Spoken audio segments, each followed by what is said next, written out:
Dr. Eric Kelly III and a host of phenomenal speakers from all around the globe for this 7-day virtual event that you don't want to miss.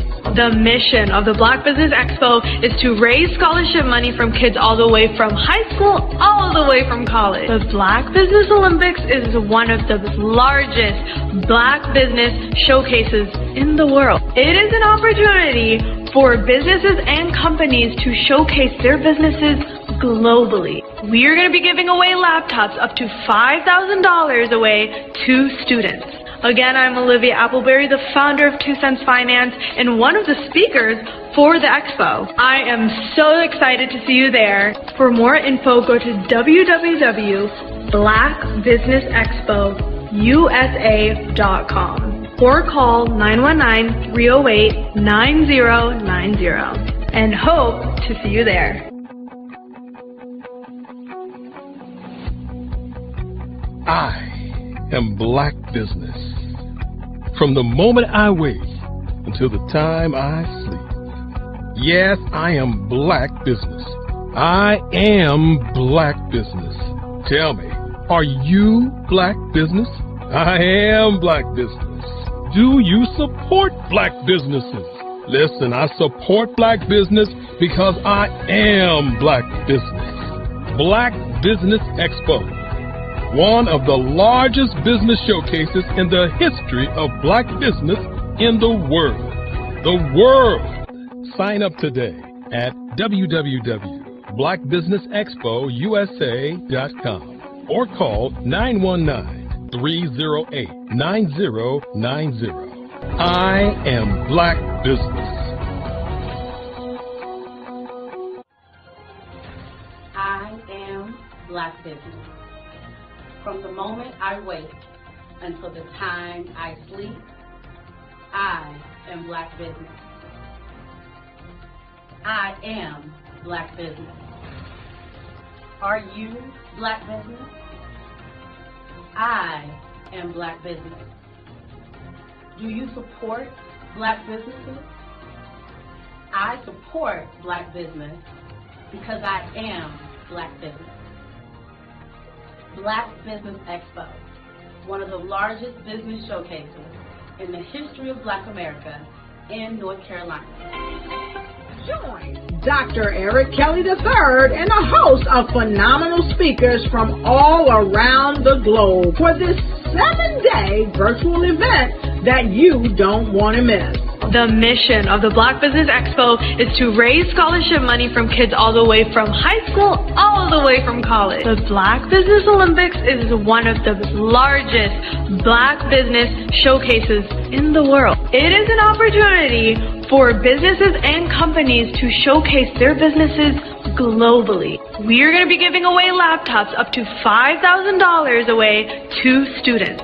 Again, I'm Olivia Appleberry, the founder of 2 Cents Finance and one of the speakers for the expo. I am so excited to see you there. For more info, go to www.blackbusinessexpousa.com or call 919-308-9090 and hope to see you there.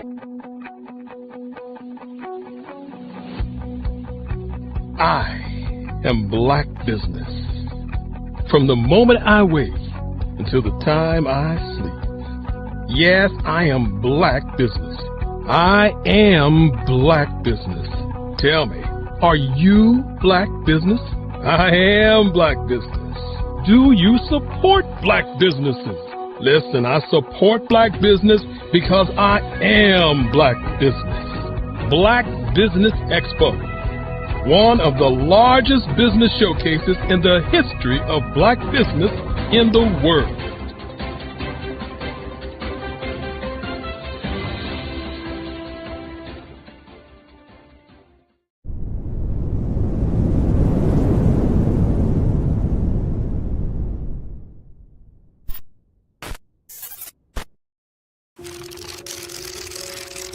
Bravery is not the absence of fear, but the ability to overcome it. We stand for those who defy suppression, who speak out, and those who walk the road less traveled. Everyone deserves to be seen and their voices to be heard. We're sparking a movement, growing a community of creators united by the desire for freedom, choice, equity, and ownership. At Fanbase, it's all for one and one for all. We support each other to guide, promote, and uplift you in a place where you can unapologetically be yourself. A place where your voice, ideas, and creativity are not just welcomed, but celebrated. We are Black founded, minority funded, and supported by a diverse, inclusive, powerful community that believes in the strength of authenticity and individual choice. Regardless of success or background, we welcome you, the marginalized, the underappreciated, the successful, the superstar. We're for all who seek a space to express themselves freely, where they are rewarded for being their authentic, true self. We transcend labels because only we have the right to define ourselves. We are built for the brave, the culture, the creators, and for the future where everyone has the power to shape their own destiny, where all are empowered, voices are amplified, and freedom is embraced. For the first time, you have a chance to own the platform you helped make popular. It's a revolution, a movement in how we connect, create, and share. Everyone is a creator, and everyone has a fan base. Here, you can be you without limits.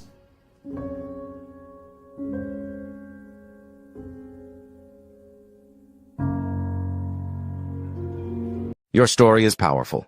Your brand is valuable. Your business deserves to be seen, heard, and followed. The Black Business Olympics has given you the stage, showcasing Black entrepreneurs speaking on stage, networking, and leading their businesses. Now, let's take your business even further. With the Black Business Olympics logo and clips of past events and inspiring speakers, we celebrate the power of visibility and the impact of your unique story.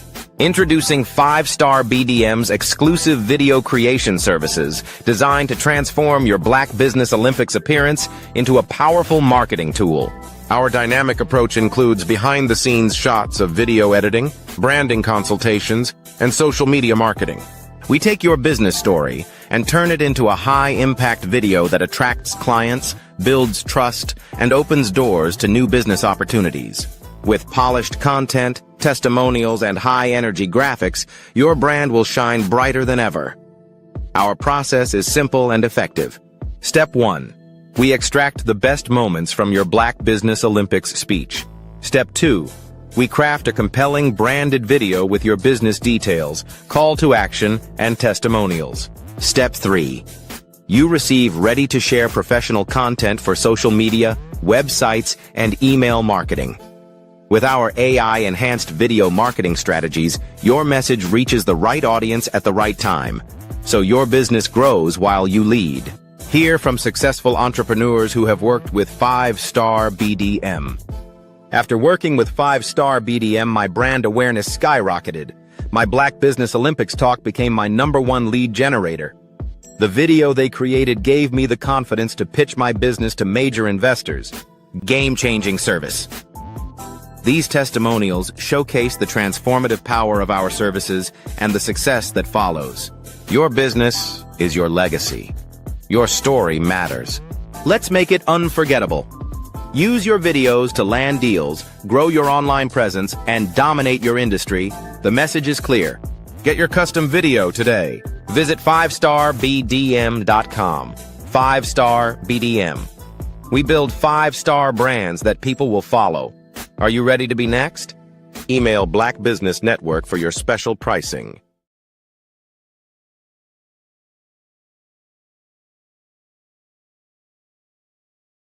Sometimes you got to hear the news from the Black perspective, and more specifically, Black publishers. And that's exactly why you have to download the HeyTie app, the largest mobile app delivering breaking news, videos, and podcasts from 200 of your favorite Black publishers. Yes, 200 Black publishers delivering news as it happens, literally all in one app. Go to HAYTI.com or download the app in the Google Play Store or Apple App Store. It's completely free along with information that you can trust. So go check them out.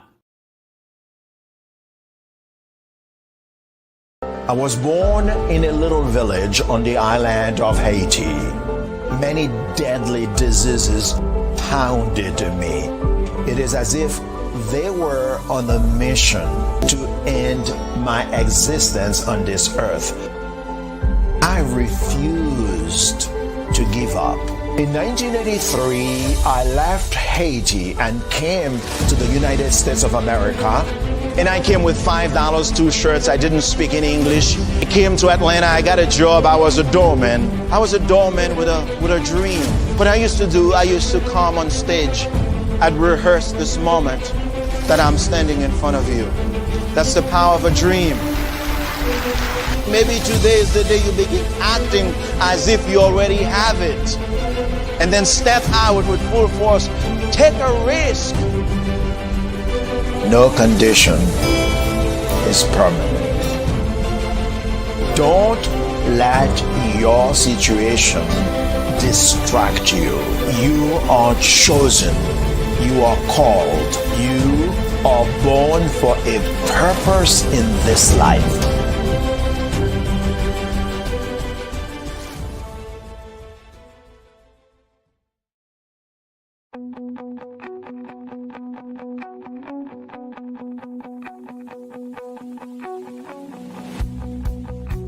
I am Black Business. From the moment I wake until the time I sleep. Yes, I am Black Business. I am Black Business. Tell me, are you Black Business? I am Black Business. Do you support Black businesses? Listen, I support Black business because I am Black Business. Black Business Expo. One of the largest business showcases in the history of Black business in the world. The world! Sign up today at www.blackbusinessexpousa.com or call 919-308-9090. I am Black Business.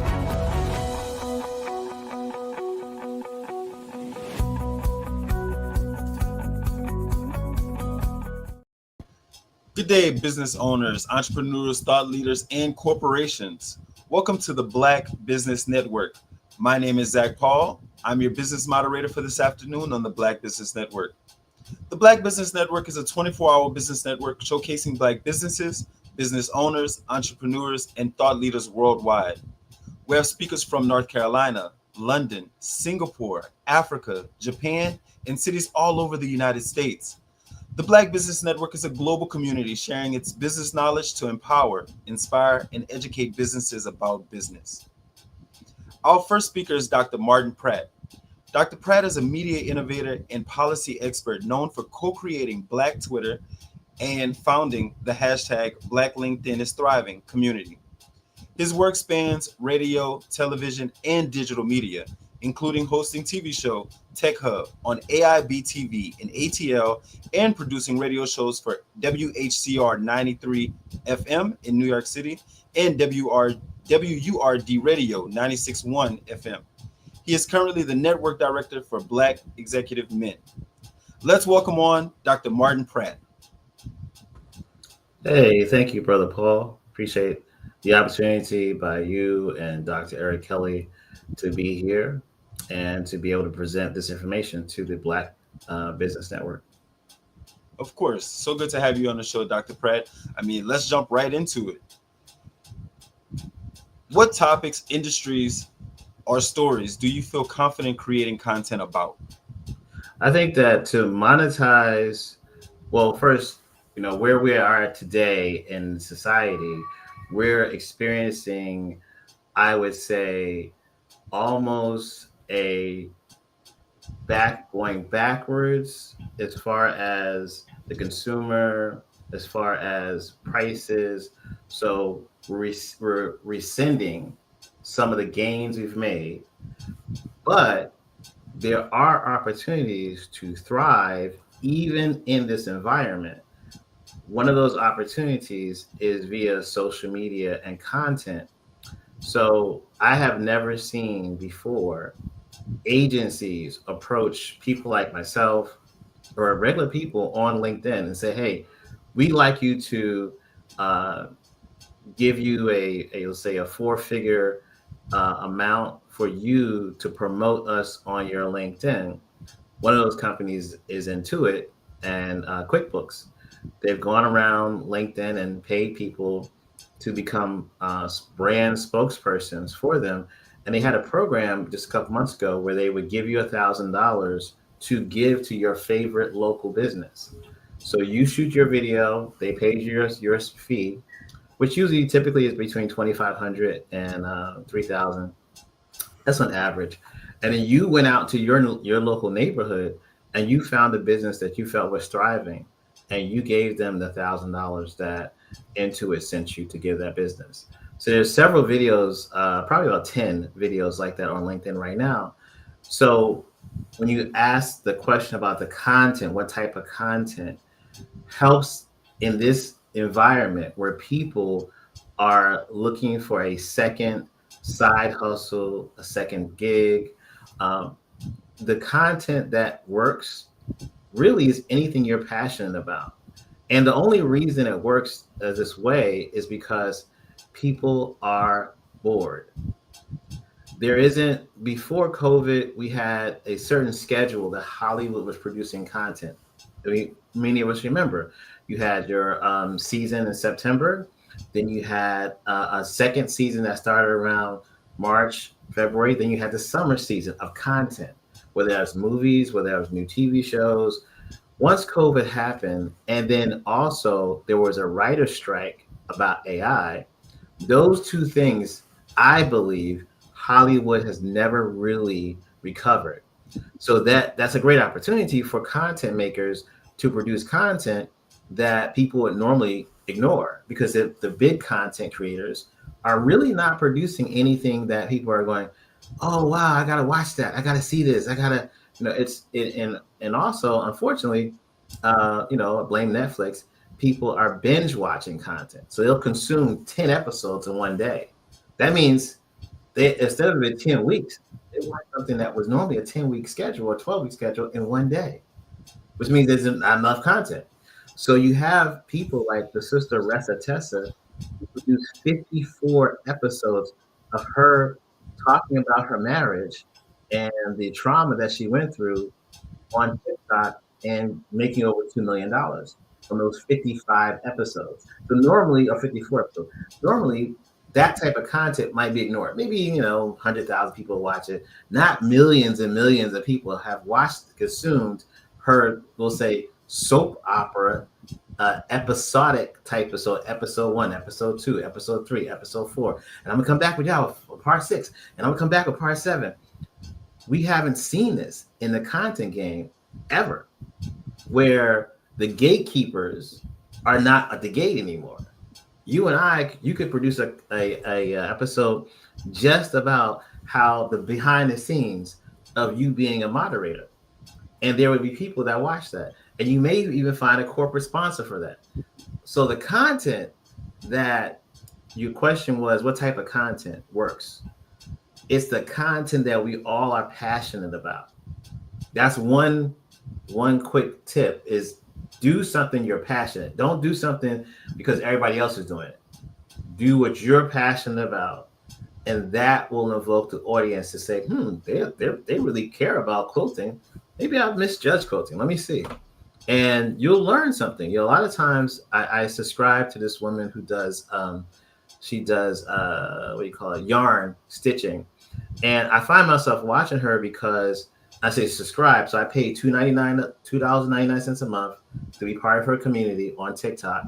So I get invited to her private community. Like, we watch the Super Bowl. All of her subscribers, is about 300 of us. We all watch the Super Bowl together. She broadcasted in her private network, which was on a platform called Discord. So I met her through TikTok. I paid the $2.99. I got an email that says, here, Dr. Pratt, you are now a member of her private network. Here's the link. And so when the Super Bowl came, everybody that was doing yarn, they were doing a yarn while watching the game. A lot of people were as I am, an Eagles fan. We had a few non-Eagles fan. But my point is that this person that I normally would not have anything to do with, because I'm looking for content that is quiet, relaxing.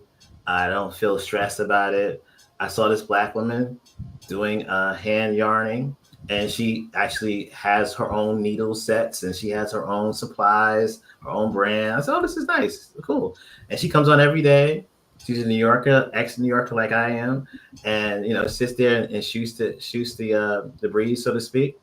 And I was really relaxed by the content. So I said, "Oh yeah, I'm gonna become a subscriber." Anyway, she's up to about 2,000 paid subscribers now. So every month she's making $2.99 times 2,000, which is about $6,000. So multiply that times 12, that's $72,000 a year. From, hey guys, how you doing? That's it. Right. So again, that's her passion. That's not something, she's not out there, shooting stuff for a shade room, or she's not talking about gossip. She's talking about the prices of things and going to Walmart or going to Costco and stuff like that. But majority of the people that are on her content are asking her questions about what stitch to use, where does she buy the patterns, what's on sale with yarn. So again, content that you are passionate about, produce. Okay, that makes sense to create content that you're passionate about. Because you mentioned the content that you're creating, let's kind of switch it to, as the creator, who is your ideal audience or follower? Of course, you want people who connect with what you're producing, but how do you determine what do they care about? Yeah, I think the best way to look at that is, particularly when it comes to you as the content creator, you need to create content for yourself. Don't create it for this type of person. So a lot of people say, find your niche, right? And so that's a true statement. Define and identify your audience, right? But the reason why, and what makes all of us special, is our point of view. So I tell content creators, if you love it, we'll love it. However, that requires a certain amount of being able to look at yourself and look at content from a very good self perspective. If you're not the type of person that you're like, hey, Dr. Pratt, I'm doing this, I'm doing that, I don't really have time, then what you need to do is find someone in the same niche as you, watch their content, and then read the comments. A lot of times, I'll say this all the time, the money is in the comments. When you read these comments from people that you like, what is the audience saying? What are the people that are supporting them saying? They're asking certain type of questions. They're making an immediate assessment. They're engaged. And so I always think of content as like you cook food. You really want the freshest, the most organic, slow, not fast content, slow content. And then, of course, you want to flavor it with, some people like, Himalaya pink salt. Some people like iodized salt. Some people prefer no salt, and they only want the pepper. They want the red pepper, the black pepper. They want smoked paprika. So flavoring, seasoning your content with your flavor mix will help you attract the person that is your ideal content or audience member. That said, keep in mind, you're the chef. It's your kitchen, it's your dish. It's up to you to make sure that content is piping hot and delicious. That's a great analogy. I think using the ingredients to kind of lay out what you're going to present is a great way. I mean, every good dish starts with a recipe, correct? Exactly. So let's get into, what problem can you help people solve, or what value can you consistently deliver from your content? Yeah, I think a lot of times we miss the small things. And so one of the stories I love to tell, it's not a content story, but it's a business story. For years, people would ask if you're in New York or Chicago or DC, when is that train coming? When is the MARTA coming? When is the Metro coming? When is the New York subway coming? And they said, oh, it's supposed to be, it was every 3 minutes, every five. So everybody would say something different. So this brother, he was thinking about that, and he said, there's got to be a way for people to know what time the train is coming. And so he thought about it. He knew that especially with New York and DC, the bigger cities, they had a schedule that was online, and they had what's called an RSS feed. So he took those feeds and put it into an app. He called that app HOP Stop. That was pretty simple. It was on a website. It wasn't an app you download on your phone yet. And so you would go to HOP Stop, and you would find out exactly when the train was coming. Now, no other city and no other person had thought about this, because again, he's a train rider, and he was thinking, you know what, not for nothing, I need to find out, and I'm pretty sure there's other people who feel the same way.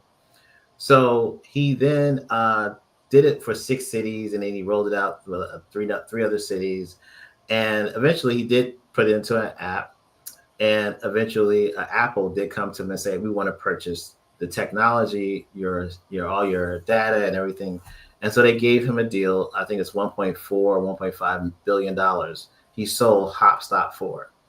And so that's something that he felt that was very necessary and very needed. And he felt that it was needed to the audience that he could serve, right? And so I think, again, it's really all about, I hate to keep belaboring the same point, but it's all about you knowing like what it is.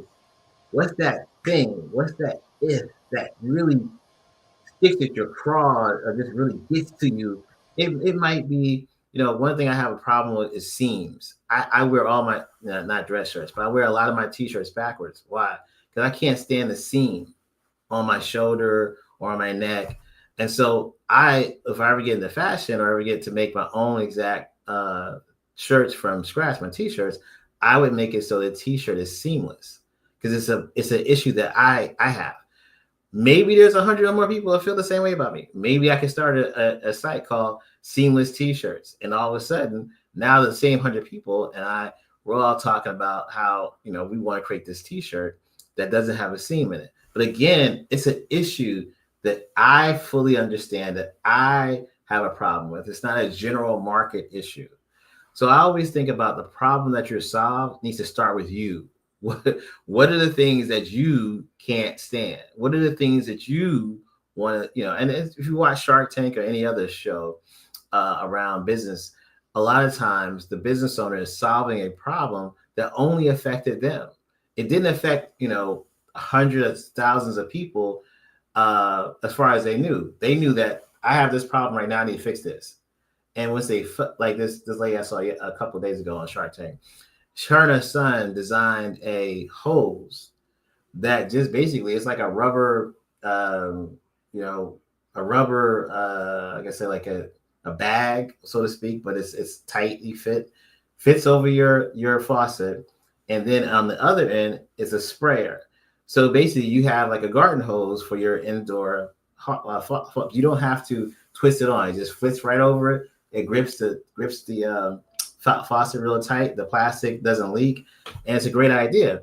That was the issue because she has 5 dogs, and she got tired of trying to wash her dogs in the shower. Well, I would think I would buy a shower attachment and I would change the shower head, and she didn't want to do any of that. She wanted something that fit over her current shower head and drop. So she made that. They're at $6.5 million in sales. This little $20, it looks really kind of ridiculous a little bit, but I get why it's important, And so again, it wasn't, come to find out, millions of other people felt the same way. But at the moment, that was an issue with her. That was her issue, and her son, who she asked to help with the washing their dogs. And so they were like, having an issue with this. The question becomes, and this is where the challenge is at. Once you pick the issue, right? you need to be able to get feedback.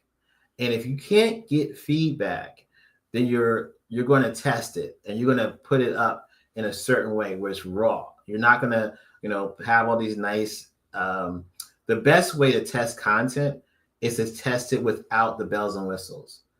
Maybe a caption on the screen, and maybe have a good question for the description, but that's it.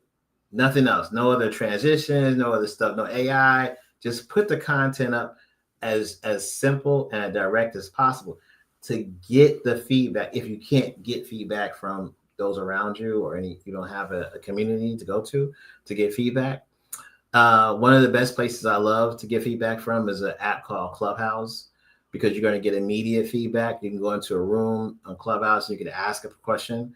Another good way to get feedback almost instantaneously is do YouTube. YouTube Live specifically, because people are there watching live. And it's pretty simple to just press the button to go to YouTube and press another button to go to YouTube Live, and you're on in front of millions of people. You do need to, if you're doing a live, you need to wait for you need to be live for at least a half an hour to, I would say, at least an hour.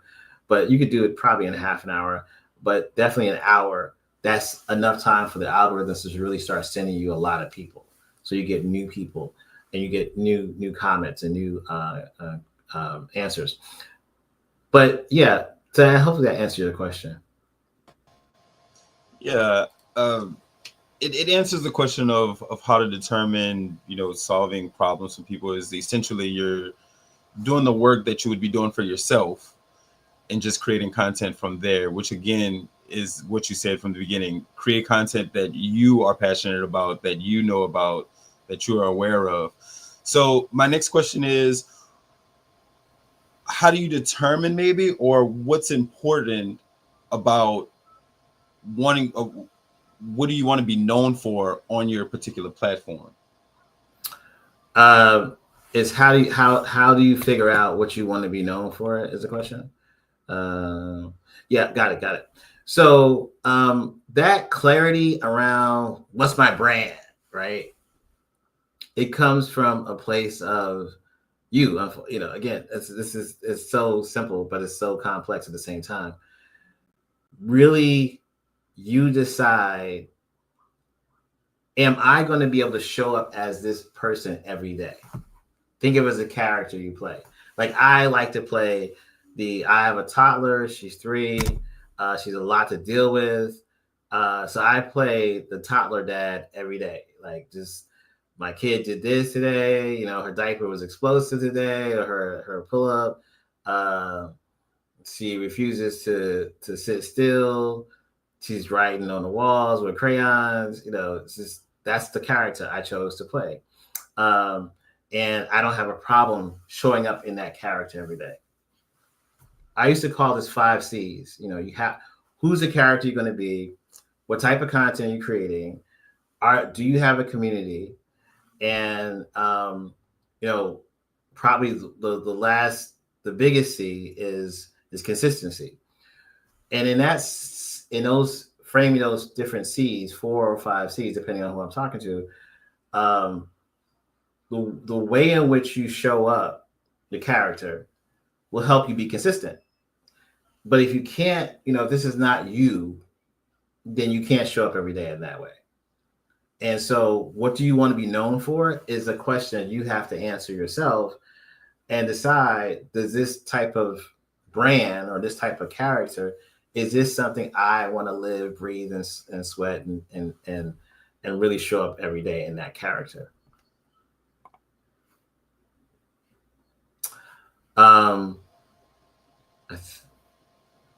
Okay, so that makes sense.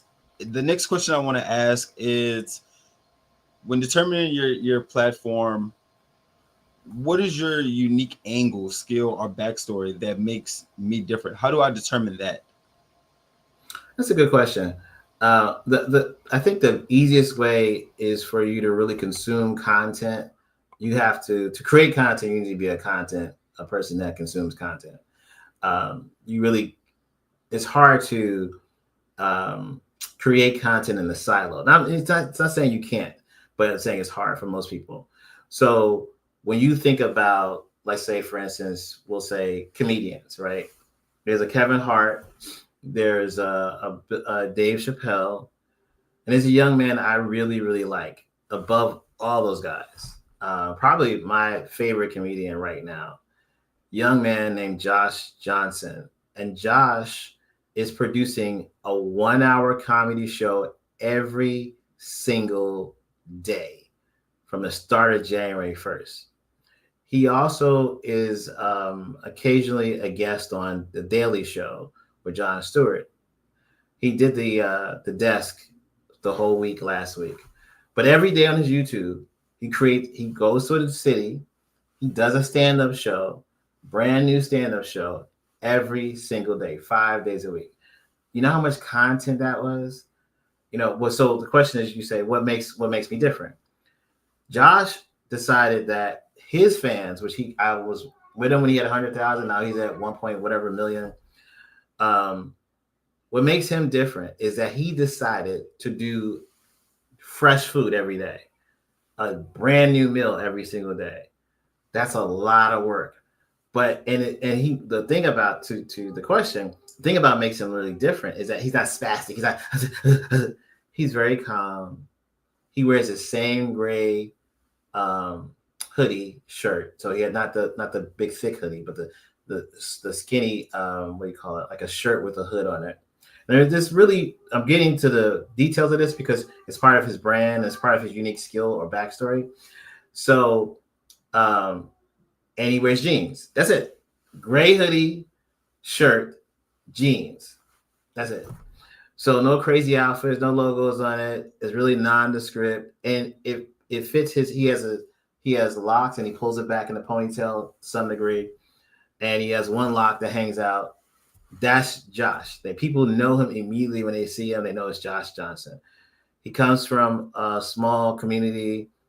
He still talks like he's in college, and even though he's in his late 30s, you think he's probably 27. That's his unique skill. That's his backstory. He wears his backstory, right? You have other people like La Russell, who is an artist. He's a hip hop artist. He created his company. He created is called Good COM Penny. So instead of good company, it's Good Company. He has that's his brand, his clothing line. That's his t-shirts and mugs. He has a store in Northern California. He built a backyard stage in his backyard where he performs, and the fans fly in and they pay $100 or $200 to go to his backyard. And it's about 100 people can be back there. And he has artists and guests from all over the country come and perform on his stage. That, again, is his unique angle, his unique skill. He's still independent. He has not signed any record deal. The NBA just paid him to do to open the what do you call it? I can't think of the name of the annual game they call All-Star Game. And so he did that, and also the MLB, the Major League Baseball, one of the teams hired him to create their new 2025 theme song. Again, La Russell, independent person, not going to sign with a major, going to have people come to him. That's his brand. That's his unique skill. So again, it's really up to you to decide what you want to live, breathe, be, and that will make you different from your competition. Okay. So branding is important. Understanding what content you're going to put out is important. But how important is it to understand how each platform rewards creators? Super important. We'll start with TikTok. Right now, TikTok is the first, probably the best way to make money on the internet, hands down. Second, YouTube.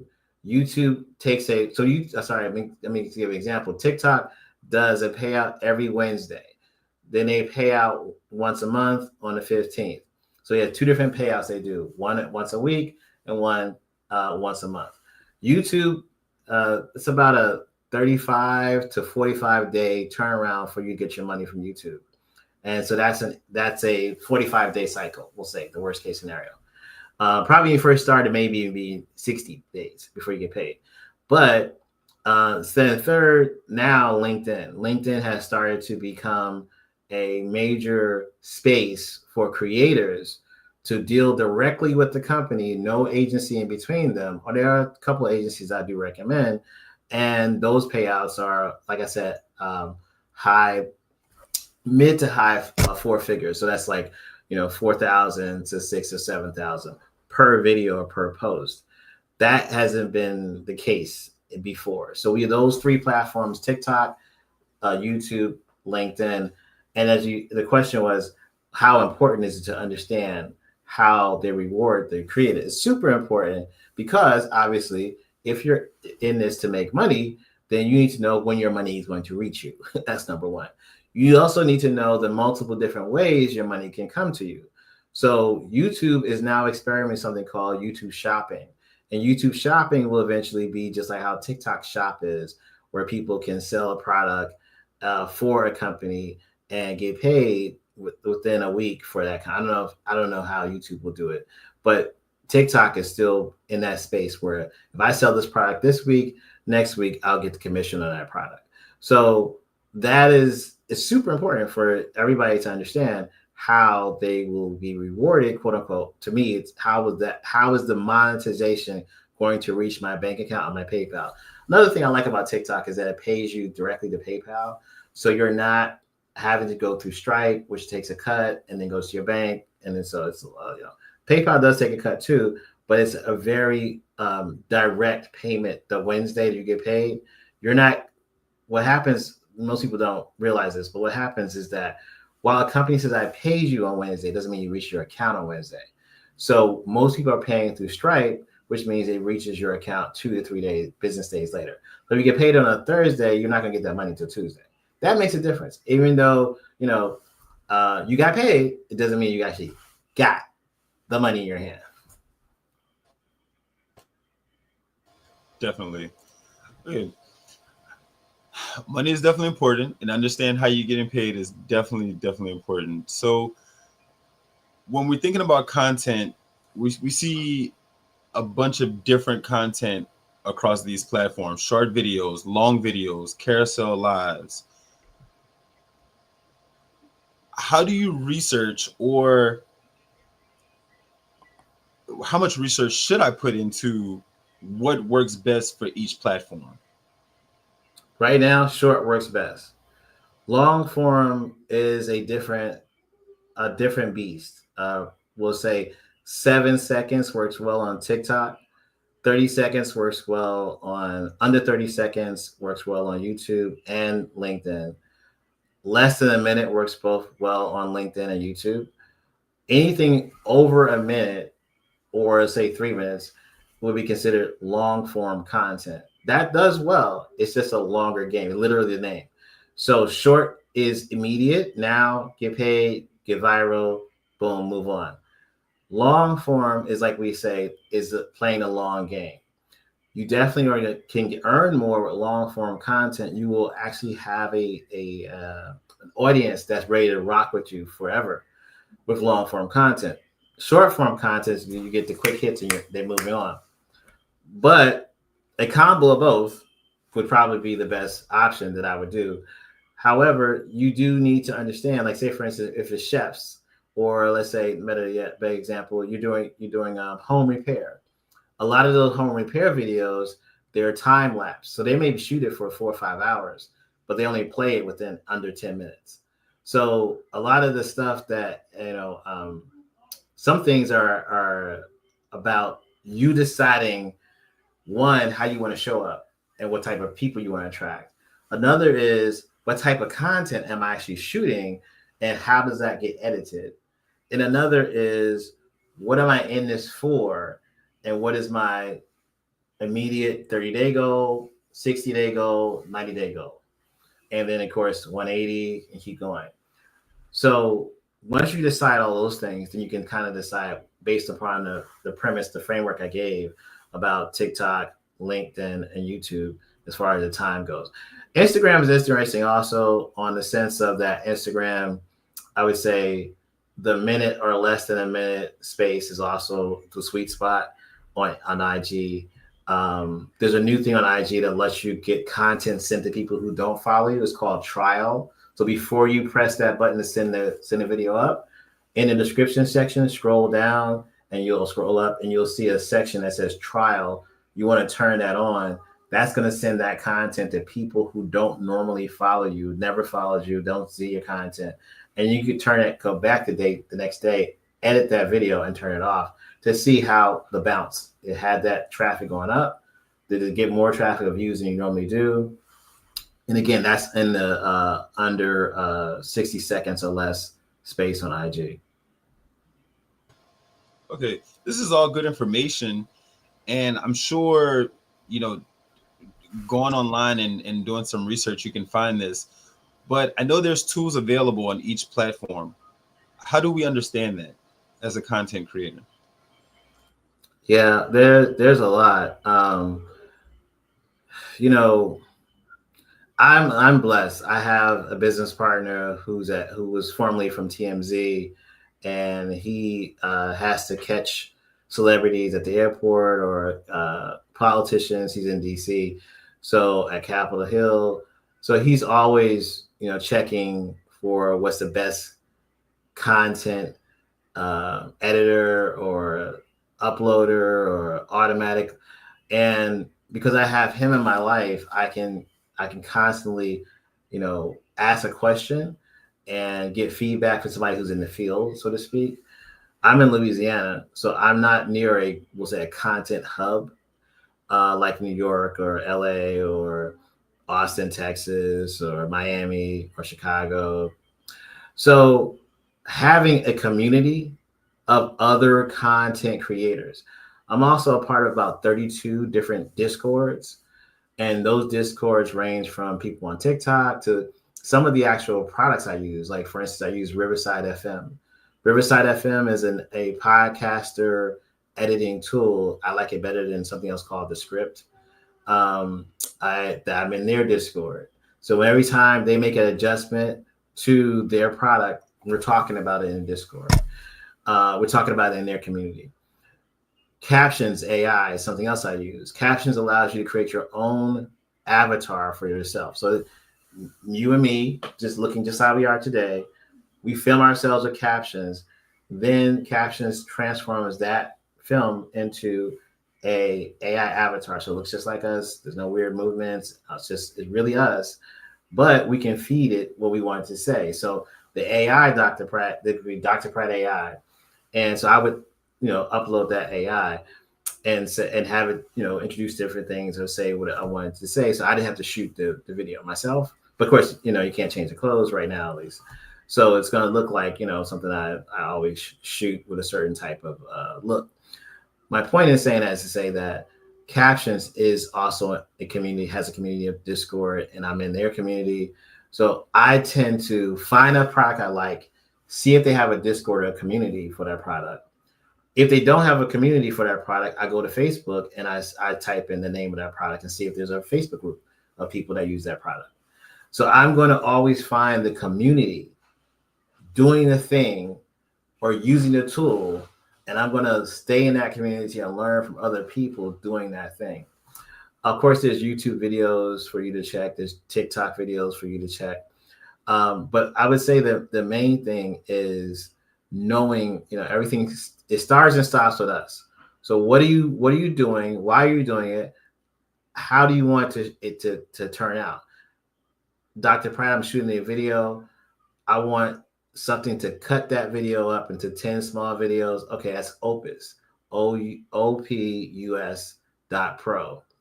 That's what will do that automatically for you. Hey, Dr. Pratt, I want to take sound, audio out of the noise in the background. There's an Adobe program that's part of the Adobe Adobe podcast suite of programs that removes every single sound out the background of your video or audio. And the thing about these tools too that most people won't tell you is while these tools are great, they're wonderful. One of the hardest things to do with these tools is to discontinue your use of them, meaning that you say, okay, I'm done with that tool. I want to just be done with this paying this fee every month. It is super difficult. Be ready to email them. Be ready to leave a message on Twitter to cancel your subscription. Like most of these tools makes it very hard for you to cancel your subscription. Not saying you shouldn't use them, but I want to give you the full details. It's going to be hard once you start using it and you're done with it. You're like, hey, there's a better tool on the market. I like this better. You got to work hard to cancel your subscription in most of these tools. Okay. Let's say I had an audience right now. What could I sell to them?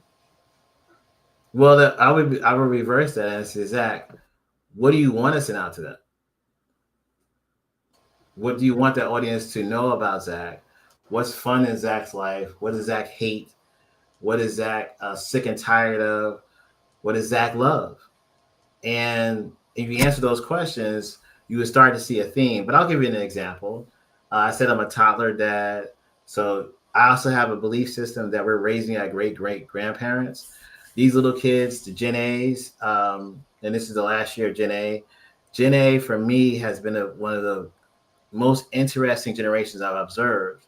I've observed Gen Z. I'm a Gen X myself, and I've observed millennials, part 1 and part 2. Part 2, I consider that to be anybody that's 32 back to 28 or whatever that is, right when Gen Z starts. So I taught a group of millennials for a year, and it was in a special program. So I got to see 18 in 2016, got to see 18-year-olds to 25-year-olds. And I noticed something about them. And then when the Parkland shooting happened in Florida, I noticed something about Gen Z. Then I started to notice something else about Gen A, one of which those things is that they seem to be very purposeful, passionate, or complete F-ups. And I mean that by the kid of the Time magazine, the kid of the year. He's a kid in Texas, black kid. He fed 100,000 people in 2023. How did he feed 100,000 people? He just said, I want to feed every family in Texas that's homeless or unhoused. And he did it. That's a 10-year-old. There's a little girl who was 3. She sold lemonade right before COVID. She sold lemonade to raise money for diapers, 3 years old, to give diapers to unhoused babies or homeless babies. And when you see the picture of her on the internet, she's wearing sunglasses. She's wearing these Mary Jane shoes, and the box of diapers she's carrying into the homeless shelter is almost as big as her. There's a consistency with Gen A. So for my example is, I have the ability, because I'm so passionate about watching this Generation A, to go down the rabbit hole of Gen A's and take you all different places in Gen A. And I can create a theme about that. They got next. That's my hashtag I use when I talk about Gen A. And I talk about them as, again, I call them the returning generation. They are our great-great-grandparents come back to save us. These little ones have the knowledge and they have the passion. But again, you can see that's my thing, right? So again, I would say to Zach, what's your thing? What makes Zach tick? What makes Zach mad, sad, happy? What does Zach love? What does Zach hate? Answer those questions, you can find out exactly what the content should be. Okay. How will I know when I'm ready to start teaching or accepting payment? You're never ready. You're never ready. There's no ready. You just do it. There's not a ready. So you could be, you could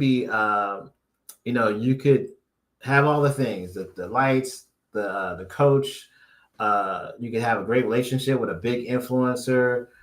And you slip up and say, following or follow me, and boom, your account shut down.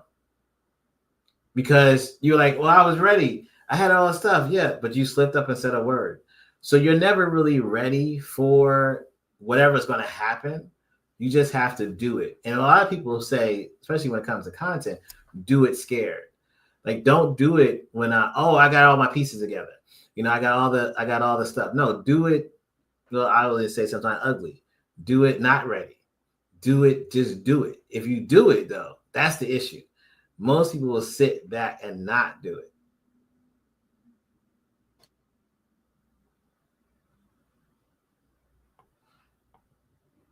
You're muted, Zach. Here we go. What kind of call to action can I add to my content to guide people toward a next step? Hey, get back to me. Let me know. Give me feedback.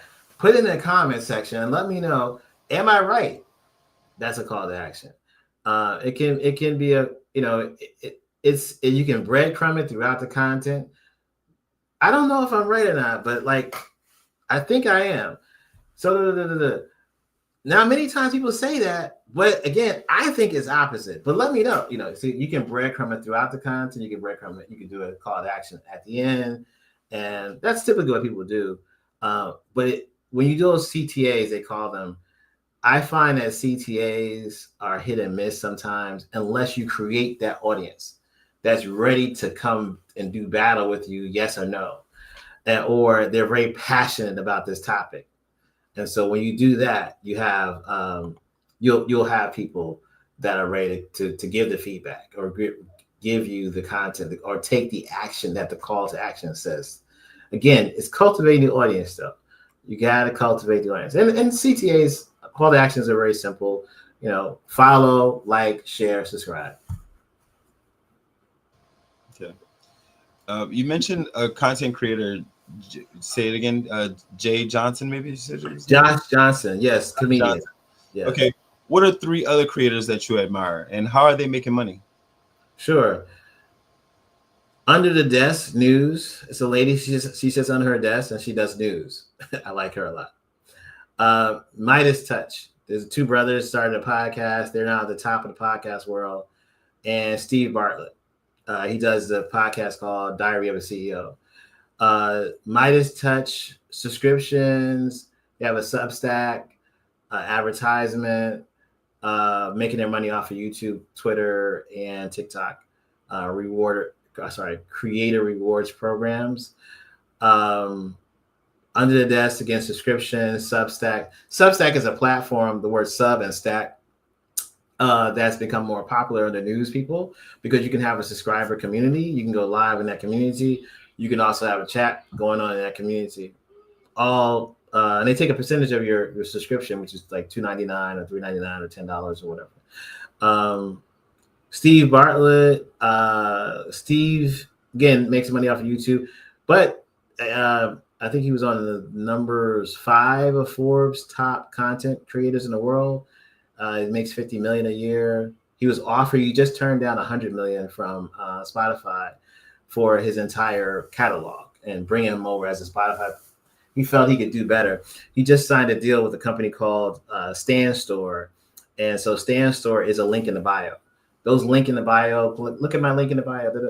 There's Linktree and Stan Store that I use because when you click on that link, it doesn't take you away from the platform.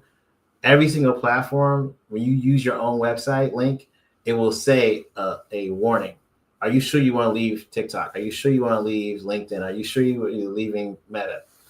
With the link in the bio companies that actually have an agreement with these social media platforms, that link pops up just like that.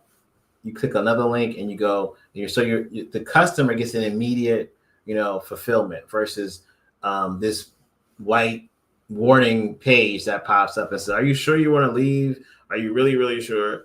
So Stan Store and Steve Bartlett have a deal going on.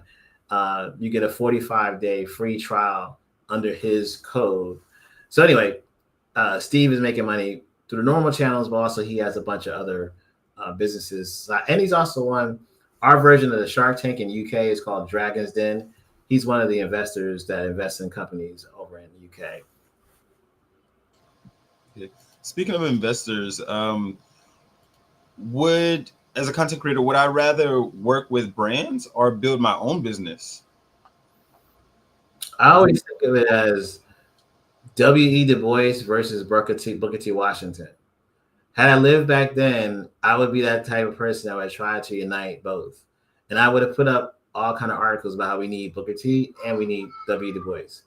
Neither was good or bad. Neither was bad or good. So it's both. You build your brand and you build a brand. You build your brand and you take brand's money while you build your brand. The brand's money sometimes will boost your profile. I have a video on TikTok that's 2 million views, not because I did great, but because the brand that I did the video for boosted that video.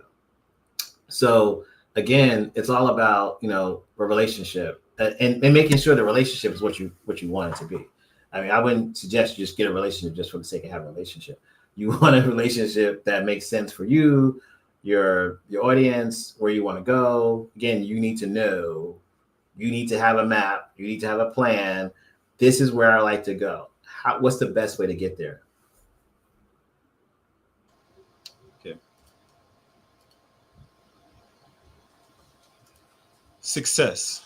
Let's wrap up with success. What does that look like as far as income goes, client signups, email subscribers, brand deals? What does success look like? It's really different for everybody. I think that I would say you should be making at least $4,000 to $5,000 a month from content, at least, because one brand deal could be that. So that's good.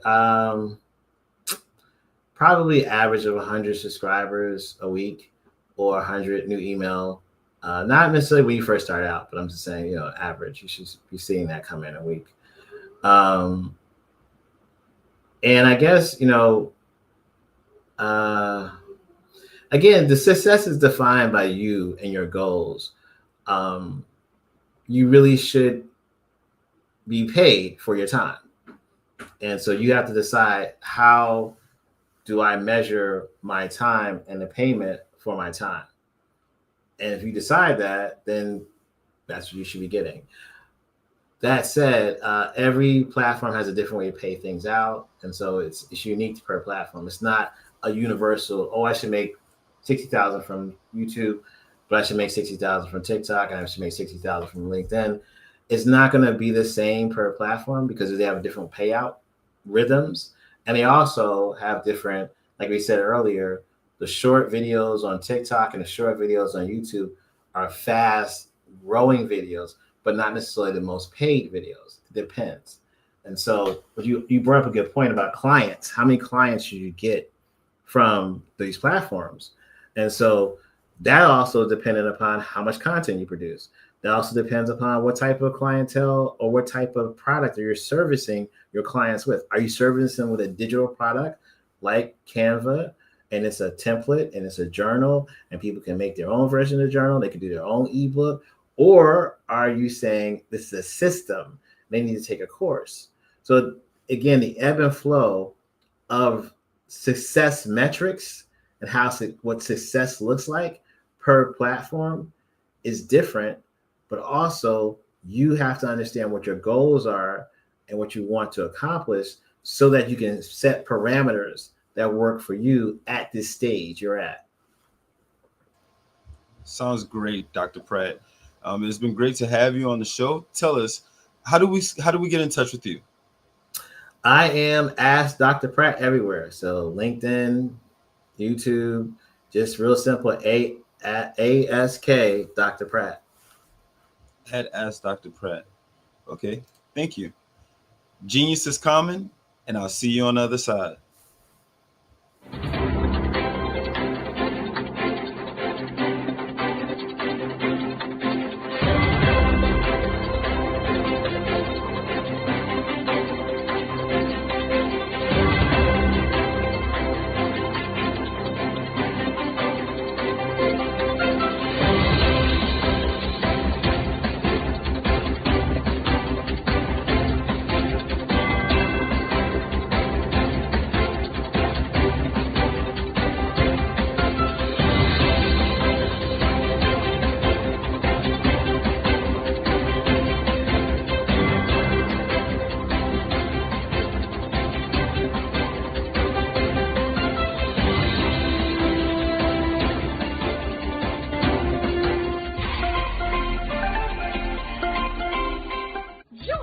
Dr. Eric Kelly III and a host of phenomenal speakers from all around the globe for this 7-day virtual event that you don't want to miss. The mission of the Black Business Expo is to raise scholarship money from kids all the way from high school, all the way from college. The Black Business Olympics is one of the largest Black business showcases in the world. It is an opportunity for businesses and companies to showcase their businesses globally. We are going to be giving away laptops up to $5,000 away to students. Again, I'm Olivia Appleberry, the founder of 2 Cents Finance and one of the speakers for the expo. I am so excited to see you there. For more info, go to www.blackbusinessexpousa.com or call 919-308-9090 and hope to see you there. I am Black Business. From the moment I wake until the time I sleep. Yes, I am Black Business. I am Black Business. Tell me, are you Black Business? I am Black Business. Do you support Black businesses? Listen, I support Black business because I am Black Business. Black Business Expo, one of the largest business showcases in the history of Black business in the world. The world!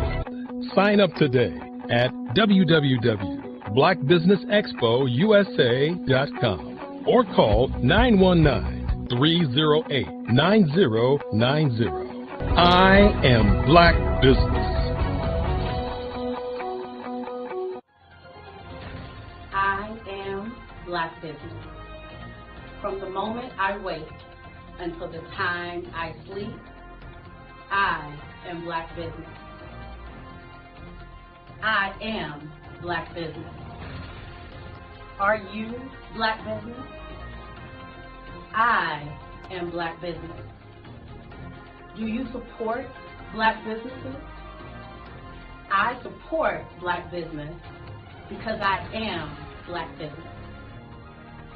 Black Business Expo, one of the largest business showcases in the history of Black America in North Carolina. Join Dr. Eric Kelly III and a host of phenomenal speakers from all around the globe for this 7-day virtual event that you don't want to miss. The mission of the Black Business Expo is to raise scholarship money from kids all the way from high school, all the way from college. The Black Business Olympics is one of the largest Black business showcases in the world. It is an opportunity for businesses and companies to showcase their businesses globally. We are going to be giving away laptops up to $5,000 away to students. Again, I'm Olivia Appleberry, the founder of 2 Cents Finance and one of the speakers for the expo. I am so excited to see you there. For more info, go to www.blackbusinessexpousa.com or call 919-308-9090 and hope to see you there. I am Black Business. From the moment I wake until the time I sleep. Yes, I am Black Business. I am Black Business. Tell me, are you Black Business? I am Black Business. Do you support Black businesses? Listen, I support Black business because I am Black Business. Black Business Expo, one of the largest business showcases in the history of Black business in the world.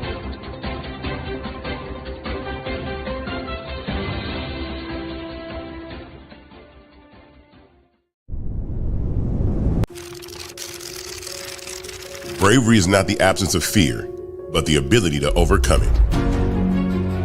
We stand for those who defy suppression, who speak out, and those who walk the road less traveled. Everyone deserves to be seen and their voices to be heard. We're sparking a movement, growing a community of creators united by the desire for freedom, choice, equity, and ownership. At Fanbase, it's all for one and one for all. We support each other to guide, promote, and uplift you in a place where you can unapologetically be yourself. A place where your voice, ideas, and creativity are not just welcomed, but celebrated. We are Black founded, minority funded, and supported by a diverse, inclusive, powerful community that believes in the strength of authenticity and individual choice. Regardless of success or background, we welcome you, the marginalized, the underappreciated, the successful, the superstar. We're for all who seek a space to express themselves freely, where they are rewarded for being their authentic, true self. We transcend labels because only we have the right to define ourselves. We are built for the brave, the culture, the creators, and for the future where everyone has a power to shape their own destiny, where all are empowered, voices are amplified, and freedom is embraced. For the first time, you have a chance to own the platform you helped make popular. It's a revolution, a movement in how we connect, create, and share. Everyone is a creator, and everyone has a fan base. Here, you can be you without limits.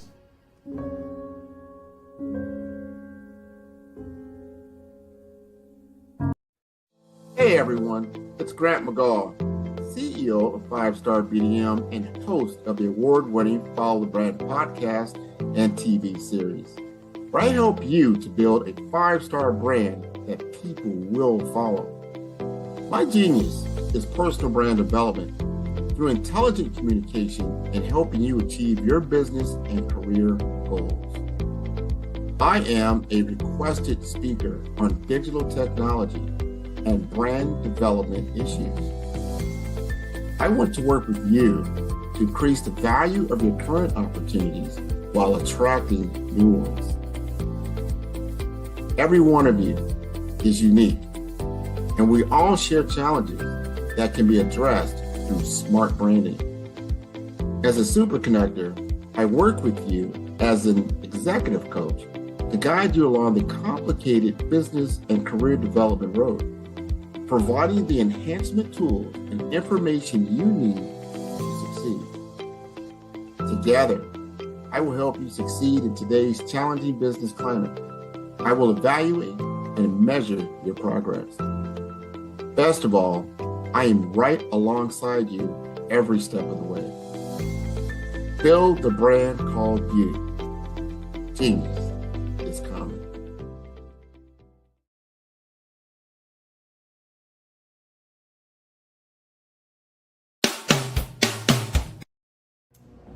How hard is it to land on the front cover of a top-tier global publication? The answer may surprise you. If you are a business owner, industry leader, speaker, author, or coach, this is your opportunity to get featured in a publication that reaches worldwide. We want to be able to tell your story, showcase your brand. We have made it so easy. All you have to do is answer a few questions and tell us a little bit about your business, and we'll take care of the rest. But why get featured? 1, it gives you massive exposure to a global audience. 2, it helps to boost your credibility and your authority in your industry. And 3, it helps you to expand your network and unlock opportunities. Now, right now, we are offering a special limited time offer. You can be seen by over 10,000 viewers and readerships each month. So don't wait. This is your time to elevate your business and get featured. All you have to do is click the link below and get started today.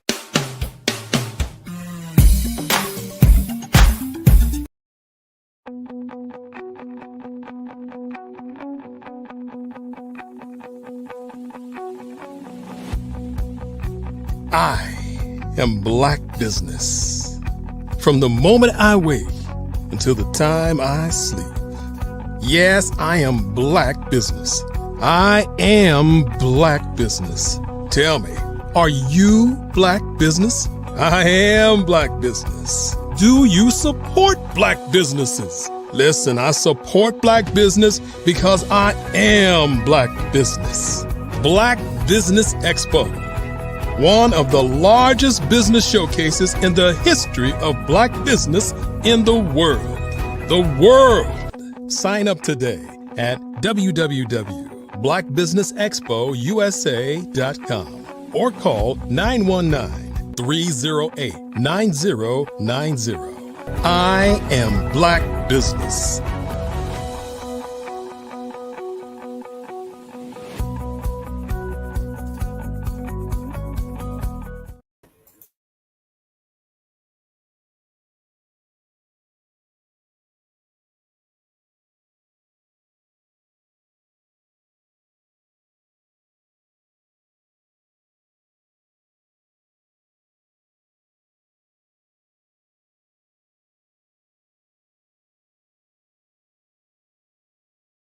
Hey, welcome to Be the Victor Speaker Academy, where we do everything from video courses to our monthly membership. We got some personalized coaching if you're looking to start getting paid. I see a lot of you out there that are published authors or you're thought leaders and podcasters, but you're not getting paid to speak. This Be the Victor Speaker Academy is all about you. It's to help you monetize your expertise, start getting paid from school districts, colleges, and other event planners that are out there looking for your expertise. So stick around with us, watch the videos, download the downloadable documents, and check out what we got next in store for you.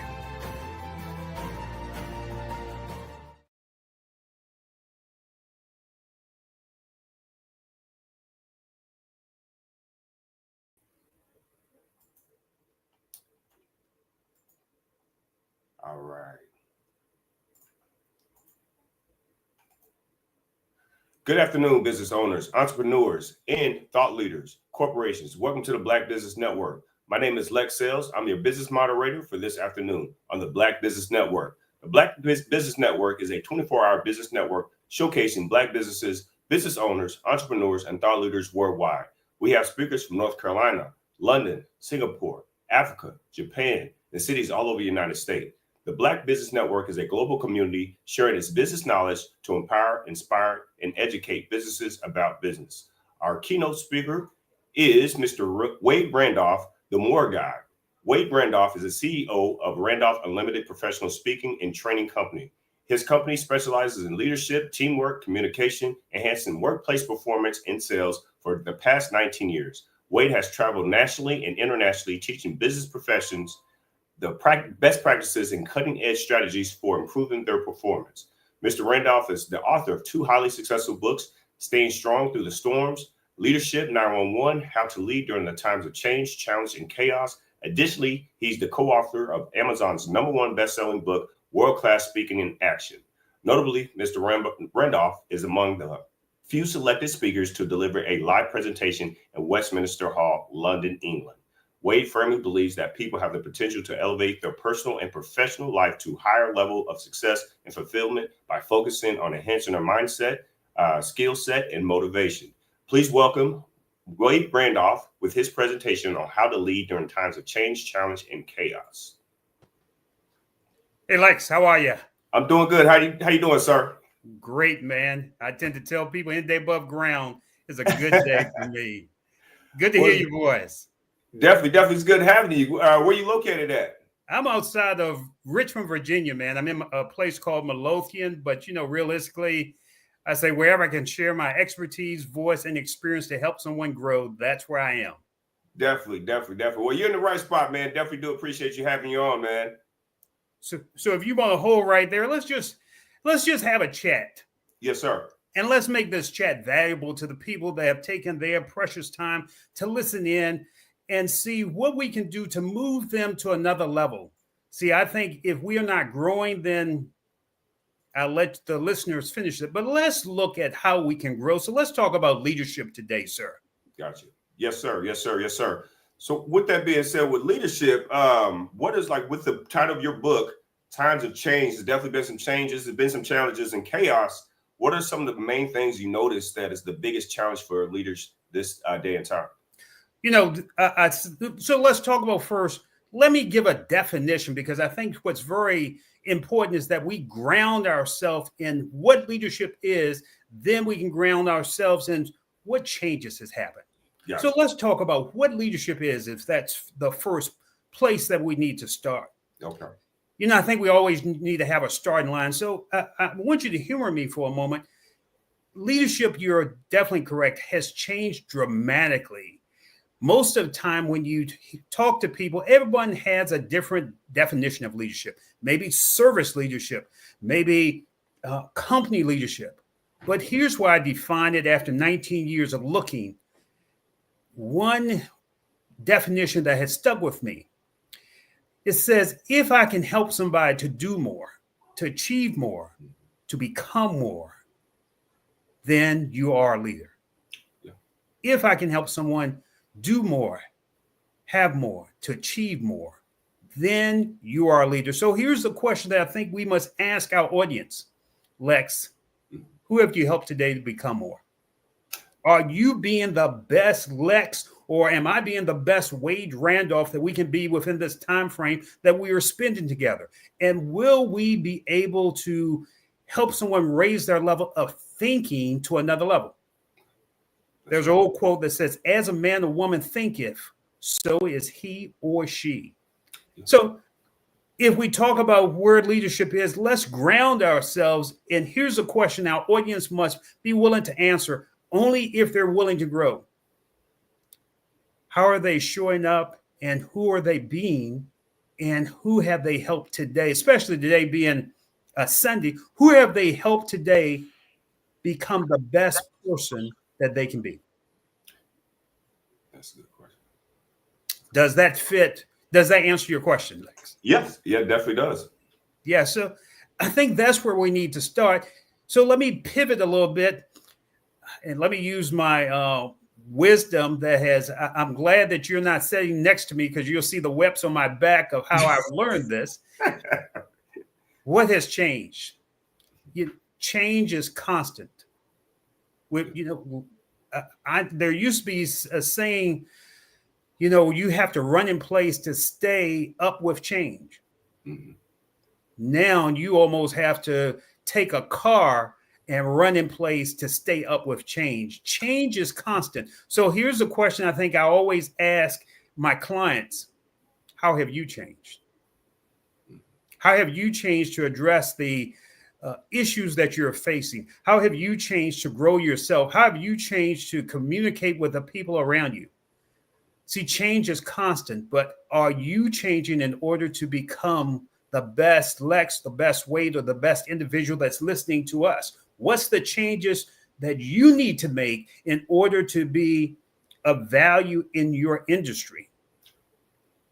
See, Lex, here's what I think, if I can be quite candid with you, if we're going to be candid with each other. Okay. It's not about the value of the hour, it's the value that you bring into the hour, that you're making a difference to the people around you so that they can effectively deal with the change that they're going through. Understandable. Yes. So I want to run away with this. What other questions do you think that people are on their mind? What I was just wondering, because it has been a lot of changes, and of course, a lot of people are looking at, of course, administration and everything like that. What are some of those changes in effect of, like, I would say, corporate leadership and the corporate environment that has affected most leaders, and what can they do to overcome those? That's a great question. So let me pull out my bag and answer your question. We're already digging deep. So thank you for the question. No problem. In the corporate environment, there is no more that you're going to be like everyone else. In order to effectively address what's going on, we must work as a team. No one person, Lex, has the one answer. One shoe doesn't fit all anymore. That's true. We must work as a team. So what is teamwork? Teamwork is when we bring together a group of unique people who can use their talents, their skills, and ability to accomplish a goal. See, the environment that we're in, the economic times that we're in, is that we must look at each other as unique and their unique abilities, and see how we can bring our abilities together in order to achieve a goal that's just not what we had yesterday, but achieve a goal that we will say, wow, we didn't know that we could do that. So I tell my clients, look for the wow factor. Gotcha. How can we wow our clients? If you're in business these days, if you're a speaker these days, I saw a lot of commercials before my segment, and those commercials were excellent about what each entrepreneur owned or what each entrepreneur offered. But here's why I will say people right now don't want average. They want to be wow.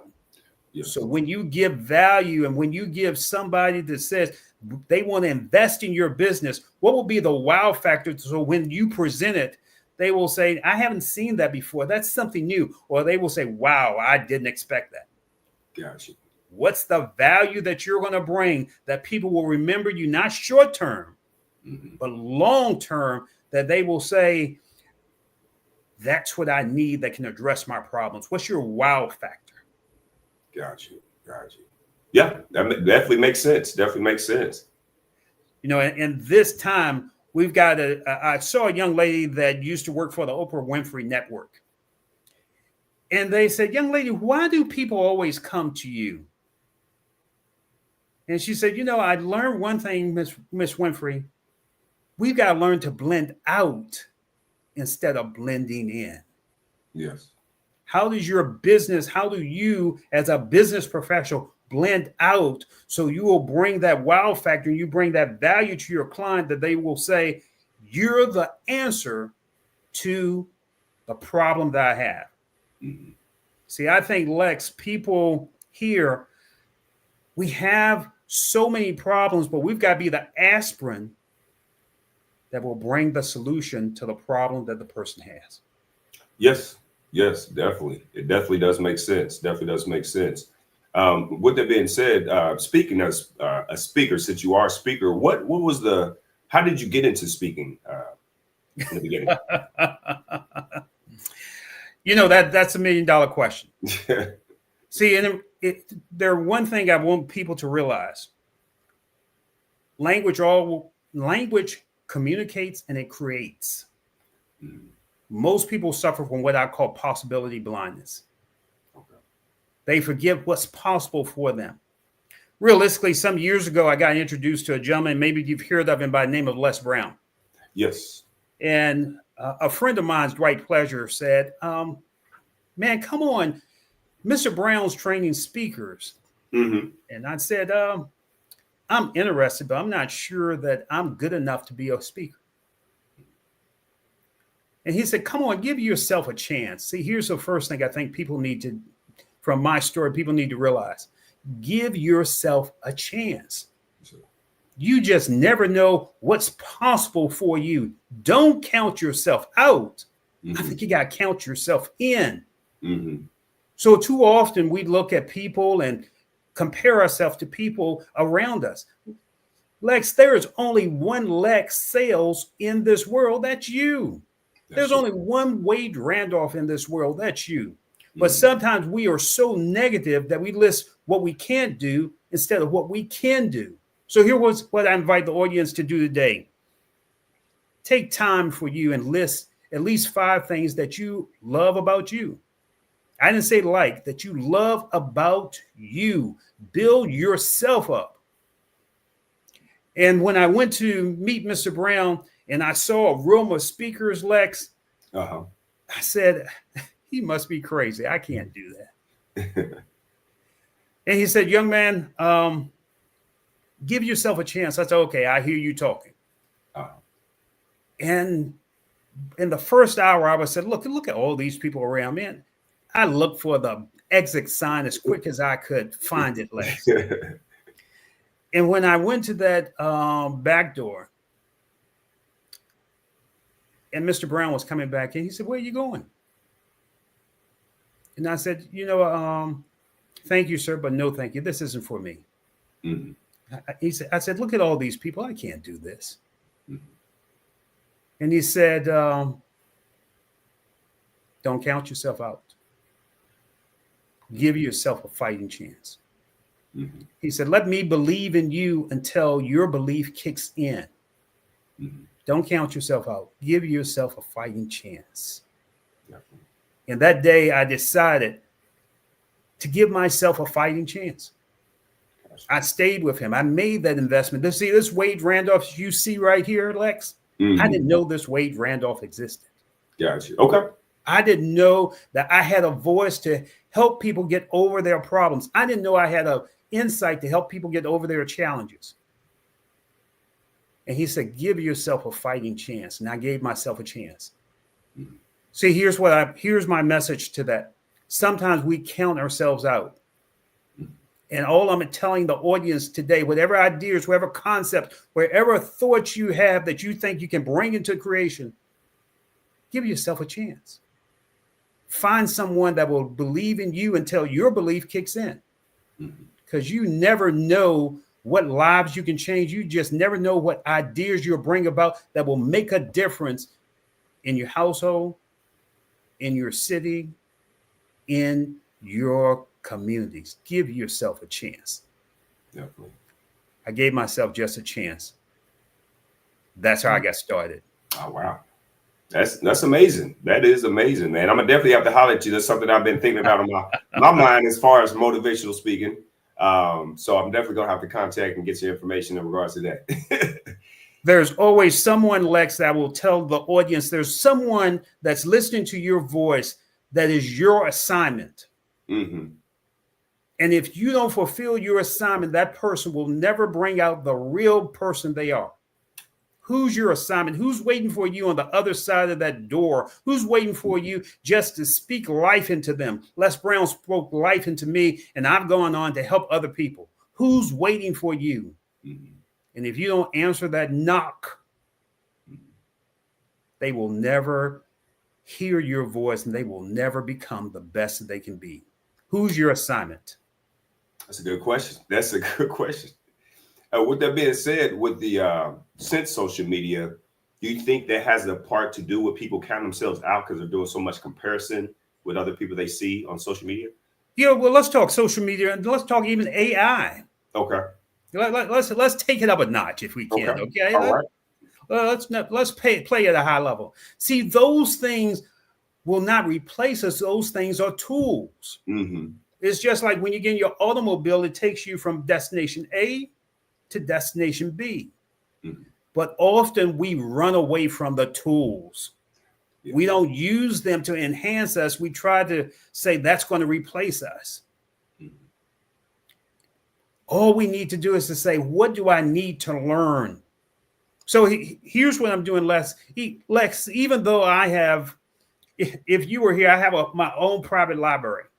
Okay. And I am reading, I am Sydney Banks, The Authentic Gardener is what I'm reading right now. Okay. What's the last book that the audience is reading to take their thinking to another level? Mm. See, we become an entertainment society. Yes. Instead of, as a man or woman thinketh, so is he or she, that we can take our thinking, our abilities, our strategies to another level. What is it that we're going to read this week? See, often I think we wait on miracles instead of creating miracles. Mm-hmm. What is it that we can create by we've taken our thinking and we've read something that will say, let me try that. Let me see what I can do next that will make a difference, maybe at your home, maybe at your office, but maybe just with you. Yeah. What's the new thing that will not just entertain us, but what's the new thing that will grow us? Mm-hmm. So if we're talking about in this time, we've got to grow to make things happen instead of waiting for things to happen. Gotcha. Understandable. Now, do you feel that people over time in the last, I'm going to say 10 to 15, maybe 20 years, with the onboard of technology, do you think people got more relaxed or they felt kind of like in that mindset of I'm going to be replaced, so I might as well not even look into that? If I can be honest with you, I had a friend the other day ask me, says, well, Wade, my business is not operating at the same level. I said, what are you doing new for your business? Mm-hmm. We've got to do something new. We've got to learn and bring about new skills. We've got to learn and bring about new techniques. But here's one thing. We got to learn and bring about new thinking. Yeah. We got to get around people that will make us uncomfortable. Let me say that again. We got to get around people that will make us uncomfortable, to bring about new thinking that will bring about new ideas.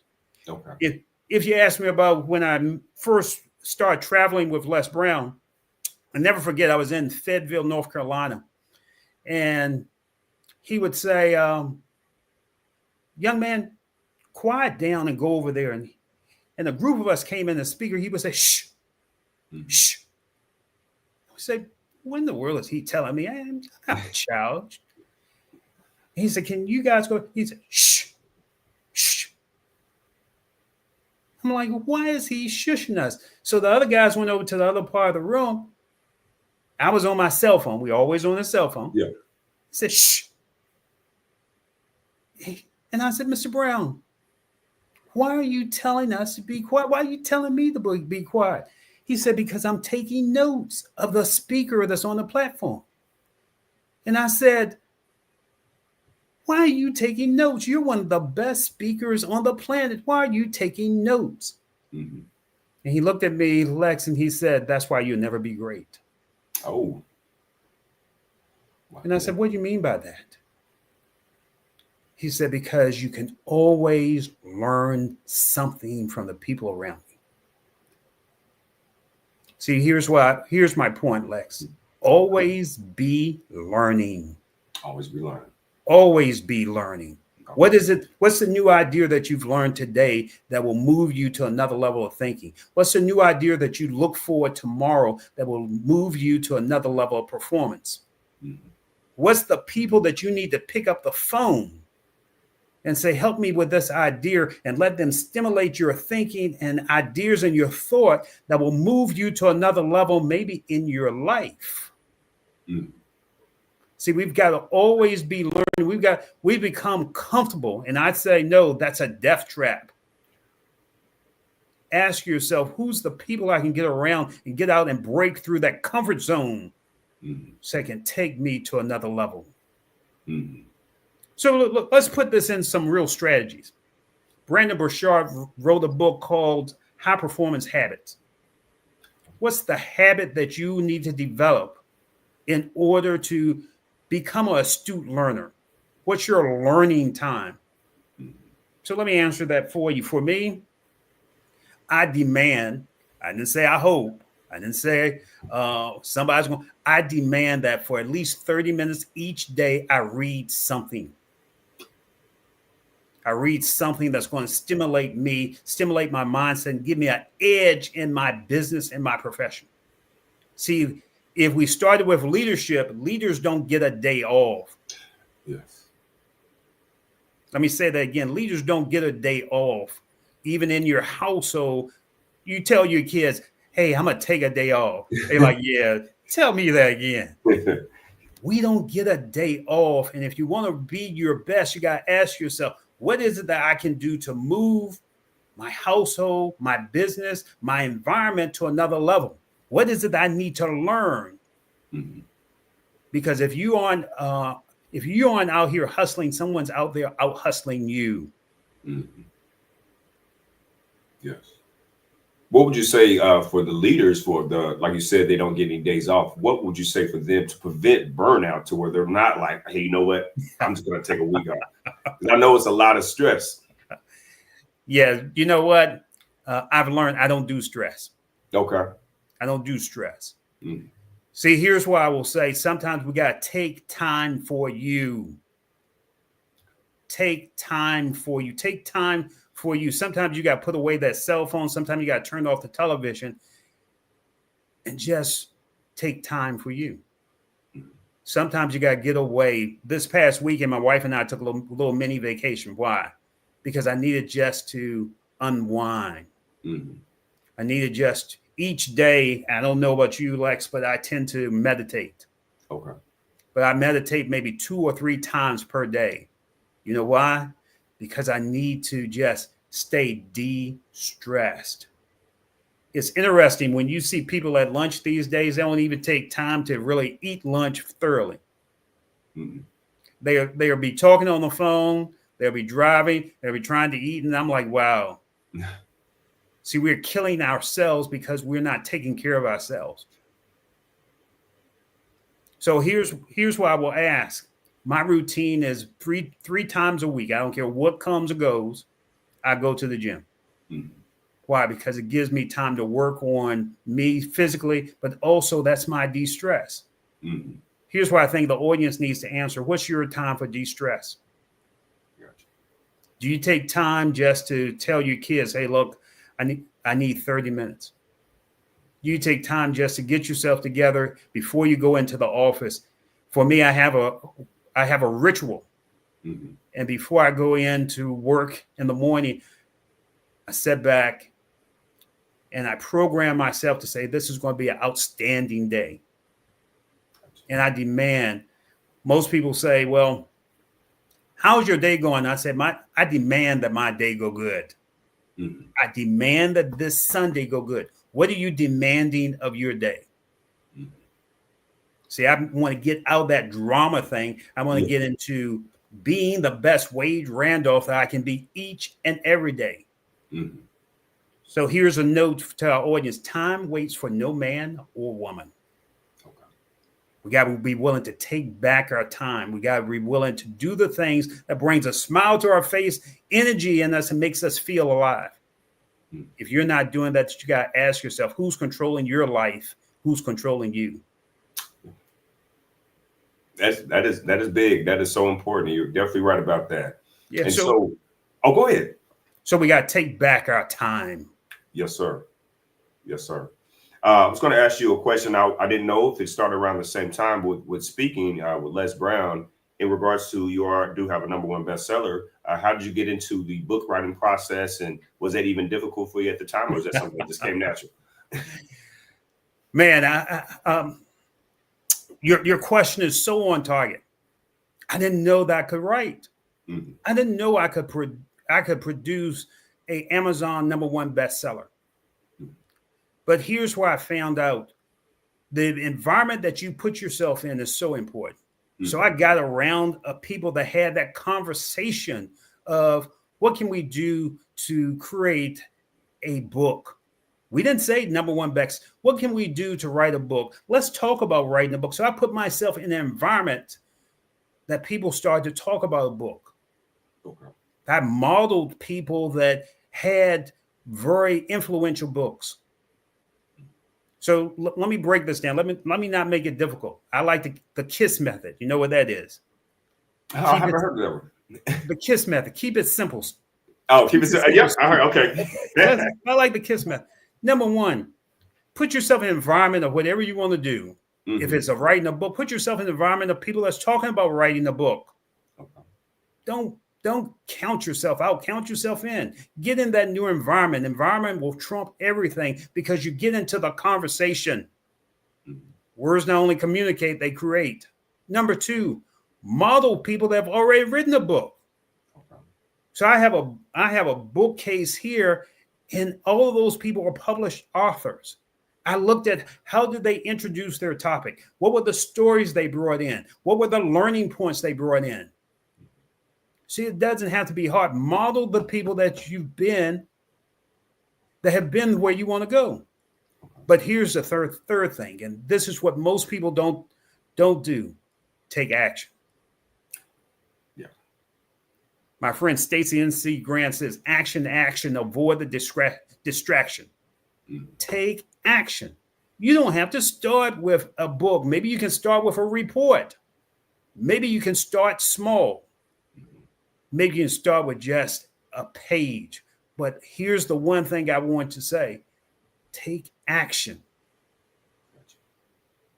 Because it's only step by step. Mm-hmm. You don't have to start with the greatest of the project, but if you take step by step, then you don't know where your destination will end, but you will end of something that you didn't even know you could produce. That's fact. That is so true. Like I said, let's keep it simple. Let's keep the KISS method. Do you think that's part of the reason why a lot of people is like what they call it analysis paralysis? They kind of think of the big arching picture and they're like, you know what? There's no way for me to even begin because, they don't think about just do the simple stuff each and every day. It's the simple things. It's the everyday things that we do. There's a great book, High Performance Habits. Mm-hmm. And no one started out to be a great athlete. No one started out to be a Super Bowl champion.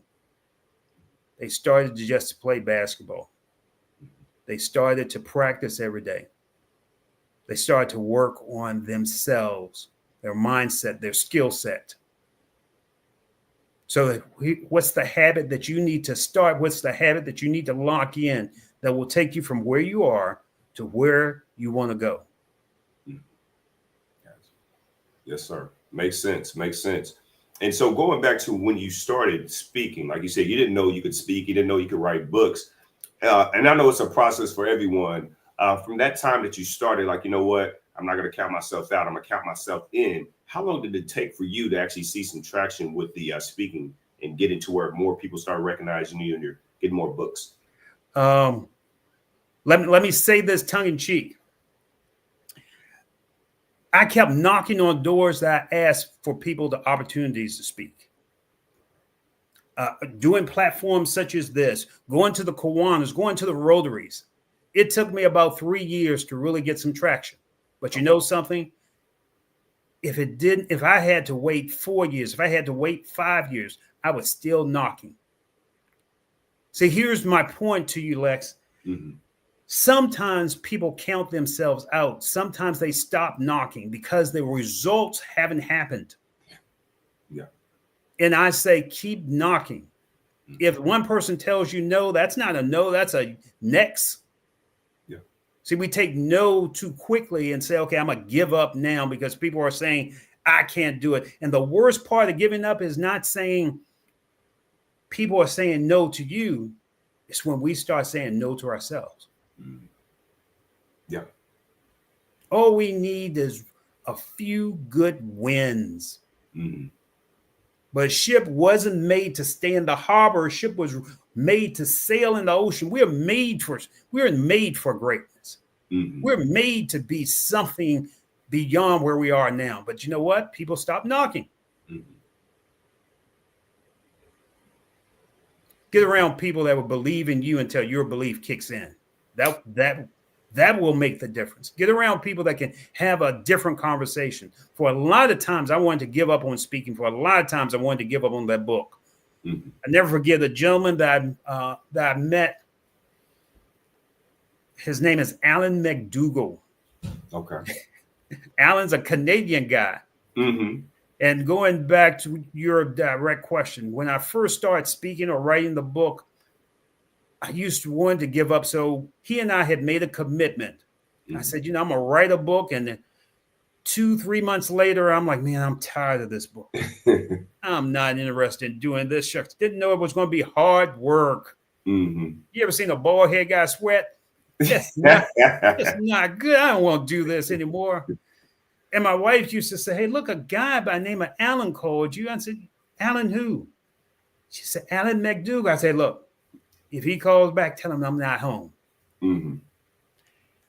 So he called back another week.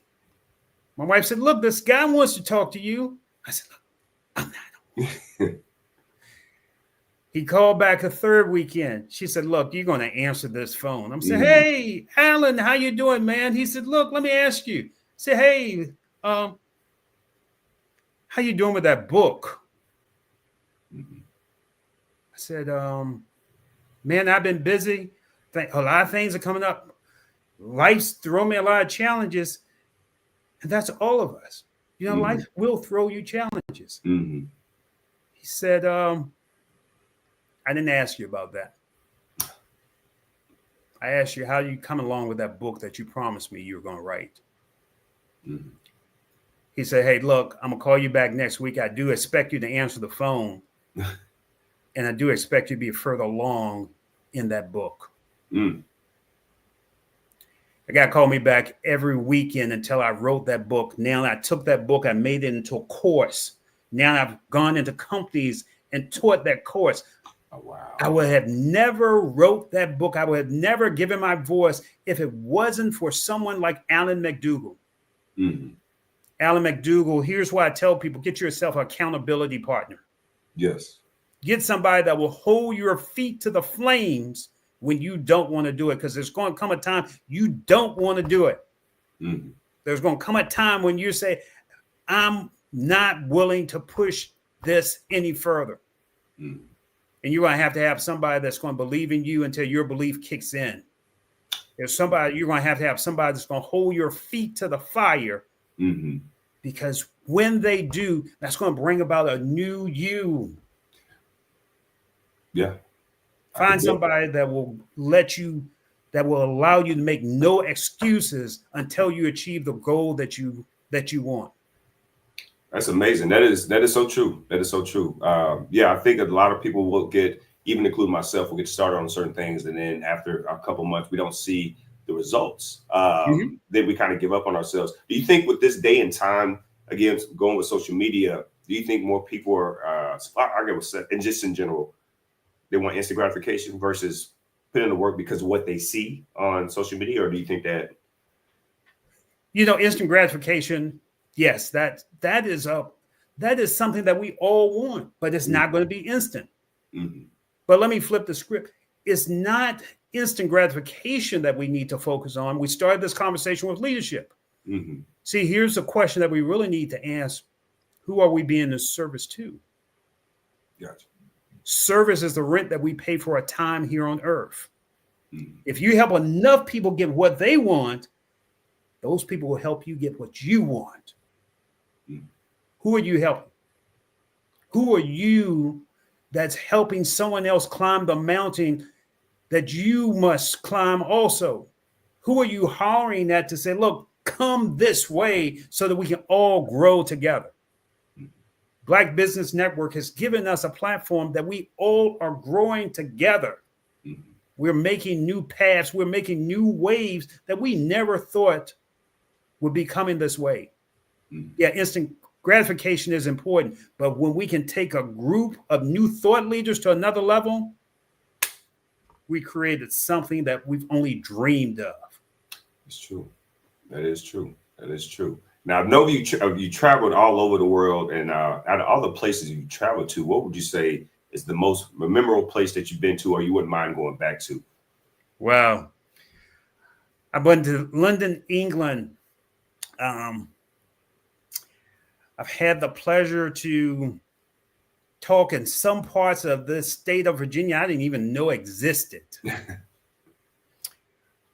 But if you ask me that question, I'll have to go back to a little place. I spoke to a group of kids one time. It's that the place will come to me. But here's what's most important. When I went in and spoke to the kids, there was a few young ladies that were over to the corner. Mm-hmm. And they weren't engaged. The speaker that I came in before, they had talked all through his presentation. You think you can speak? You want to talk? Get your group of teenagers together and see how well you do. And when I came in, they were still talking. Mm. And realistically, sometimes you got to speak from your heart instead of your head. See, too often we want to give intellectual concepts. Too often we want to give intellectual strategies. But you got to talk to a person's heart. Mm-hmm. And I told them, see, because my background is I'm a kid from the projects, 2112 Red Street, bucket of blood and shoot 'em up alley is where I came from. Mm. But I had a dream. I dreamed that I could live better, that my life could be better. That there's something that environment, I wasn't destined to just be in a pine box at the age of 18. Mm-hmm. And I told them that. I said, what's your dream? Dream, determine what you want. Realize that you can make it. Expect it's going to be difficult. Aware that you will have to work hard, but make it as it's about you. Mm-hmm. What's your dream? And when I finished that presentation, all the kids had stopped and said I had a dream. All the kids had embraced what I was talking about. And sometimes we got to talk to our young people, not about what they have, but what they can become. So Lex, here's what I will tell you. What's very important is the Wakefield, Virginia is where I was. but we got to be willing to invest in our young people. Our young people are 50% of our population, but 100% of our future. What's the dream? What's the thought? What's the insight that we can give them to grow beyond their mental constraints? So one place I love to go back to is any place I can invest in somebody that can wake them up to the possibilities of what they can do.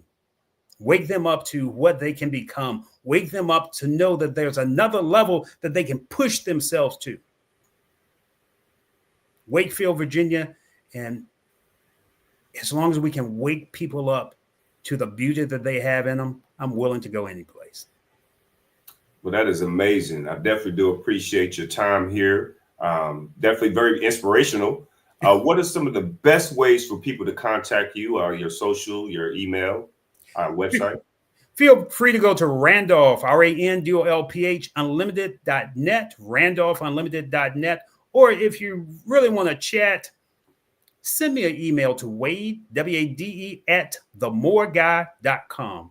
Wade, W-A-D-E, at themoreguy.com. And as I always say, thank you for Lex, for your time, for your patience.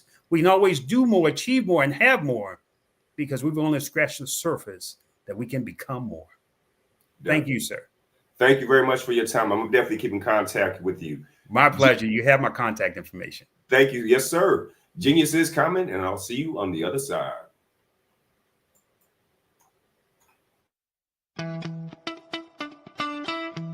How many times have you been asked to help someone you didn't even know, a student, a business entrepreneur, or did you ever even ask, where did they end up?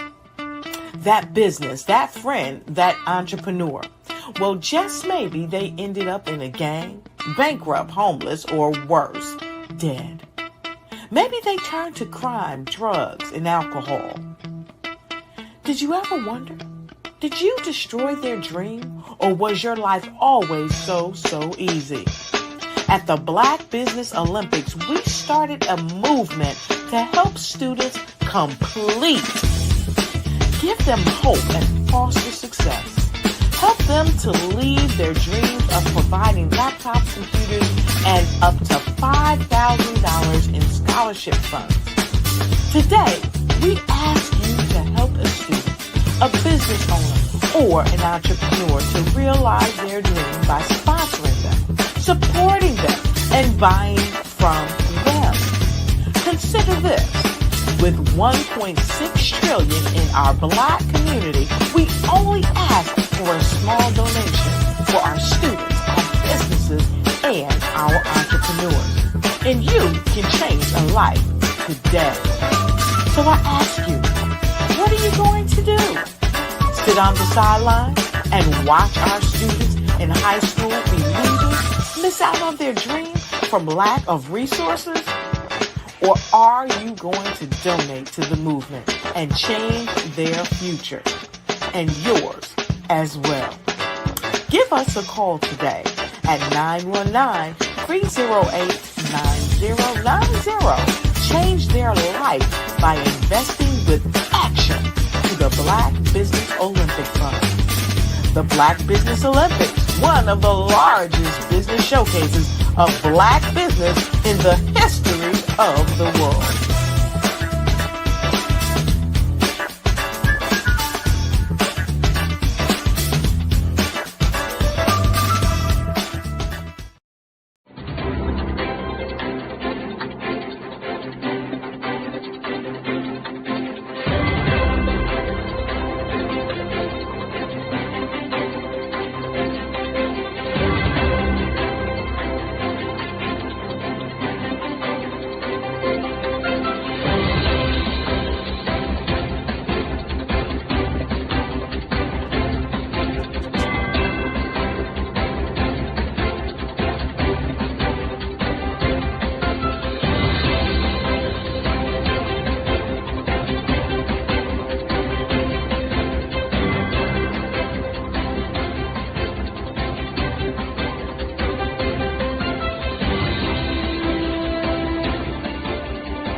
Dr. Eric Kelly III and a host of phenomenal speakers from all around the globe for this 7-day virtual event that you don't want to miss.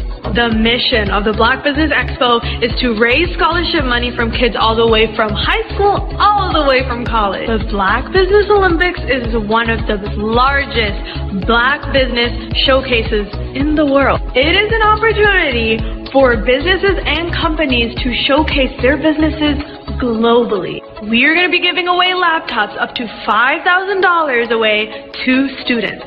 Again, I'm Olivia Appleberry, the founder of 2 Cents Finance and one of the speakers for the expo. I am so excited to see you there. For more info, go to www.blackbusinessexpousa.com or call 919-308-9090 and hope to see you there.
Hi, I'm Eric Kelly III, and today I'd like to introduce you to my art.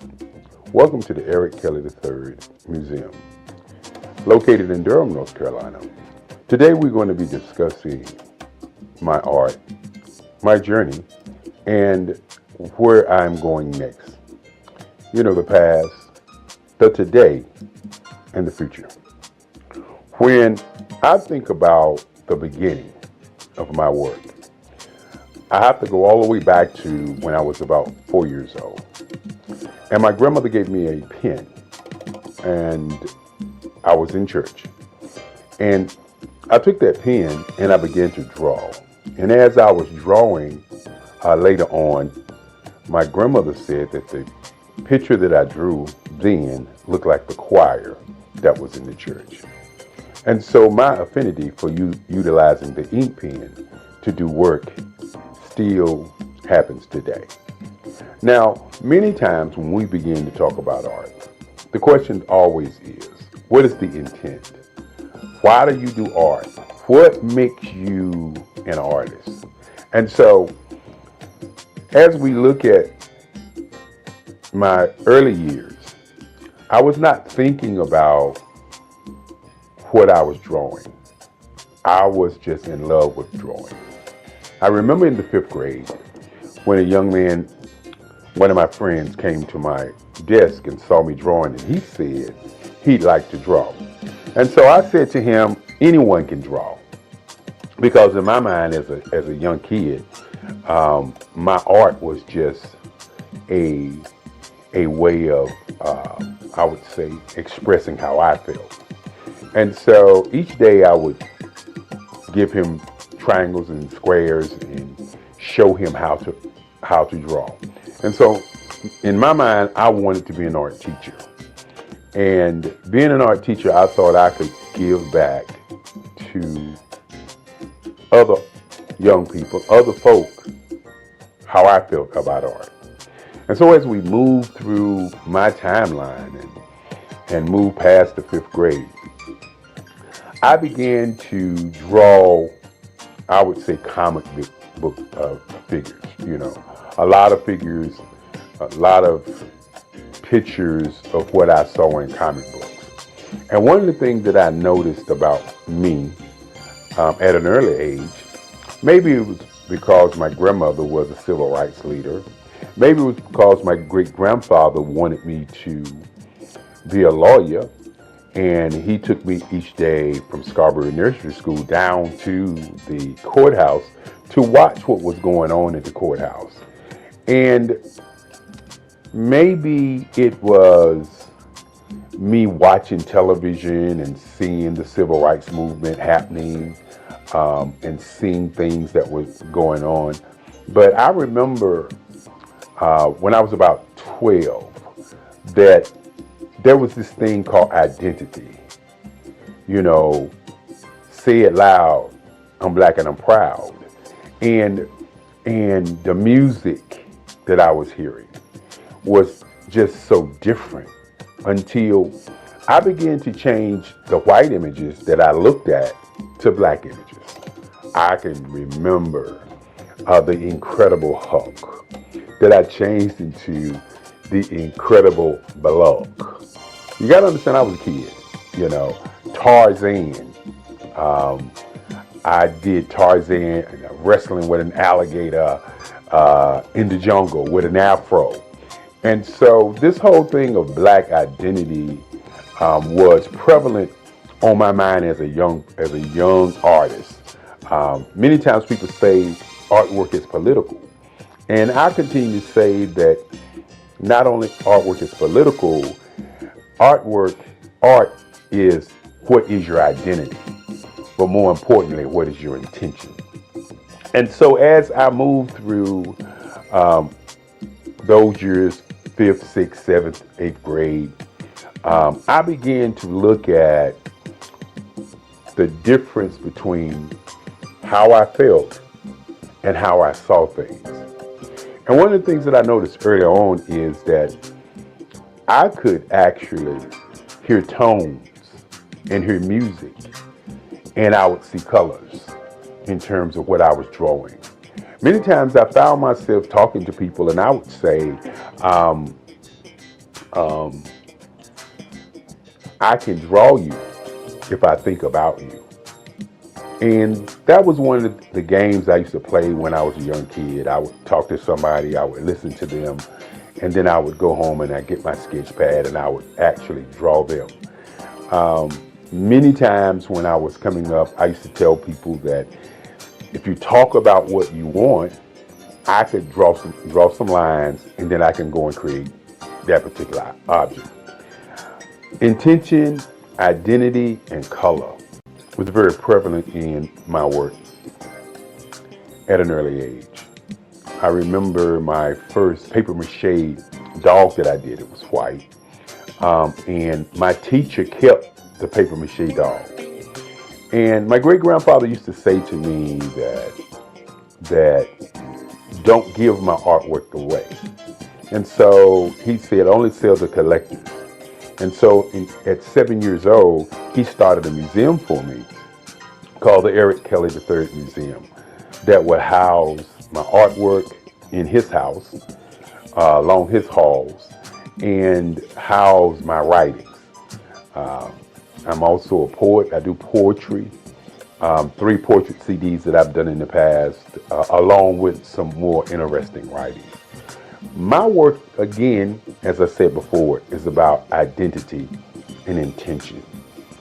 When you think about colors, and we will see some of those pieces later on, but the colors and portraiture that I've moved into, very, very important. Initially, I was doing a lot of figuration, and that figuration was a lot of history pieces. Now, fortunate for many artists, they have what I would say, some guidance, some leadership. When I was growing up, once I got to the 12th grade, 3 of my teachers, Sandra Dowd, Miss Corbett, and Miss Cousins, pulled me into the teacher's lounge. And my art teacher, Sandra Dowd, said to me that I was cheating the world because I was not doing enough art. And she said each day that she give out a project, that I would come in the day of the project and do the best piece in the school. And I used to think about that because I wasn't really aware in terms of my art. I just was doing art. And so my English teacher said that, well, this year you're not going to graduate. And my history teacher says, that is correct, you're not going to graduate. And so you got to understand, back in those days, graduation, senior year was very important. And so what I did was I said to them, y'all can't do that. And they said, yes, we can, because we control your grades. And so I sat there and I listened to them as they began to tell me what they wanted me to do my senior year so that I could do more art. And many times when you have people that come into your life and say they want you to do something and you have your own mission and ideas of what you want to do, sometimes you just, don't do it. But in those days, I was the guy who was very popular in high school. So I thought to myself, this is only a challenge.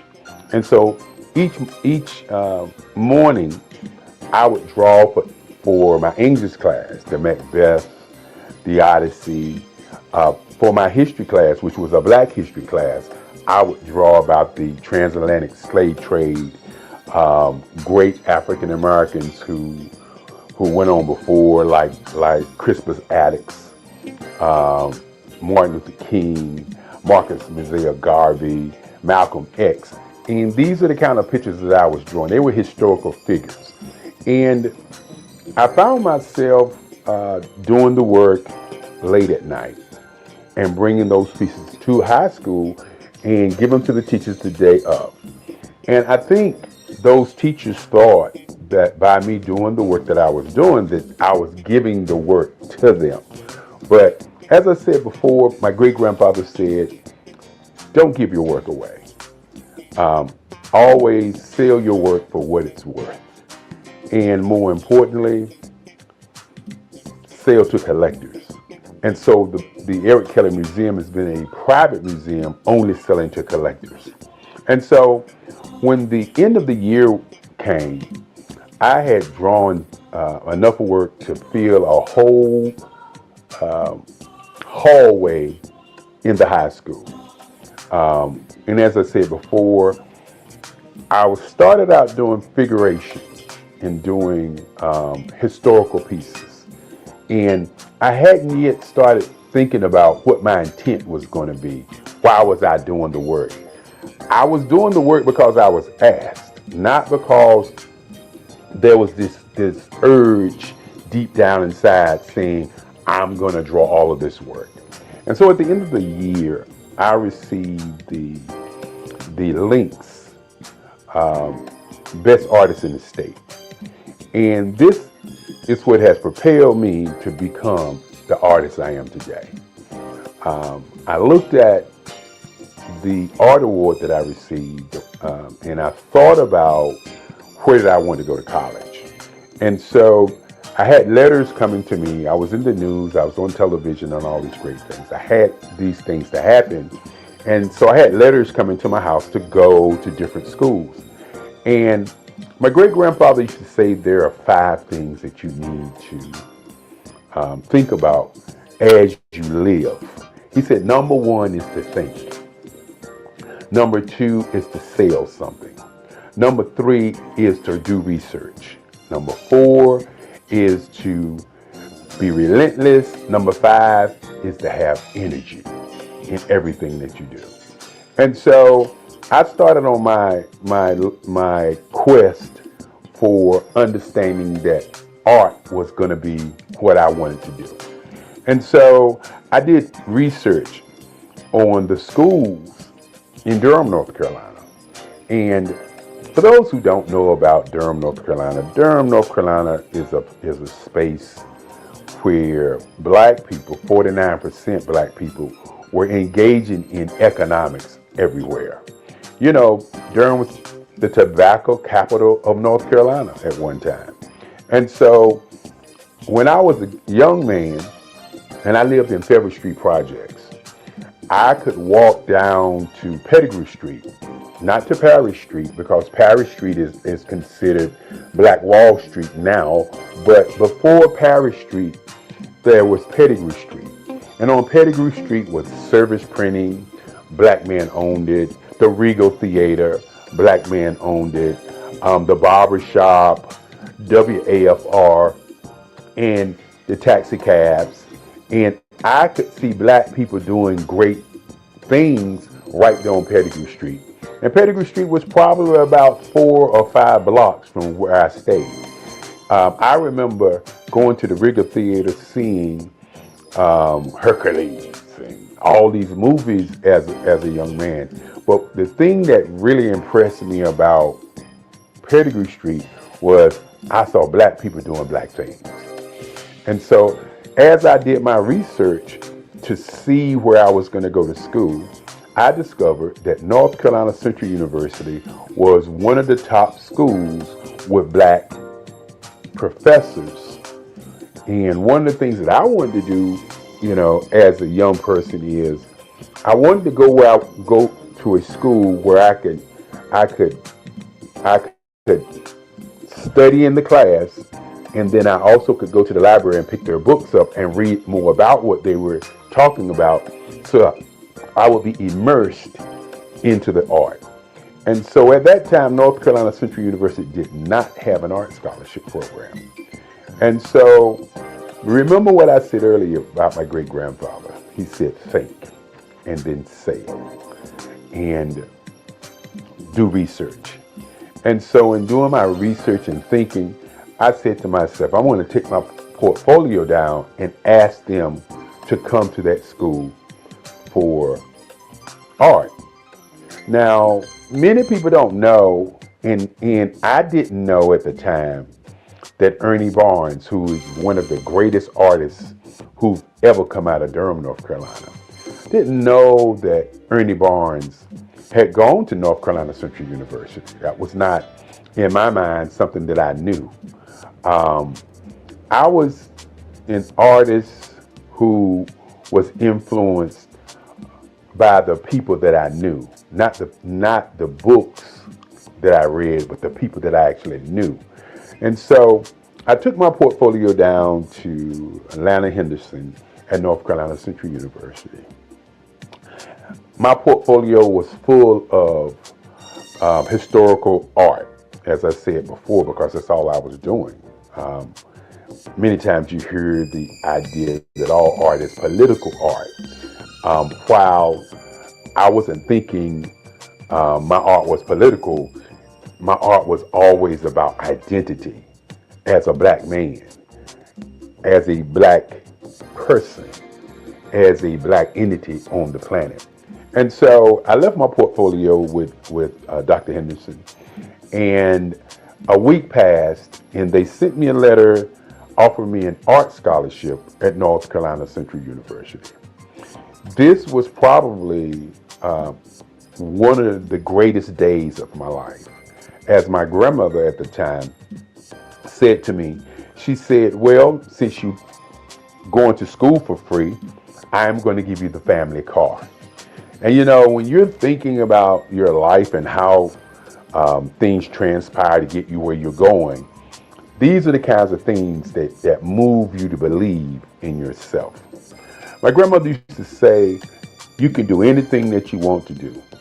Just stand up for yourself and do it. And so, with that being said, my grandmother gave me the family car, and off to North Carolina Central University I was.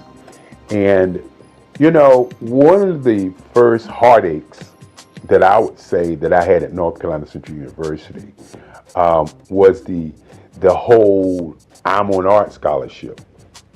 And why I say it was a heartache is because the other students that was in school in those days, they knew I was on art scholarship. I didn't know they knew I was on art scholarship. So when classes began and I was asking the other students about painting, because in high school I had done 3 paintings, hadn't done a lot of painting. As a matter of fact, I was self-taught for my painting. My art teacher, Sandra Dowd, said to me, and I'll never forget it, she said, "You're an artist. I don't have to tell you what to do. Just take the paint and put it on the canvas, and you will figure it out." And that was my first foray into painting. And I did pretty good. I created an abstract. I created a couple other paintings, and I was doing pastels at the time. And pastels was my first love after pencil and ink pen. And so what I did was I utilized my pastel skills as a way of painting. So when you actually see some of my painting, it looks like pastels, because that's how I mix, that's how I match my colors, that's how I draw, that's how I utilize my line work on my paintings, just like pastels. And we'll get an opportunity to see some of those things as we move forward. And so as I got to college, I won't ever forget, I was asking a young lady how to paint. And she said, "You got an art scholarship. You ought to know how to paint." And this was a heartbreaker for me, because I came from a background of people helping people to get to where they go. And so with that in mind, in terms of how I was raised, I was never raised to say to people, "I can't help you. I'm not going to help you. You got something, so go do what you do."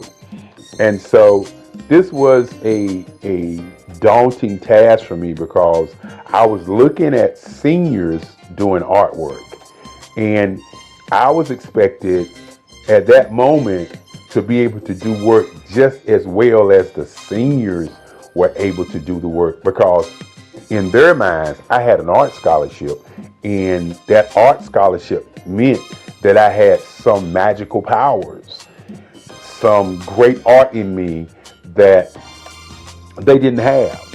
And so I was very, very depressed on that day. I remember it like it was yesterday, because what I did was, as they laughed at me, as they looked at me with those eyes of, I don't know why you got an art scholarship if you can't paint kind of feeling, I just walked out of the classroom, got into my car, and I drove home. And I sat in my house, in my grandmother's house. I sat there and I just thought, why am I going to college? Do I want to go back to college? Do I want to continue this thing called art? I wasn't sure. I just sat there and sat there and sat there. And then in the back of my mind, I could hear Sandra Dowd saying, you're an artist. All you got to do is put the paint on the board and work it out. I could hear Miss Corbett saying, when I brought her the pieces of artwork, "Oh, this is great. I'm going to be able to talk about Macbeth today, and we're going to utilize these pieces." I could hear in the back of my mind Miss Cousin saying, when you look at Eric Kelly, he looks dumb. But when he opens his mouth, he is brilliant. He holds class from one side of the classroom while we are doing class, and he can answer all the questions about history. And I could hear these things in my mind while I was sitting there thinking, do I even want to go back? I tell people all the time that peer pressure is a major pressure on many people if they can't handle it. Fortunately for me, my great-grandfather, my grandmother, and my moms always said to me, you can do whatever you want to do. Listen to what you want to do first and follow your dream. And so my art class was on Monday, Wednesday, and Friday. And my class that I went to was on a Monday. On Tuesday, I didn't go to art class. Wednesday, I didn't go to art class. So on Thursday, I decided that I'm going to go over there to North Carolina Central, and I was going to paint. Now, you got to understand, as a young kid, a young black man, when you're thinking about your identity, you're thinking about what you want to do, and people are pressing against you and doubting who you are and really identifying and seeing who you are. You gotta understand, you're not the guy that I am today. You are a young man who has fear, a young man who's uncertain, a young man who is asking the question, why am I here? And so on that Thursday, I went to the art department at 4:00 when I knew most of the students were not there. And I went to my board and I pulled out my paints and I started painting. And I just kept painting. And I just kept painting. And I continued to paint. I was working it out, trying to figure out what in the world was I doing. And I remember when I got to the art department and I thought about what I wanted to paint. And I painted a piece that if people saw it today, they probably would say that it's racist. If people saw it today, they would probably say, what was he thinking? What was his intent? But I had done a piece in history, in Black history class, of a slave being hung. And it showed a plantation owner grabbing the slave in his hair, getting ready to put the slave into a rope. The name of the picture was I Didn't Do It. And the picture was about a slave who witnessed something that happened and told other people on the plantation, and then the master decided to hang him for talking about it. And this piece also has the Ku Klux Klan in the back, the fiery cross in the back, and all of that crazy stuff I was doing back in that day.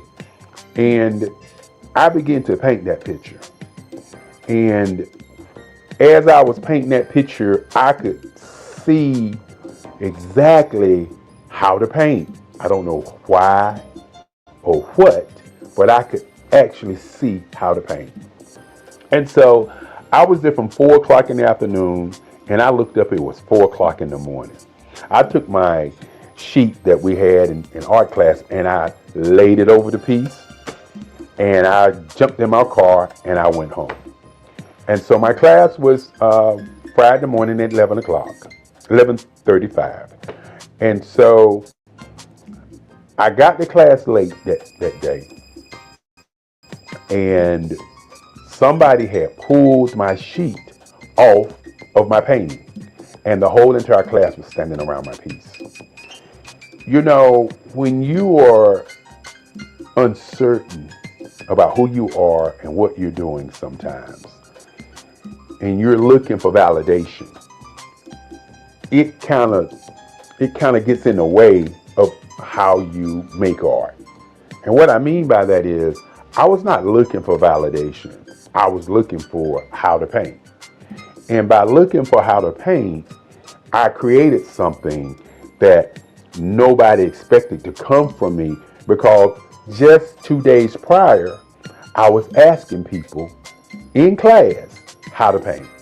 And so this has been a part of who I've always been, is the kind of person who looks at something from a perspective, and instead of asking a question, I delve into it and make a change and make a difference. And so as the kids were standing around my piece, I walked into class, and true to form, I am never been a person who is always trying to talk about what I do.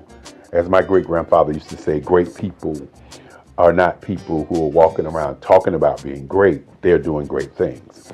And so I walked in and I walked past the students, and I started to pull out my paints in my box. And one of the students said to me, and this was a moment in my life when I really realized that I didn't need validation from people in me making my art. I just needed to continue making art. One person said, "That's not yours. What are you doing?" And I turned and I looked at the student, most of us seniors, and I said, "It is mine." I said to them, I worked on it from 4 o'clock until 4 o'clock yesterday morning. And then one of the students just said, "I just can't believe it." And I just turned and began to work on my work. This has been what's happened to me in art all my life. It's never been about me looking to be a great artist. It's always been about, what is the identity? What is the intent? Why do I draw? What about this practice that I have? What about this museum that I have that makes me continue to draw and paint? And so in college, it was very, very interesting after that time as I created my first piece. And then all of a sudden, the other students start asking me questions about how I did it. And that was more important to me than anything else. Not that I did it, but being asked how. And as I said before, I utilize my artwork or utilize my painting as as I was doing pastels. Pastels was my first love. And once I got to college, I had to begin to think about what my identity, what I was going to do in art. Was I going to be doing figuration? Was I going to be doing scenes? What was I really going to do? And I remember Carlisle, who was one of my teachers. And Mr. Carlisle, I remember Mr. Carlisle. And Mr. Carlisle was a teacher, an art teacher, who said to me, he liked the way I was doing large pieces, and that large pieces was something different from what the other students were doing. And so what I decided to do was to try to figure out what kind of artist I wanted to be. You know, I opened up talking about identity and intention. And I'm going to talk about power and color and emotions later. But what kind of artist was I going to be? And so Mr. Carlisle and Kennedy and some of the other teachers decided that they were going to take us art students to Washington, D.C. And taking us to Washington, D.C. to a art show by an art show curated called 200 Years of African American Art. And you have to understand that in those days, the information that we got was just so powerful. It was not information that we didn't look at the information, but we looked at the information and worked on analyzing why it existed. And so had an opportunity to go to Washington, D.C. There was over 85 pieces of artwork by different artists from all over the world. And that's when I first saw Aaron Douglas. I had known about Romeo Bearden. I had known about Ernie Barnes because Ernie Barnes came from Durham, North Carolina. And I knew about Ernie Barnes because of Good Times. And I knew about Ernie Barnes because he went to Hillside, that same high school that I went to. And many times when we were drawing as young kids, we would always get, you trying to draw like Ernie Barnes. That's Ernie Barnes. That kind of like Ernie Barnes. And so my mind was like, I didn't want to be a copy or a duplicate of any other artist, but I wanted to know what these other artists were doing and who they were. And then I ran across a man by the name of Charles White. And this is where my entire existence was shook. Because I believe that art is the expression of how one feels. And we walked into this big room. And on this room was a mural. And this mural looked like I drew it. It looked like my work. Mr. Carlisle said it. Mr. Kennedy said it. And I was looking at it and I was like, how can this be? How can this man's work be like my work? And who in the world is Charles White? And so this was a journey to kind of discover who he was, why he drew the way that he drew, what was the political part of the kind of art that he was doing. And more importantly, in those days, some artists was doing something that they call today super realism. And that's what Charles was doing. Charles was drawing these pieces with asymmetrical lines, and the line work was just so awesome. And so after discovering Charles White, I began to study Charles White. And of course, I was always studying Ernie Barnes. And so I had to figure out what I was going to put in the art canon. Was I going to continue to draw these kinds of pieces like the Charles Whites? Was I going to continue to draw the pieces like Ernie Barnes? And so I talk about intention and identity and what my work really represents. And what I say to many people, that my work represents world peace. That's what my work represents. The colors that I use, the line work that I use. I'll share with you a little bit later some of the pieces and some of the line work that I do. But my work is about bringing people together, having them to see each other without seeing black or seeing white, without seeing color. I decided that I would do portraits, instead of doing themed pictures. Now I still do theme and scene work also, but I decided that I would do portraiture, that I would do portraits, and that I would take colors and use them as emotional tones. Many times I sit down and then I hear music and I see colors. I hear people having conversations, I see colors. And so I decided that doing portraits of people and how they feel and how they look would be an impact on how people feel. And so I can remember going to New York City during the summers, and just sitting on the stoop in Harlem and just watch people go by and just try to see what they were thinking. When they was arguing, how the intensity of that argument was, and the facial expressions. And I was always amazed by how people reacted. And each time that I would see people responding or moving, I would always see a different color that I could see in my paintings. And so I started drawing pieces in colors. And so my work has morphed from just doing the figuration into just doing portraiture, even though my next series of paintings are going to be dedicated to Black women.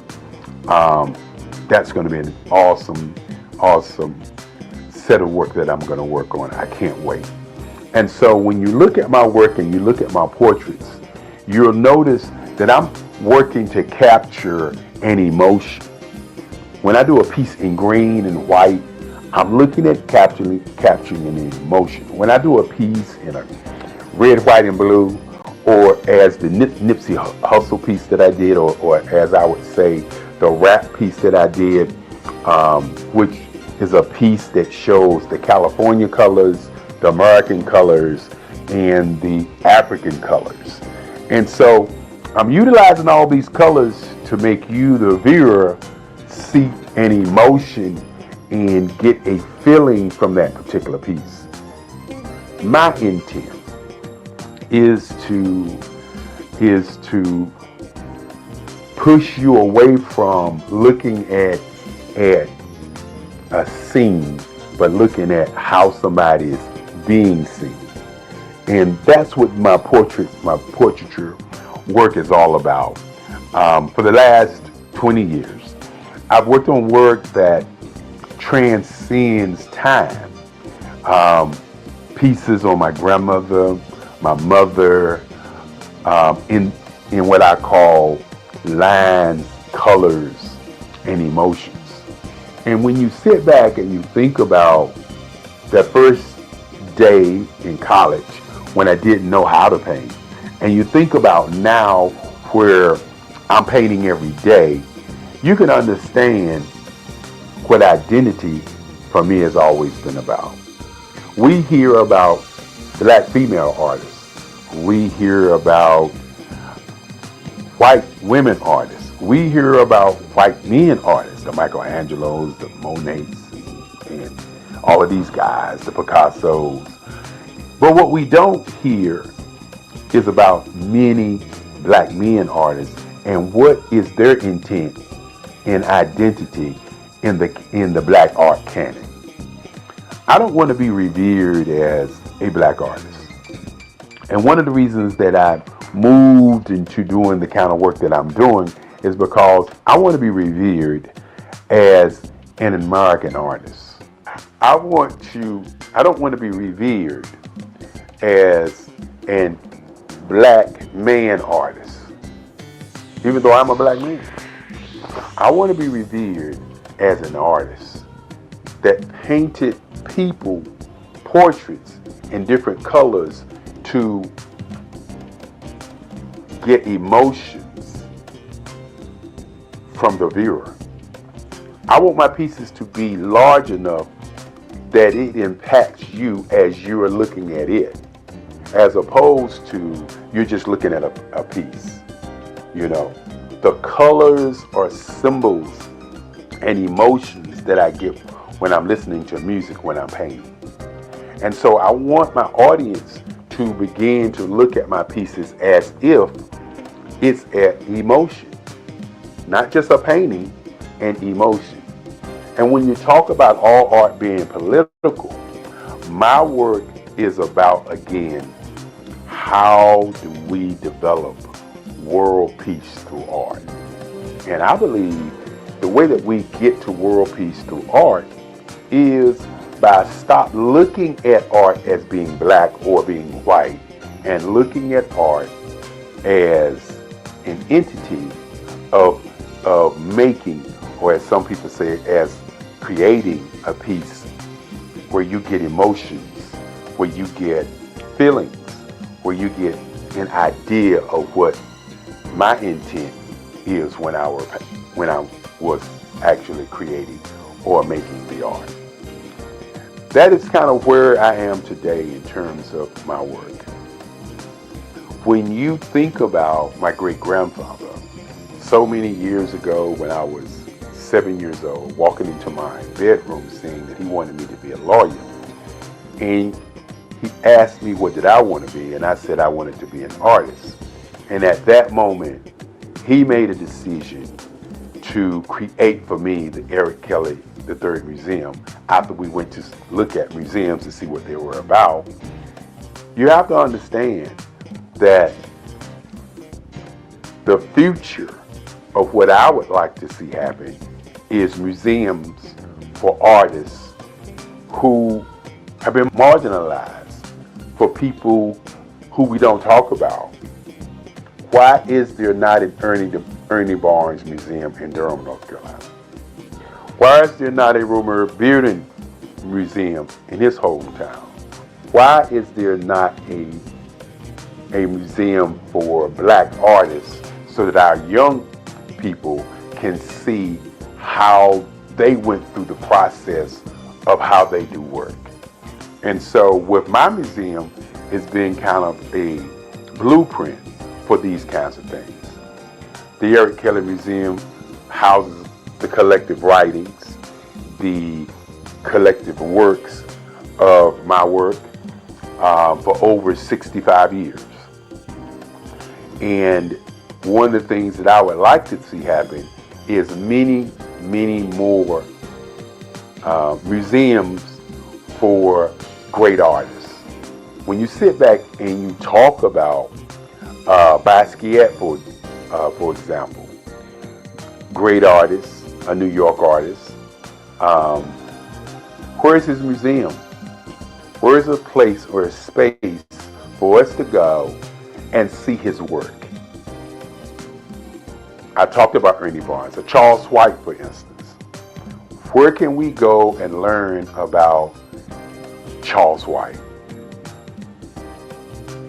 Another gentleman, and I could go on and talk about the Kennedy Wiley, who's doing awesome work, Lisa Butler, who's doing awesome work, Mark Bradford, who's doing awesome work.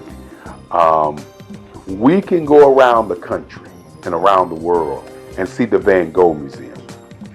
We can see the Richard Steele's work, Clifford Steele, work. We can see all of these white artists around the world. Museums. Where are the black museums for our young people to see the greatness of these artists who have gone on before us? You know, I also do photography work, and Gordon Parks was a great photographer. But think about it for a moment. Other than seeing the exhibit of Gordon Parks photography, where can you go and study him, the man?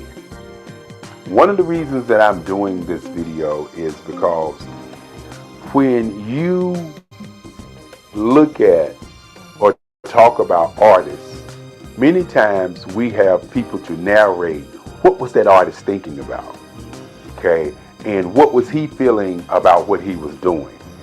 And you don't get the conversation from the artist. The artists don't talk about the line work. The artists don't talk about the color. The artists don't talk about how he got to where he is. There's always somebody else talking about how he got there. Van Gogh, for instance, they talk about him cutting off his ear and sending it to somebody. They talk about the Starry Night piece. From their perspective, they don't talk about, or we don't hear Van Gogh say, well, the reason I did Starry Night because I was depressed and I thought tonight this was a piece I was studying to do these kinds of things, and this is how the Starry Night happened. We don't get that story. So you really don't know the intent. And so I want to do a conversation about the intent of my work. My portraits, my lines and my colors are put together in a way to pull from you an emotion of how you feel about people on the planet. My pieces are human landscapes. I want you to look at my work and see the lines as the age of the people who I'm painting. When I talk about sitting in North Carolina on my stoop, or sitting in New York City, or going to Chicago, going to New Orleans, going to California, and going to all these different places and watching people, I want you to understand that I'm watching people to see how they move, how they react, how they respond, what makes them them.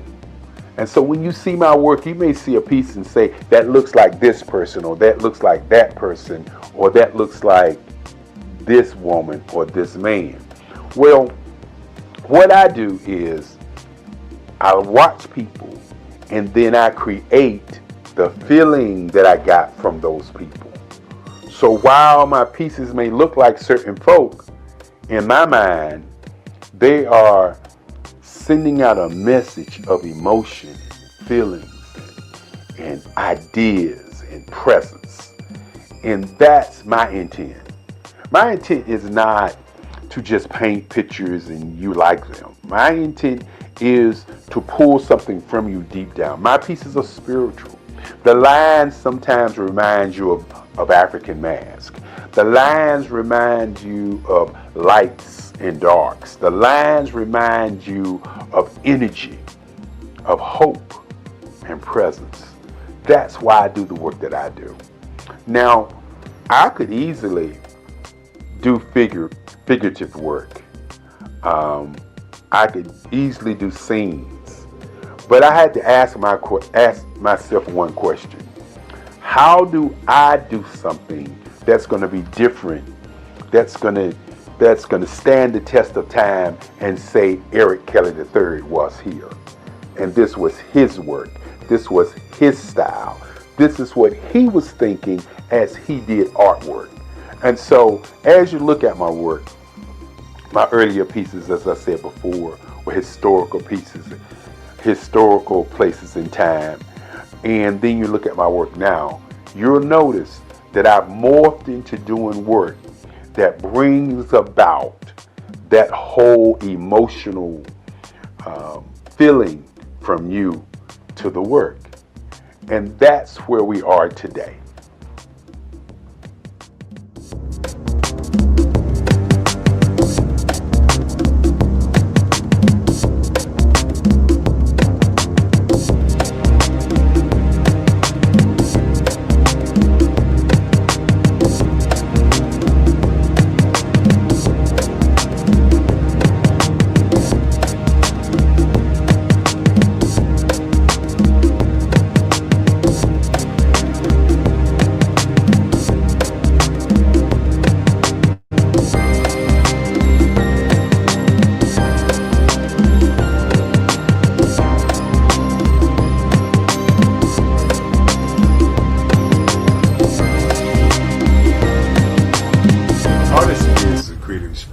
Something from nothing, you know, it explodes onto the canvas, or it explodes on in my work.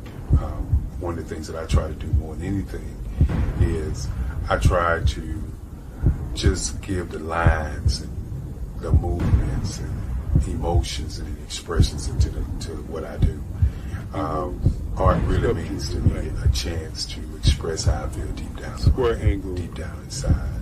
Most of my art begins as a thought that I might have, you know, whether it's sports, whether it's history, whether it's a woman or a man. It pretty much starts as an idea of thought before I get into the actual image of what I'm going to draw. I do a lot of historical pieces. I was a history minor in college, and I love to do history pieces. And a lot of times I'm thinking about history, and then I try to make that history impact you as you look at it. That's one of the reasons I do pictures so large, people ask me, why do I do the pictures so big? And I tell them, I want the piece to impact them as they're looking at it, to kind of dominate them, dominate their space.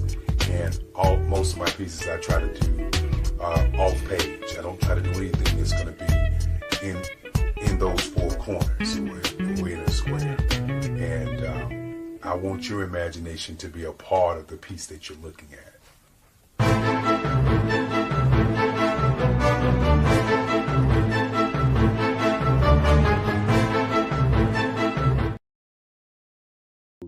Sculptures and Paintings, presented by Eric Kelly III. I want to take you on a journey through color, a journey through the elements of art, lines, shapes, form, color, value and texture, space, the 7 elements of color.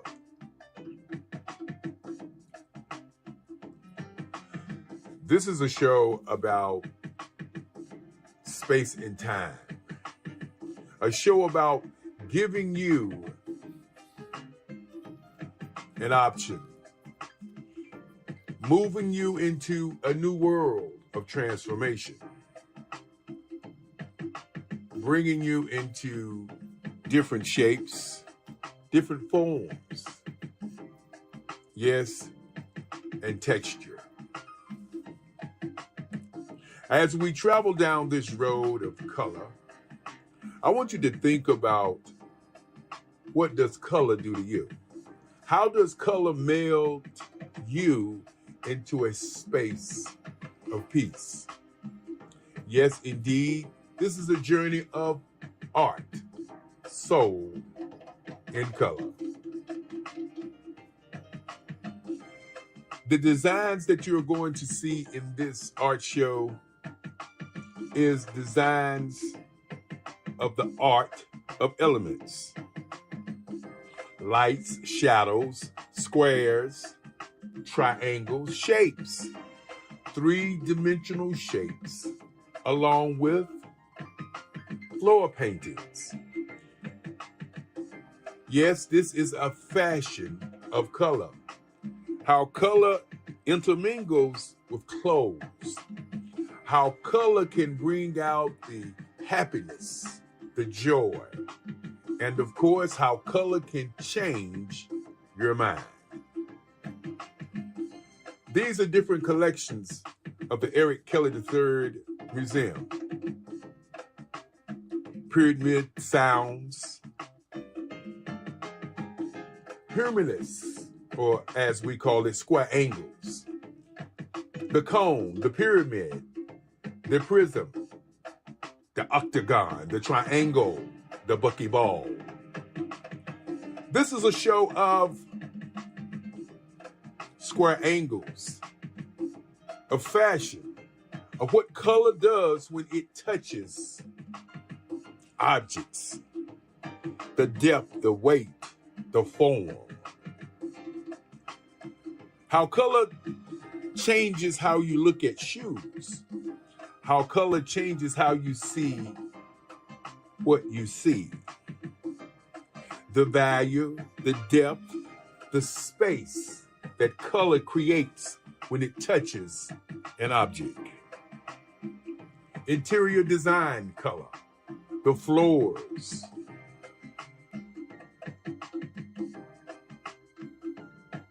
Color collection of clothes, merchandise, as we look at the colors of the collections that touch objects, fashion. Inflatable colors from the collection.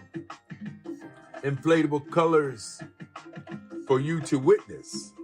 And of course, 3D objects that move down the river. And then the color of cars, how you see those colors on those cars. And then the grand monuments of color, as we begin to look at the sculptures created by Eric Kelly III. The color wheel or the color emotions of paintings, the spheres of color, the emotional gravitational pull of the seven senses. The seven senses that we believe in and feel as we look at color. And then the collections of squares, lines, circles, pyramid sounds. The colors blast the sounds and changes your emotion. Pyramid sounds, collection, floor art, typhoon of colors, these spheres, two-dimensional. And then, of course, the hurricane collection, a collection of colors that demand weight, demand form, demand attention. Lines, squares, shapes, and colors and objects are part of the colorblind collection. Let's move into this journey of paintings, squares, and triangles inside of the color elements of art. These are new creations by me as an artist. These are the creations for art for the next 20 years of my practice. Creating these pieces of art that are attached to squares, circles, images, lines, and forms.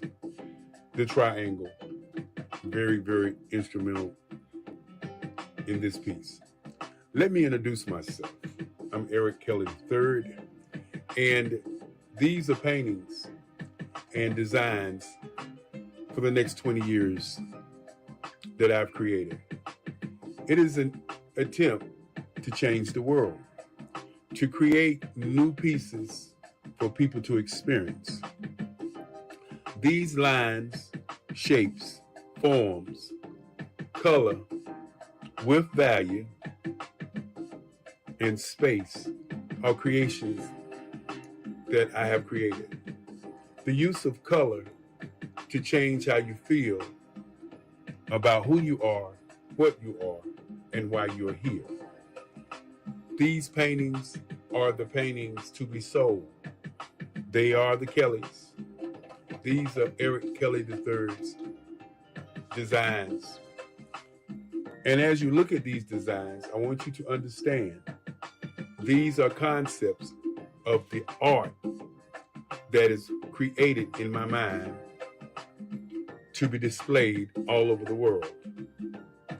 Floor paintings, geometrical shapes on walls are all a part of the idea for my art. The fashion portion of the designs that I've created. And these designs are created in different collections. The Pyramid Sound collection, the Humulus collection. The Pyramid Sound collection is a collection of layouts and designs that are utilized in fashion.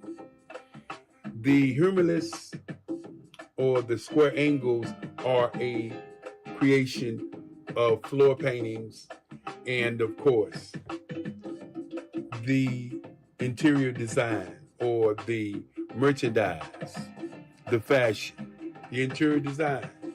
The Humulus pieces are, and the Pyramid Sound pieces are a part of the fashion from the paintings that I've created. The paintings that I've created are paintings to utilize on merchandise. There are elements and objects that can create a sense of feelings. The square circles, the triangles, the square angles. The elements of art as we look at interior design, these are all a part of the creations that I've created. This is a portfolio of those designs and how they can be used to move people, how they can be used for hats and caps and shirts, how they can be used as objects in parades, floating objects. The Humulus collection of the Square Angles collection is a design that's created for you to think about how you exist. When you begin to think about painting cars, this is a combination of the Square Angles piece. My creations of the monuments, the totem poles, the larger-than-life objects that look at you as you look at them. The Square Angle collection is a collection of over 300 pieces that I've created. The Experience collection is another collection of art that I've created. These are paintings to be painted. The Sixth Sense sound are a collection. And then, of course, the Shapes, Lines, and Color, as I call it, the Color of Color collection.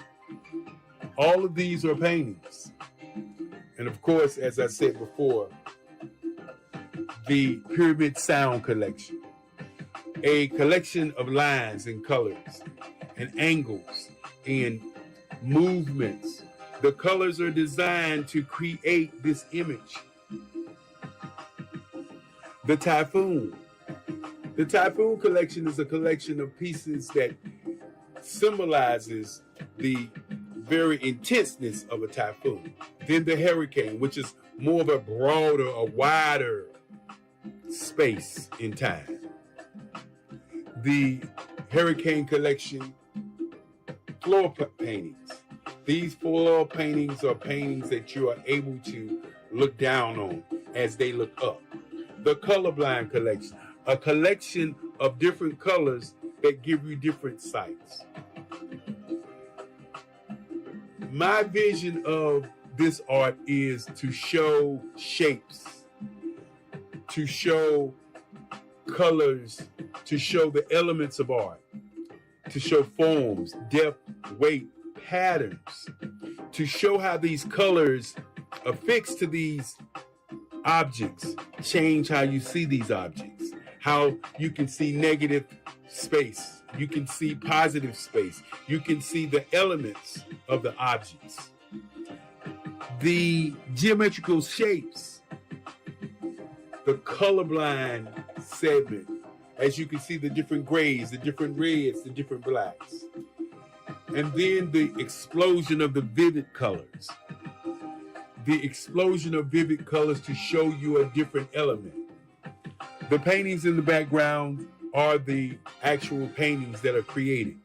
The pyramids are a part of the paintings that are affixed to the pyramids to make the pyramids move. These are the concepts of my art. These are the art pieces for the next 20 years. These are the pieces that I want to share with the world. The floor paintings that match the pyramid paintings that match the paintings on the walls. The elements that I have created through the pieces in the Eric Kelly III collection. When you begin to talk about color and emotion and space and depth and patterns and forms, these are the creations of art that I have created for the vision of these paintings. When I think about this show and think about the elements in this show, I think about the value and the depth. I think about the space and the time, the form and the dimensions. I think about the triangle. I think about the rectangle. I think about the square. I think about the lines and how all of this comes together to create the elements of my art.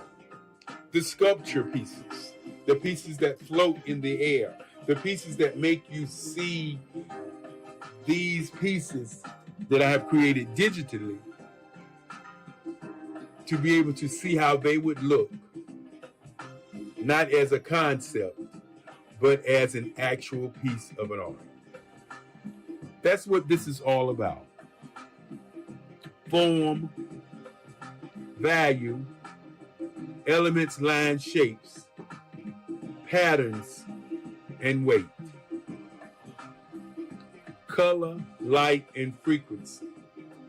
The paintings on the wall are part of the Eric Kelly III collection. The sculptures are the prototypes of what we would like to see as a part of the show. I want you to understand that the elements of this, or the pieces in this show, are the prototypes of what I, as an artist, may never get an opportunity to create. But this gives you an opportunity to see the creations in my mind of the art that I'd like to see projected in the next century. So as you look at the value, the depth of field, the texture, as you look at the fashion, as you look at the form, I want you to understand that the pieces are here to dominate the space. The lines element, the shape element, the form element, the color element are here for you to experience emotions in color. These colors are not just colors to stand, but colors for you to experience emotion. The emotions of color.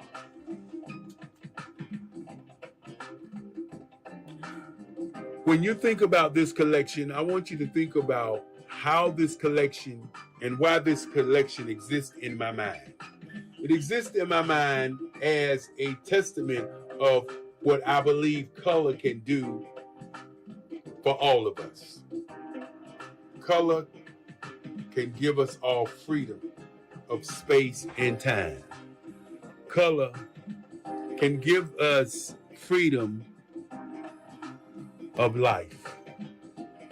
These pieces represent the forms of life. As you can see, these colors create a three-dimensional form of geometrical shapes that give you value, depth, and gives you form and patterns. That's what the Color of Color collection is all about. I want you to understand that these are pieces that I want to create. These are pieces that I want to create for galleries, for museums, for spaces, for the life of color.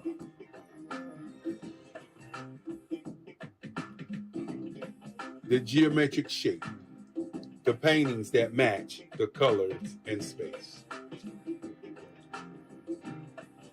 Pyramid Sound collection, the Humulus collection, the Square Angles collection, the Floatables for Parade collection. This document is to show what my color vision looks like.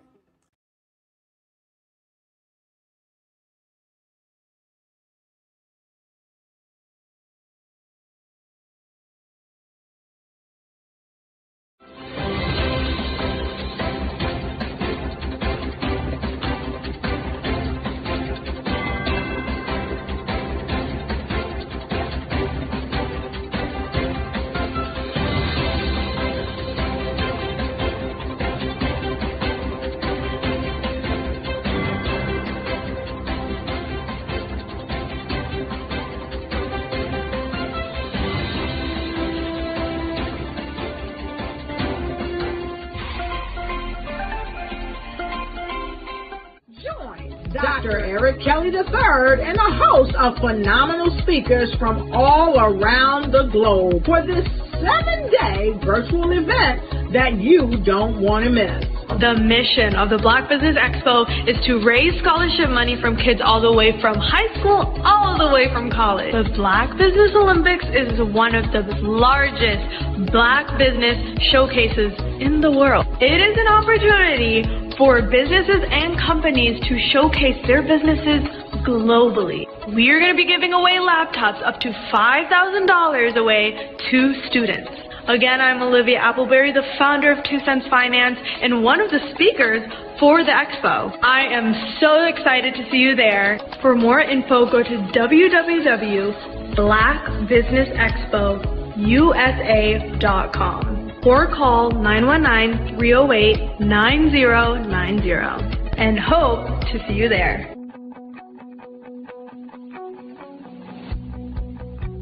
I am Black Business. From the moment I wake until the time I sleep. Yes, I am Black Business. I am Black Business. Tell me, are you Black Business? I am Black Business. Do you support Black businesses? Listen, I support Black business because I am Black Business. Black Business Expo, one of the largest business showcases in the history of Black business in the world. The world! Sign up today at www.blackbusinessexpousa.com or call 919-308-9090. I am Black Business. I am Black Business. From the moment I wake until the time I sleep, I am Black Business. I am Black Business. Are you Black Business? I am Black Business. Do you support Black businesses? I support Black business because I am Black Business. Black Business Expo, one of the largest business showcases in the history of Black America in North Carolina. Join Dr. Eric Kelly III and a host of phenomenal speakers from all around the globe for this 7-day virtual event that you don't want to miss. The mission of the Black Business Expo is to raise scholarship money from kids all the way from high school all the way from college. The Black Business Olympics is one of the largest Black business showcases in the world. It is an opportunity for businesses and companies to showcase their businesses globally. We are going to be giving away laptops up to $5,000 away to students. Again, I'm Olivia Appleberry, the founder of 2 Cents Finance and one of the speakers for the expo. I am so excited to see you there. For more info, go to www.blackbusinessexpousa.com or call 919-308-9090 and hope to see you there. I am Black Business. From the moment I wake until the time I sleep. Yes, I am Black Business. I am Black Business. Tell me, are you Black Business? Black Business Expo, one of the largest business showcases in the history of Black business in the world.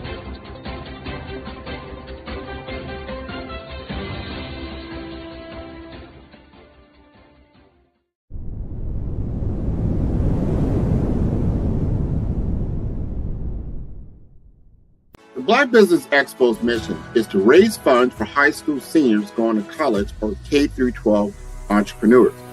This expo is a fundraiser for students. Please, you may go to www.blackbusinessexpousa.com to donate to the scholarship fund or use the Cash App at $BBXUSA. Our goal is to give laptops and up to $5,000 to 10 students. students can register online at www.blackbusinessexpousa.com. Every dollar counts. Please donate to the Black Business Expo USA Scholarship Fund.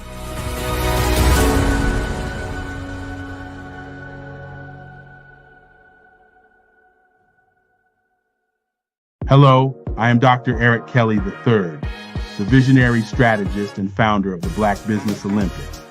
I invite you to showcase your Black-owned businesses on the Black Business Network global stage. The Black Business Olympics is a global Black Business Network platform that propels Black-owned businesses into the international spotlight. By showcasing your business on the Black Business Olympics platform, you can reach a worldwide audience of potential customers, partners, and investors. You can also establish yourself as a thought leader, an expert in your field, attract lucrative partnerships, and more speaking engagements.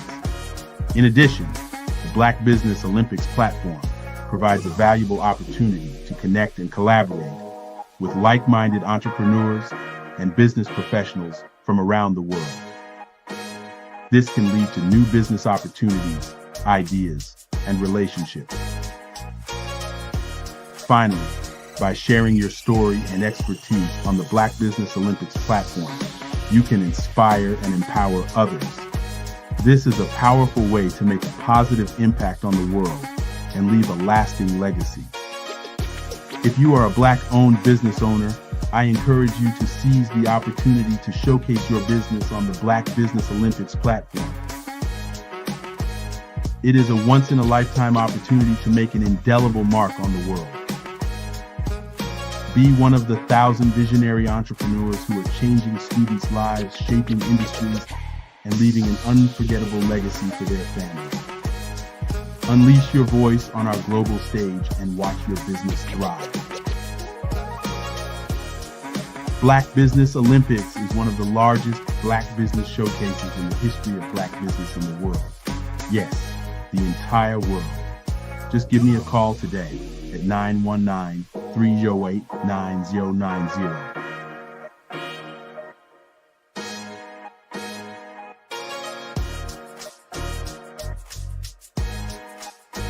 Black Americans consume 32% more media than any other group in the United States, yet they own just 4% of it. How did this gap happen? Despite record engagement, Black-owned media outlets receive only a fraction of advertising dollars. On this episode of Follow the Brand, Miami entrepreneurs Dexter Bridgman and Grant McGaw tackle this paradox head-on. We had to control costs while maintaining reach. Going digital wasn't an option, it was survival, McGaw adds. You have to invest in technology and networks before crises force your hand, especially when the system isn't designed for you. Reality. Major brands like General Motors and McDonald's have pledged to increase ad spending with Black-owned media, 8% by 2025 and 10% by 2024. But the reality? Actual spending remains far lower, leaving Black media entrepreneurs to forge their own paths. Discover how MIA Media Group built a loyal readership of over 1 million, and how 5-Star BDM leverages artificial intelligence and a network of 20,000 experts to empower leaders in healthcare and business. Recorded at the Black Business Olympics, this conversation is more than talk. It is a blueprint for the future of Black media. Subscribe to Follow the Brand and help shape tomorrow's media landscape. Your story is powerful. Your brand is valuable. Your business deserves to be seen, heard, and followed. The Black Business Olympics has given you the stage, showcasing Black entrepreneurs speaking on stage, networking, and leading their businesses. Now, let's take your business even further. With the Black Business Olympics logo and clips of past events and inspiring speakers, we celebrate the power of visibility and the impact of your unique story. Introducing 5-Star BDM's exclusive video creation services designed to transform your Black Business Olympics appearance into a powerful marketing tool. Our dynamic approach includes behind-the-scenes shots of video editing, branding consultations, and social media marketing. We take your business story and turn it into a high-impact video that attracts clients, builds trust, and opens doors to new business opportunities.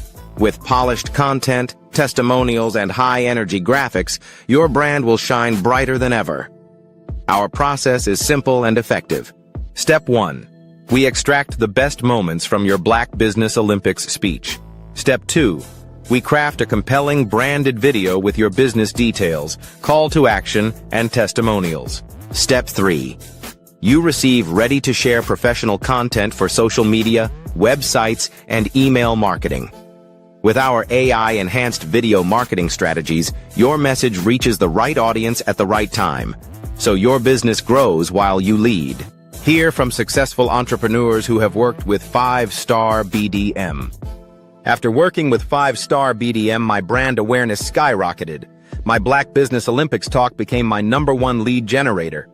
The video they created gave me the confidence to pitch my business to major investors. Game-changing service. These testimonials showcase the transformative power of our services and the success that follows. Your business is your legacy. Your story matters. Let's make it unforgettable. Use your videos to land deals, grow your online presence, and dominate your industry. The message is clear. Get your custom video today. Visit 5starbdm.com. 5-Star BDM. We build 5-star brands that people will follow. Are you ready to be next? Email Black Business Network for your special pricing.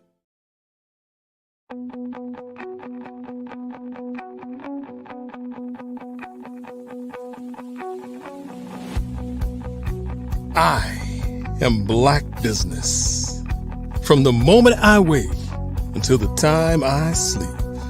Yes, I am Black Business. I am Black Business. Tell me, are you Black Business? I am Black Business. Do you support Black businesses? Listen, I support Black business because I am Black Business. Black Business Expo. One of the largest business showcases in the history of Black business in the world. The world! Sign up today at www.blackbusinessexpousa.com or call 919-308-9090. I am Black Business.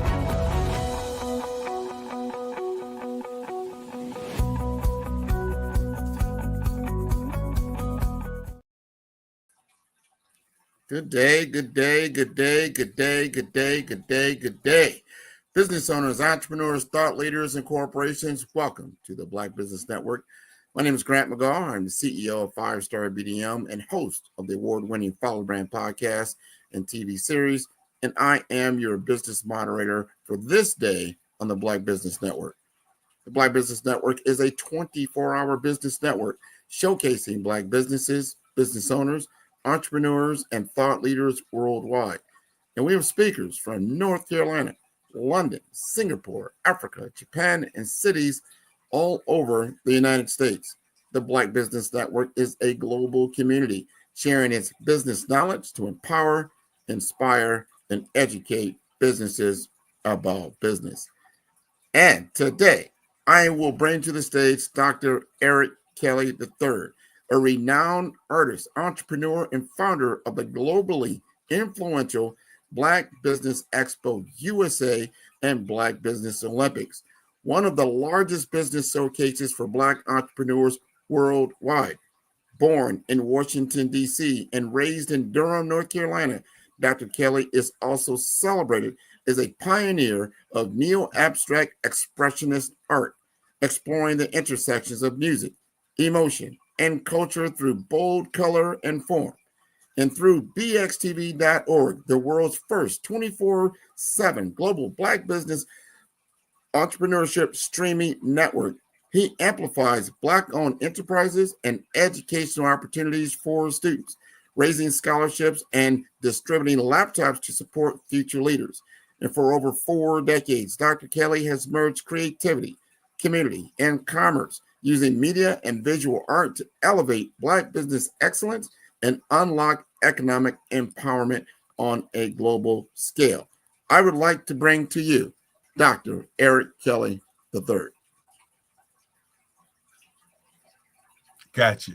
I knew you thought I had froze up on you. I just thought I'd freeze the moment. Grant, it's a great day, when we get an opportunity to do what we do. And many times when people say that, they think they've done something special. But when I say do what we do, I'm only talking about breathing, getting the opportunity to breathe this great air and to change the lives of people that we're able to touch.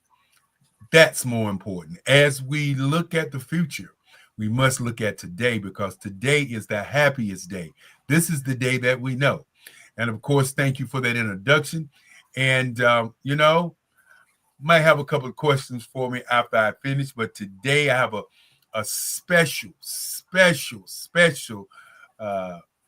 statement I want to make.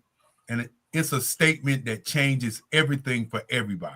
Mm-hmm. Not just for me, the businessman, not for just you, the businessman, not for the businesswoman, but this is going to be a global message to the world. We talk about reaching out to over 200 countries. We talk about, being the households of people in Asia. We talk about Africa, UK. One of the things that we do that many other networks do not do, which is groundbreaking, is we have speakers to speak from these countries on this network, which puts us in the South America, that puts us like this morning in Australia, that puts us like, I think it was Wednesday when we was in Nigeria, what puts us yesterday in the UK, what puts us today, where are you at? Oh, I am in Omaha, Nebraska. And you're in Omaha, Nebraska, and I'm in North Carolina. And then when you think about Las Vegas, when you think about South Carolina, Virginia, Washington, D.C., Maryland, when you think about all these places, these are the places and the rooms that we're in. And we make sure you know that we're in those rooms, because that's what Black business is all about. In America, we are worth $1.8 trillion. That's what everybody's fighting over, that $1.8 trillion that we amass. Mm-hmm. That's what it's all about. So with no further ado, Grant, as we continue to say, genius is common, and I'll see you on the other side. Thank you. Thank you. Thank you. Thank you again. Before I start, I want to say those words that I believe are the most important words to say to people, and that is thank you. For those of you who've gone all week with us, thank you. For all of the speakers, thank you. For me getting another day on the planet, thank you. Thank you is very, very important. I want each person to think about this today. Who have you not thanked? I want you to reach out after this message and call somebody and just tell them thank you. Thank you for being there when I didn't know what there was. Thank you for helping me or showing me the way or giving me something to help me get where I'm at today. My great-grandfather used to say, and I heard a gentleman say it earlier today, you should always be learning. He used to say you should always be thinking. He said thinking was number one. He said it's the closest thing to oxygen. And each and every day, I live by that. Now, the Black Business Olympics, it's the 7th day. It is the last one of the day. And when I say the last one of the day, it could be in the morning where you at. It could be in the afternoon where you are. It could be at lunchtime where you are. But this is a 7th day of a 7-day marathon. On Monday, we did we did education, we did empowerment, and we did, of course, education.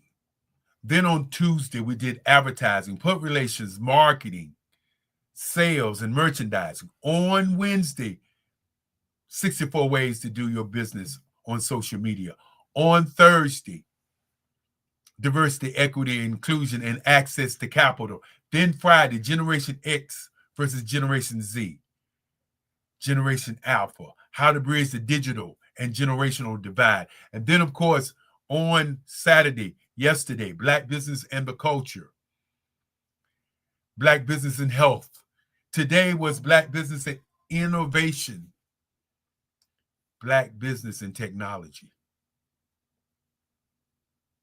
Before I get into my message this evening, I want to say thank you again. And this is a very, very special thank you that I want to give. And this thank you is for the speakers. And you know what I do. Each time I just go ahead and I do my very best to remember those speakers by saying their names. But if I don't say your name and you spoke, hold it to my head, but not to my heart. You know, Monday, I want to thank a lady who worked tirelessly. I want to thank a lady who was our moderator that morning, which was Andre Adams. Want to thank Andre Adams. Want to thank Star Babatune. Want to thank Grant McGall, who works tirelessly in the background. Definitely want to thank my team members. And those team members are Carrie Jackson. Want to thank her. Want to thank my mother. I don't know how I'm just going to start out with everybody and not thank my mama. Want to thank Frances Cagle for all her tireless work on this project. Want to thank Alfreda, my sister, one of the sponsors of the show. Want to thank Al Cagle. Want to thank my brother, Al Cagle. Want to thank my other brothers, Gerald Spence and Gerald Stone. Want to definitely thank Esther Sherrill, who cooks all during the week. Want to thank Sydney Wormsby. Want to thank Muriel Tuklakima out of Australia. Want to thank Jamila Burrell. Want to thank Barbara H. Smith, Alan Thornton. Want to thank Dr. Michelle Boone Thornton. Want to thank her, of course. Want to thank, of course, I want to thank Danisha Barnes, who moderated today. Want to thank Joseph Simmons, Jimmy Davis. Want to thank Dominique.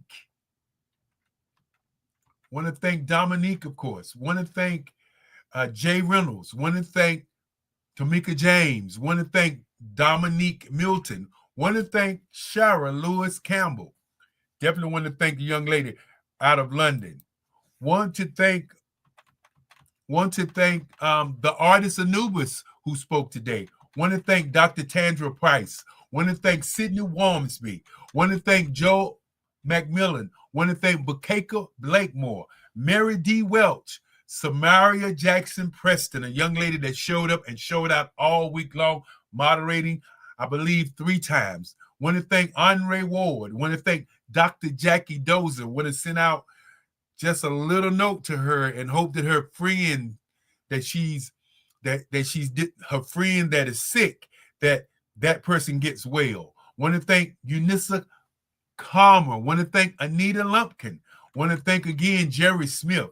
Want to thank, of course, Shakia Campbell, Natasha Pollard, Peggy Morris, Dr. Taylor Gray. Want to thank J.L. the Genius. Want to thank Leah Chestnut. Want to thank Cassandra Mitchell. Want to, of course, thank a young lady, Brandy Hubbard. Want to thank Franklin Marshall, Philomena Moncour. Want to thank Jackie Atkins. Want to thank Rachel. I believe her name is McLeod. She's probably going to get me for tearing that name up. Want to thank Tina Robinson. Want to, of course, thank Maurice Butler. Want to thank Bridget Perkins. Want to thank Jennifer Harris. Want to thank Martin Pratt. Want to thank Krista Gomez, Wade Randolph, Donna Hames. Want to thank Zach, who did an outstanding job. Zach and Lexis Sears. Want to thank him also. Want to thank each and every one of the speakers. and the moderators. 145 speakers, 7 days in a row. Want to thank each and every one of you. Want to say to you, without you, this would not happen. Without you, we would not be where we are today. Thank you, thank you, thank you. Now, let's talk about the elephant in the room. Let's talk about you, the business owner. You're the elephant in the room. Let's talk about the business of business. Let's talk about success.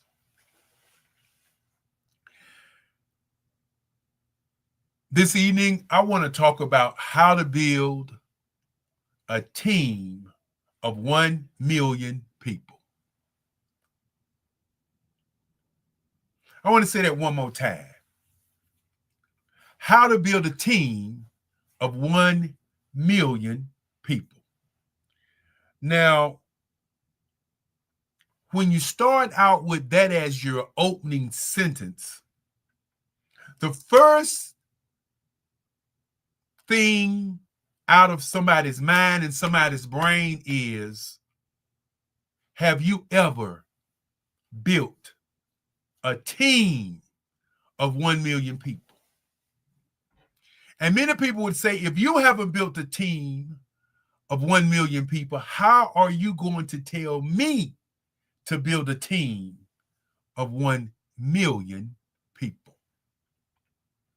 I pondered this as I sat there to craft up this conversation to you this evening. I craft that because I want to talk about the business of being in business. I want to talk about why many people don't succeed. The core of the problem is you have no team. Many of you are hustlepreneurs. A hustlepreneur is somebody who utilizes their emotion as their guiding force to all decisions they make. Yeah. Using their emotion. Somebody comes up with something new and they don't like it, they use their emotion. They don't research. That's a hustlepreneur. Then we have the solopreneur. And that's that person that's a one-man band, one-man gang, always by themselves, never being accountable for anything other than what they do. And they believe that's right. And then you have my favorite one, the I-preneur. I do this, I do that, I do this, I do that, I do this, I do that, I. So, what do these three have in common? All three of them have never and will never complete the greatest gift that all three of them have, which is getting to their goal and to their vision at the highest level of anticipation. Think about that for a moment. How to build a team of 1 million. So I thought about that and I said, Doc, have you ever built a team of 1 million? And so I sat there and I went backwards into time. And I said, okay, let's look at your history. My great-grandmother, my grandmother, my great-grandmother, and great-grandfather, who were the architects of the Stancer clan, who gave me my grandmother, started the Black Business Expo in 1989. She started in 1989. Our first show was probably, well, not probably, I know the numbers because I was doing the show, was 93 booths with some 1,500 to 2,000 people. After our third show, our numbers was consistently at the Marriott downtown more than 6,000 people. 350 booths with more than 6,000 people. And so I did the math. That was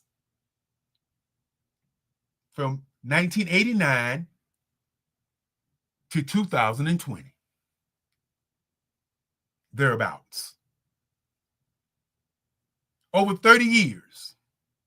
Some 36 years.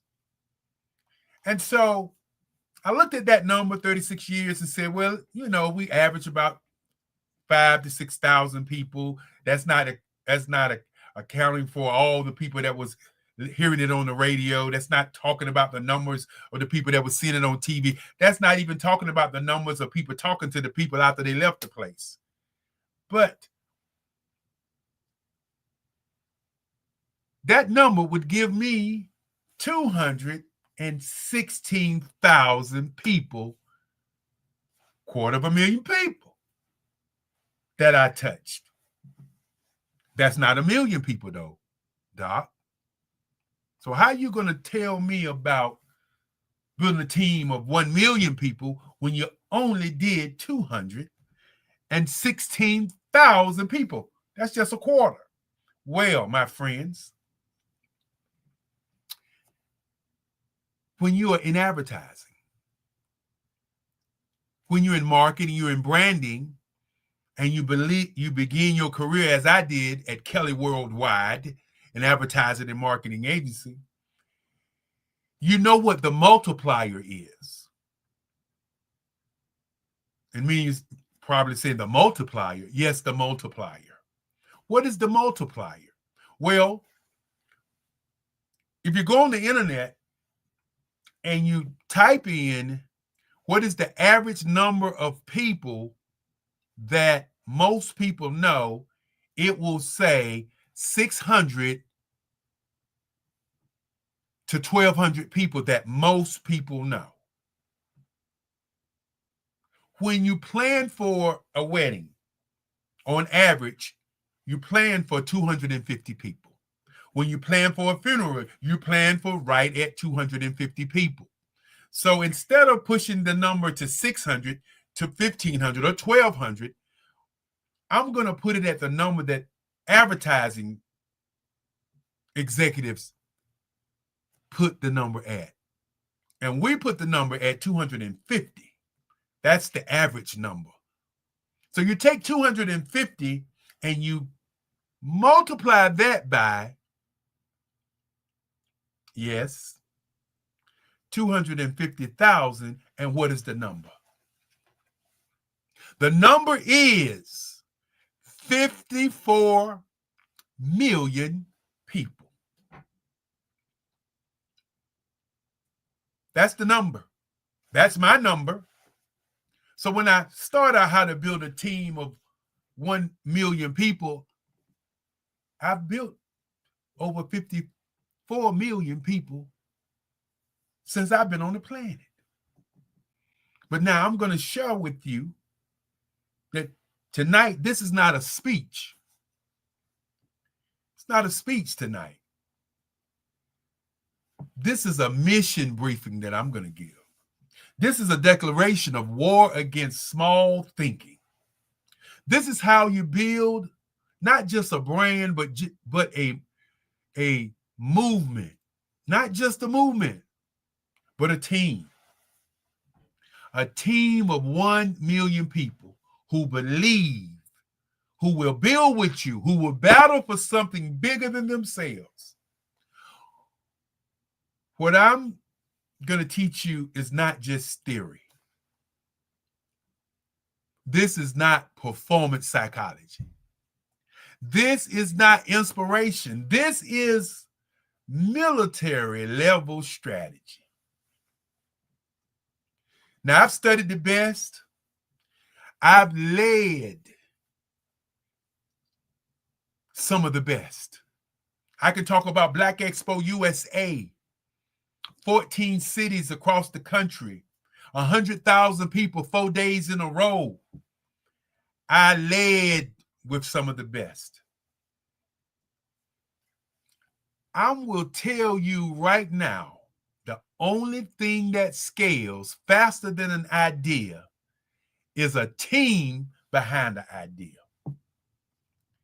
The reason most people don't never scale is because they never master the art and the science of team building. You can have funding, you can have followers, you can have talent, but without strategy for building a team and developing and duplicating a team that grows with you, your vision will collapse under the weight of your weight. I've seen it over and over again. Someone gets a big break, a great opportunity, a brilliant idea, but they don't know how to build a unit around them. So what do? They try to do it all themselves. And the vision dies in the desert of exhaustion and ego and betrayal. Let me be clear. Team building is not a soft skill. It's not a retreat. It's not a weekend workshop. Team building really is wartime leadership. It's a battlefield architecture. It is the ability to unify human beings around a mission so bold that they are willing to give their time, their gifts, and sometimes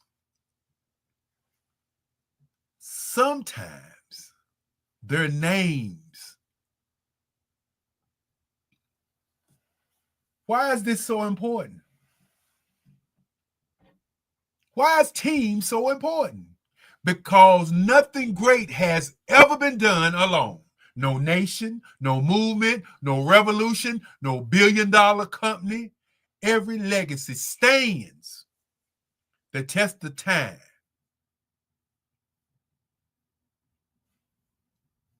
All things have been carried by a team, sometimes seen, sometimes unseen, but always essential.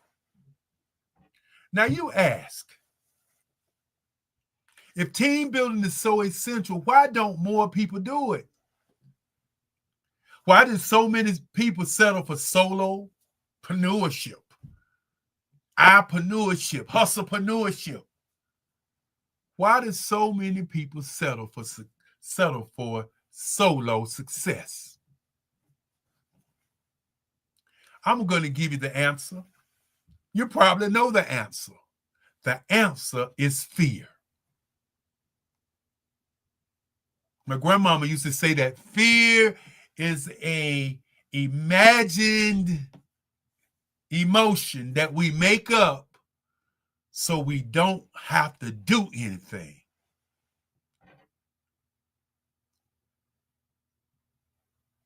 People are afraid of that big 5-letter word, trust. People are afraid to lead. They're afraid to be vulnerable, because being a leader, you gotta be vulnerable. The real reason people don't build teams is not because they don't know how, it's because they've been hurt, betrayed, burned, talked about, lied on, cheated on. They gave someone a chance, just one person before, and it cost them. So now they want to do it alone, because alone feels safer. But let me tell you the truth. Alone is a trap. Alone is a prison dressed up like power. You can't build anything that lasts by yourself, not at this level. You want to build a team of 1 million people, you got to have to get over fear of people. That's what it boils down to. You're going to have to get over, or you're going to have to let go of control. You're going to have to become the kind of leader people want to follow. You got to let control. No, I didn't say you got to be perfect. I didn't say you got to be on everybody's team, at everybody's scene, at everybody's place. I didn't say that. But when your mission is clear, your culture is strong, and your leaders are consistent, that's the mindset shift.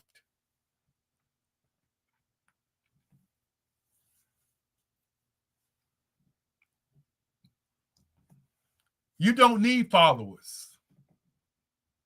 I used to go to my mastermind meetings, and I used to ask the question, how do you teach leaders to lead?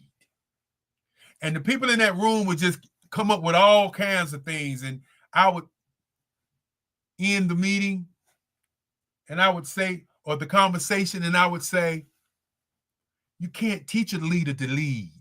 Leaders lead. To build 1 million people, you need more leaders. You don't need more likes. I like you. You don't need more loyalty. I got your back. And you got to remember, loyalty is not bought, it's built. What are you doing to build your team? Now, let me break it down for you this way. No one else will. Nobody else going to tell you this. Everybody's scared of you. You must treat team building like a military operation. That means structure. That means discipline. That means protocols, not personalities. I want to say that one more time. You got to build a team like a military operation. That means with structure. Do you have structure? That means with discipline. Are you disciplined? That means with protocols. Do you have things in place? And that means without personalities. And personalities is what gets people in trouble. You must start with the mission. What you're fighting for. What is the banner we stand under? If you can't answer that question in one sentence, you're not ready. Because people don't join confusion. They join clarity. You've heard it. The confused mind always says no. After the mission, you build the first squad. Find 5 people. I want you to work with me. Find 5 people, just 5, not random, not convenient. You know how we do. Just 5 people that showed up, or my friends that hang out with. 5 who believe what you believe. I always said, as a matter of fact, my first ad was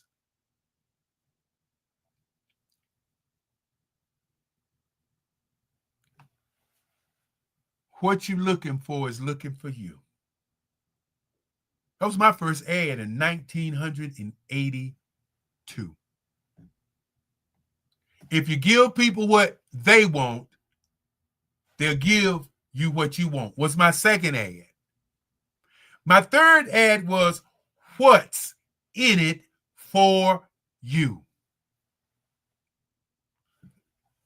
So as you build this team, You must find 5 people who believe what you believe. And these people have to not only believe, they will show up when it's not easy. They are willing to be trained like soldiers, not just show up like spectators. Look around in your business and see whether or not you got people that don't mind being trained, or you got people that are spectators. Now that you see or find that 5. I want you to claim that 5. I want you to say, well, now that you got the 5, now it's time to create the playbook.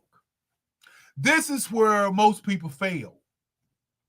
They wing it now. They got 5 people that's working with them. Now they're going to wing it. They assure their team that they're going to just figure it out.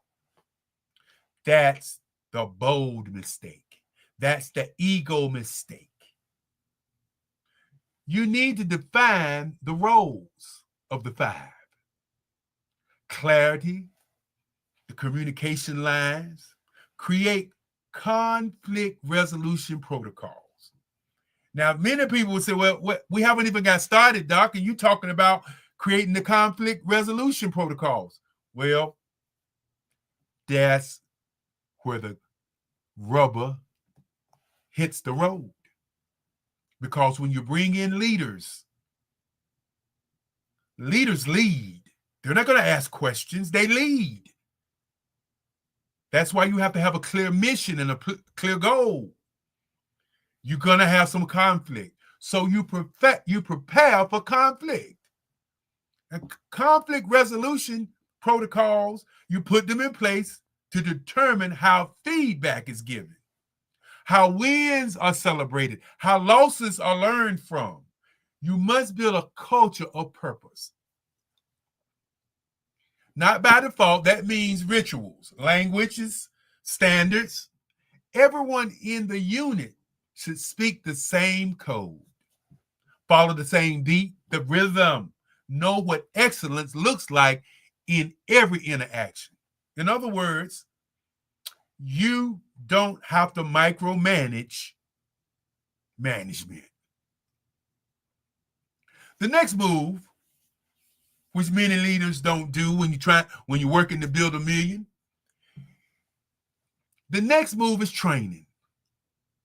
I can't talk about this enough. You know, as I looked at all those expos I did back in the day, as I looked at even this Black Business Olympics, this network, as I've looked at my whole entire life, I must say, I can't stress this enough. You do not rise to the level of your vision. Can't rise without training. Do you have training in place? We're building 1 million people, but do you have training in place?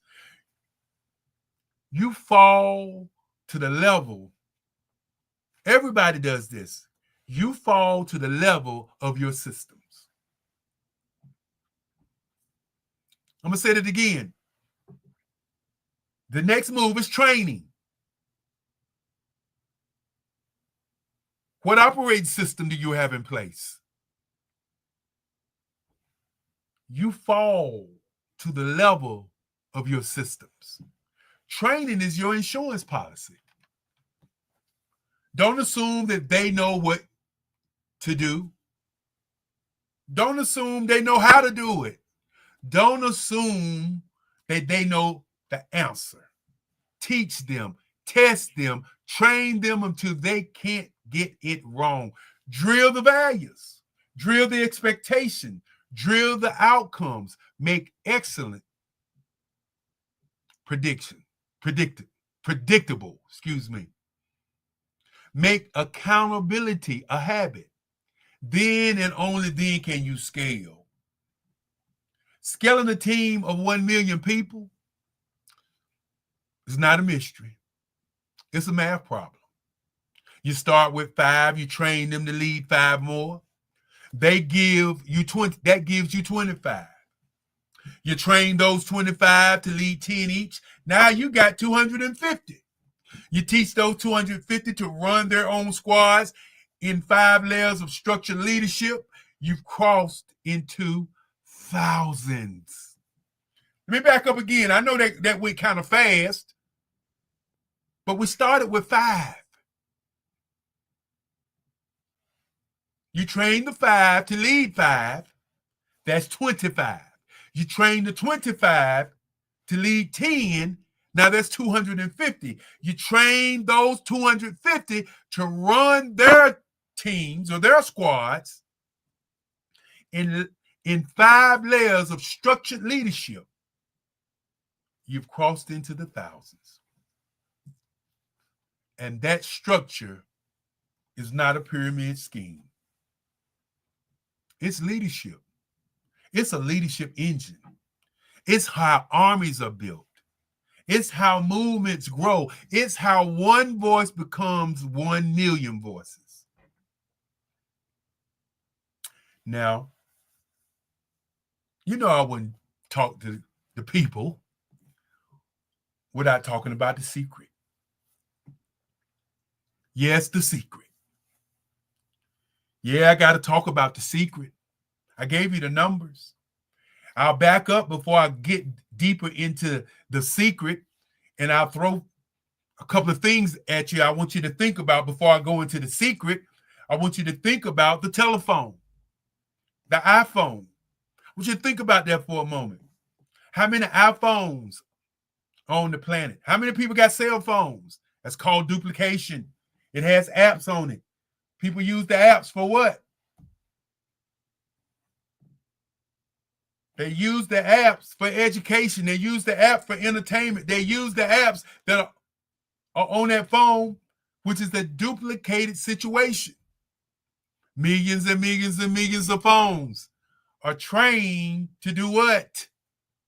To serve. And that's what teams do. Now, here's the secret. The secret weapon is culture protection. What is your culture?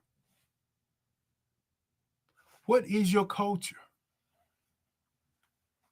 As you grow, your greatest threat is not competition. It's dilution of your culture, of your vision, of your mission. It's called dilution. You started out with a grand idea. People came along and they started chipping away at your mission until they diluted it. People will come in with other agendas.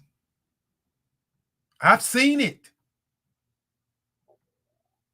They will come in with other energies. I've seen it. When you say something to somebody, they get all upset, they get mad, they start to cry. They will come in with other egos. Listen to these words. I want you to look at your team, look at the people you're working with. See if they show up with another agenda than yours. See if they show up with other energies like, I don't even feel like doing it today, boss. Well, I feel good today, boss. Let's go today, boss. Well, you know, I'm ready to go home, man. It's time to go. And then the ego, other egos. If you don't protect your culture, I want you to hear me. If you don't protect your culture, it will be infiltrated. I mean, they will go inside and tear it apart. So make your culture sacred. Reward what you repeated. Terminate. I'm going to say it again. Toxic people. Terminate toxic ideas. Terminate toxic people. Never sacrifice your culture for convenience. And remember, your team becomes your brand. treated with reverence. Think about what I'm saying. Your team becomes your brand. That's critical. That's critical. Start with 5 people. I don't want you to get past that 5 people piece. Take that 5 people, train 5 more people. That's 10. But take that 5. Train that times 5, get you 25. Train those 25 to lead 10 each. You hear what I'm saying? You're training. Now it's time to train. Then it's time to train 25 to lead 10 each. Gives you 250. Then teach that 250 to run their own squads in 5 layers. Now you're into the thousands. This is the same thing that Madam C.J. Walker did when she built her empire.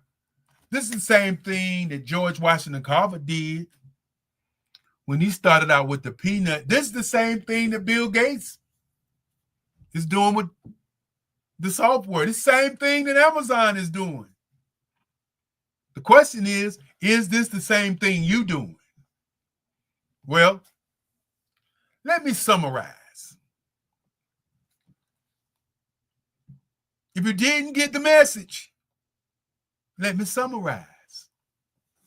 The first thing I want you to do is define the mission in 1 sentence and make it unforgettable. Define the mission, whatever that mission is, in 1 sentence and make that sentence unforgettable. Then I want you to build your first 5. Take the time. Remember, these first 5 are like your generals. These first 5 cannot be toxic. They cannot come in with a different ego. They cannot come in with different energies or different ideas. Select for a loyal and a true mindset. You don't need people that's got to have a mind shift. You don't need people that you got to deal with their mind state. You don't need people that you have to deal with their mind print. I talk about these in my book. You don't want those individuals. You want to build the first 5 first. And you need to sit down and create a team book, a team playbook. What do all championship teams have? They have a playbook. What do all great corporations have? They have a playbook. Do you have a playbook?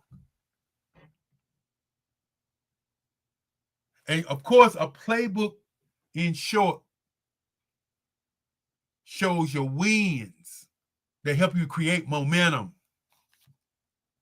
Now, of course, just like in the military, you have to host a weekly war room meeting. This would help you to build your rituals and build your rhythm.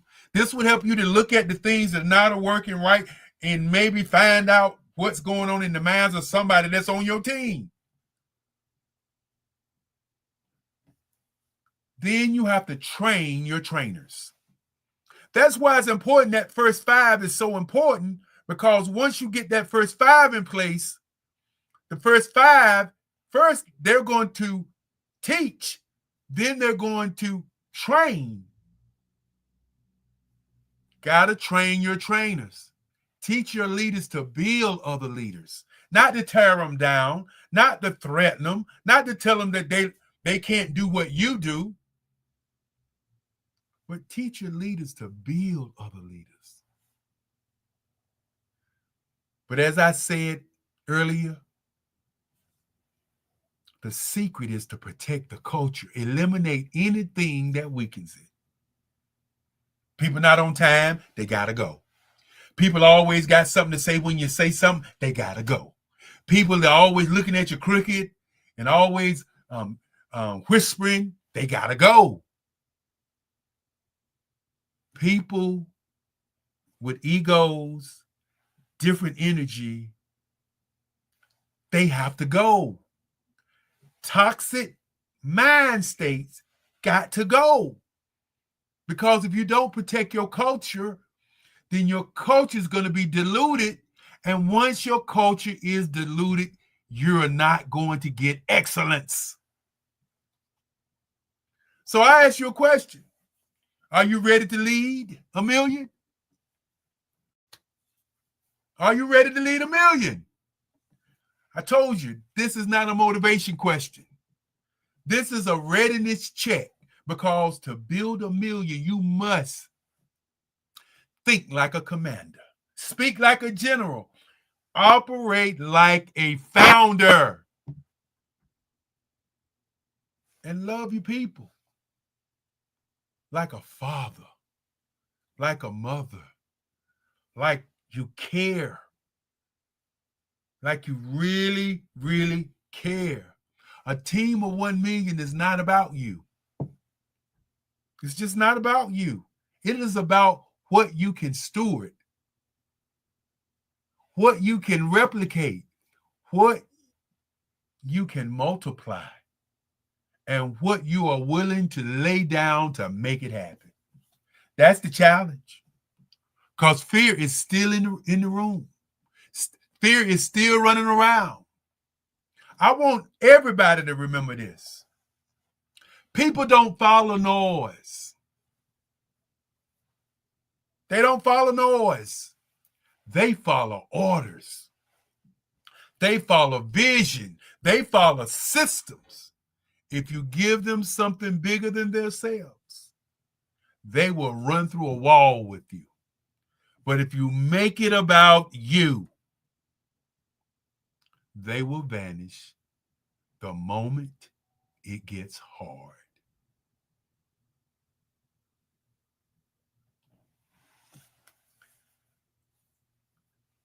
This is how you build. Not through noise, but through structure, through systems, through strategy. Just remember, you're not just building a business, you're building a battalion. You're not just creating a platform, you're creating a legacy. You're not just gathering likes. You're not just gathering followers. You're deploying leaders. And as I end,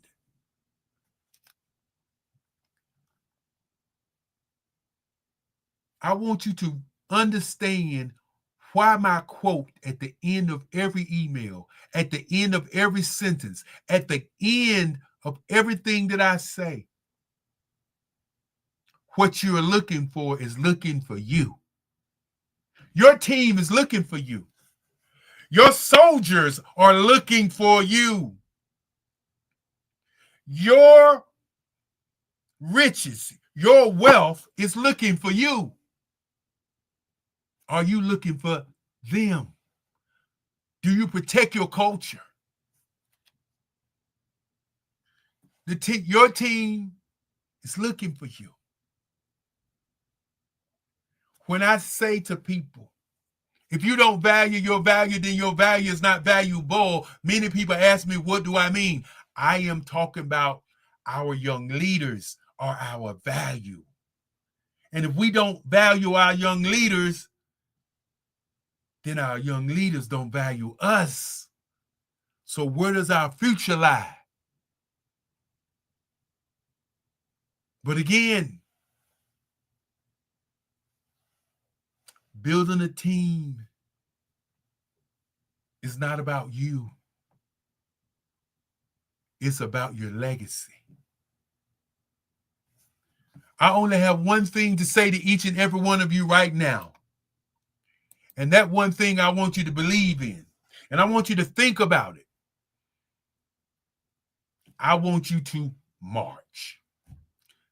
every person, every thought, every dream, every mission, I want you to march. Because building a team is easy. But building a team without a leader is impossible. Thank you.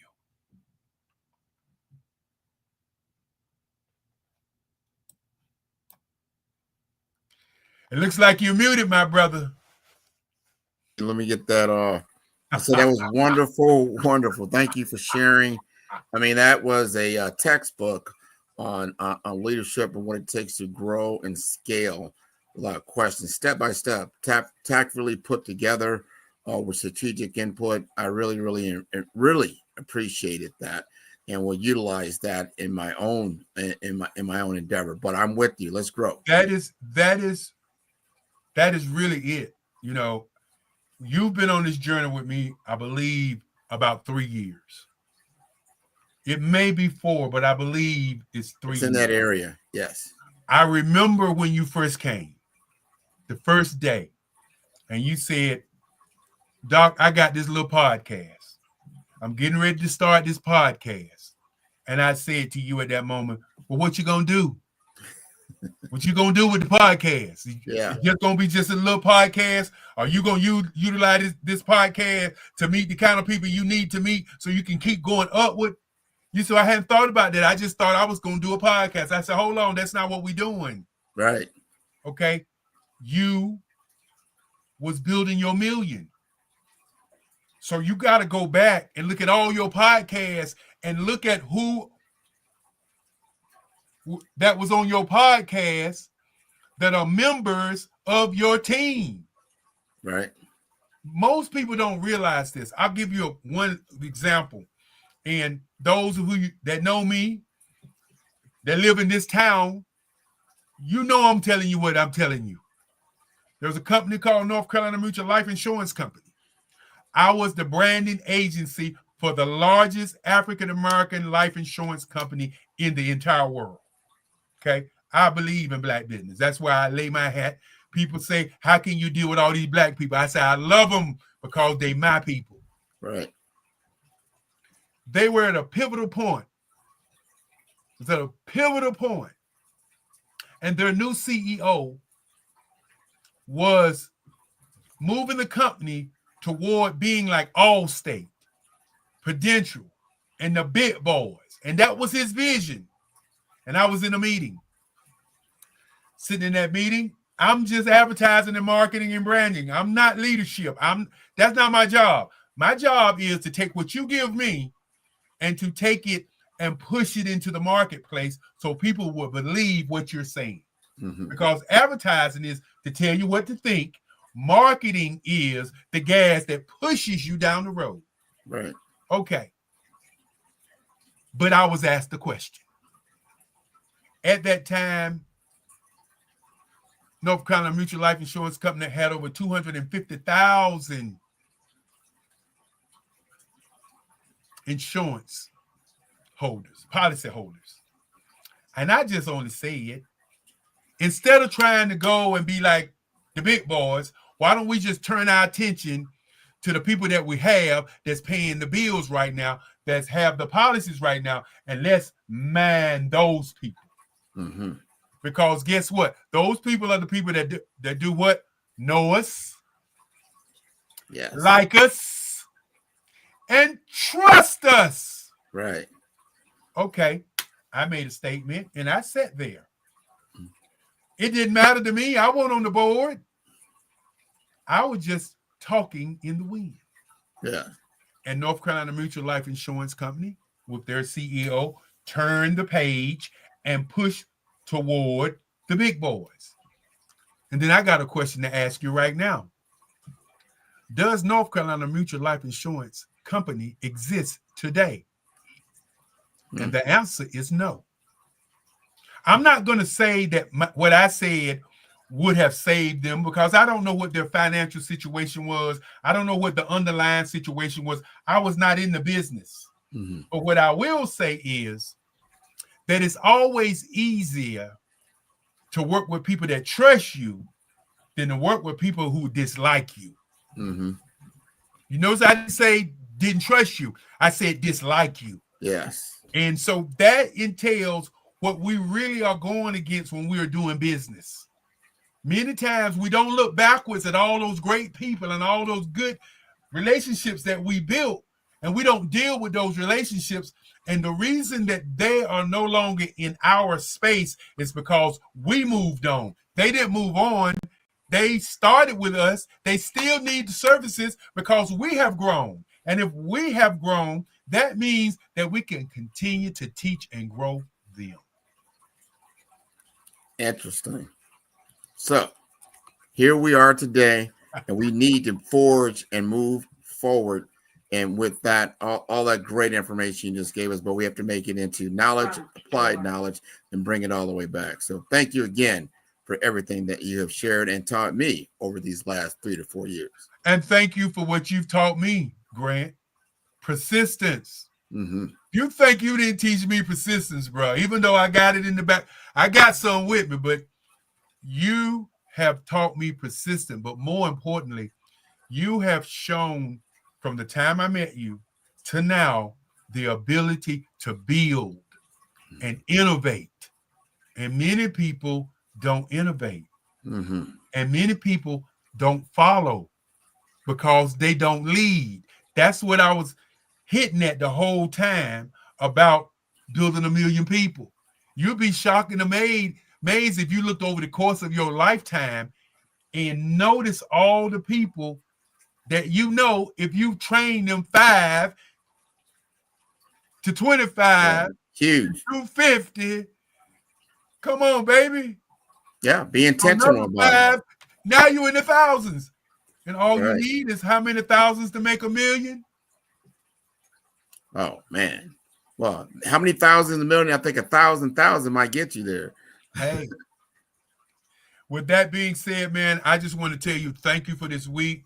We love your company. Your company, 5-Star BDM, has made us on the internet and the social media. You know, y'all guys have made us a beast. Y'all have done a job that's made us, in terms of our branded correctly. Mm. We've had people to come here to try to change our brand, and I will never forget, I got a phone call saying, "What are you doing? That's not your brand. That's somebody else's brand. Let's stay on brand. Let's stay on time. Let's continue this fight." And as I said, let's all business owners go back and listen to all of these business owners. Over the last 5 years, over 10,000 people have come on this platform to share with you and to serve you on how to be in business and how to do business. Let's go backwards to go forward. Mm-hmm. I say it again, let's go backwards to go forward. Let's take this information, over 10,000 masters with information and PhDs. Let's take their information. Let's utilize it, because at the end of the day, the only way that we can go forward is we must march. That's right. And with that said, genius is common. And I will see you on the other side. Thank you. Side. And we'll see you in August. As a matter of fact, I don't like to label months like Black History Month. I don't like to label months like this month is called Black Business Month. I don't even like naming myself African American, because I am American. So I would only submit to all of you that I'm not an African American. I am an American African. All right. I always drop one on you, don't I? Oh, I gave you square angles last mindset. time. How you got to think I about am yourself. an American African. When I leave America and go anywhere in the country, they call me what? An American. That's right. Which means my mama was an American and my daddy was what? African. Yeah. So until we flip that script, start talking about all these other names, we are Americans. That's 100%. And I know you just came out of the country. I know you had a great time out of the country. Sure did. And I know they was calling you an American. No, that my passport's American. And plus, in Guyana, where I went to, Guyana, South America, and look it up. It's the fastest growing economy in the world. And it's right outside of the Caribbean. And there, I mean, the diversity of people there, you would not believe. So, yeah, you can't, it doesn't make sense when you say, oh, I'm African American, and be like, what does that mean? Think about it for a minute, Grant. What is that? Yeah. Think about it. Yeah. And see, and you know, on this show, we don't talk about politics. We don't talk about sports. We don't talk about religion. We don't talk about entertainment. We don't talk about gender biases. And we definitely don't talk anything explicit. But when you sit down and think about it, your mama was America. Your daddy was African. So really, you know I'm getting this on tape so that somebody else going to say they said it first, but, you know, I'm just going to get it on tape. American African. That's what we are, American Africans. And with that being said, we are business people first. Don't get it twisted. That $1.8 trillion is what everybody wants. Yeah. Whether they like you or they don't like you. The color of freedom, as a friend of mine named by Bill Cherry said, the color of freedom is green. It's green. You got to have it. Yes, indeed. And with that being said, I know we're trying to get out of here. I know we're trying to go, but I just love black business. From the moment I wake to the time I sleep. As a matter of fact, that commercial was written by me. Wow. That's one of my favorite commercials. That is branded Dr. Eric Kelly III. Again, thank you so much for everything that you bring to the community and to the world. Again, as we say, genius is common. And I'll see you on the other side. See you on the other side.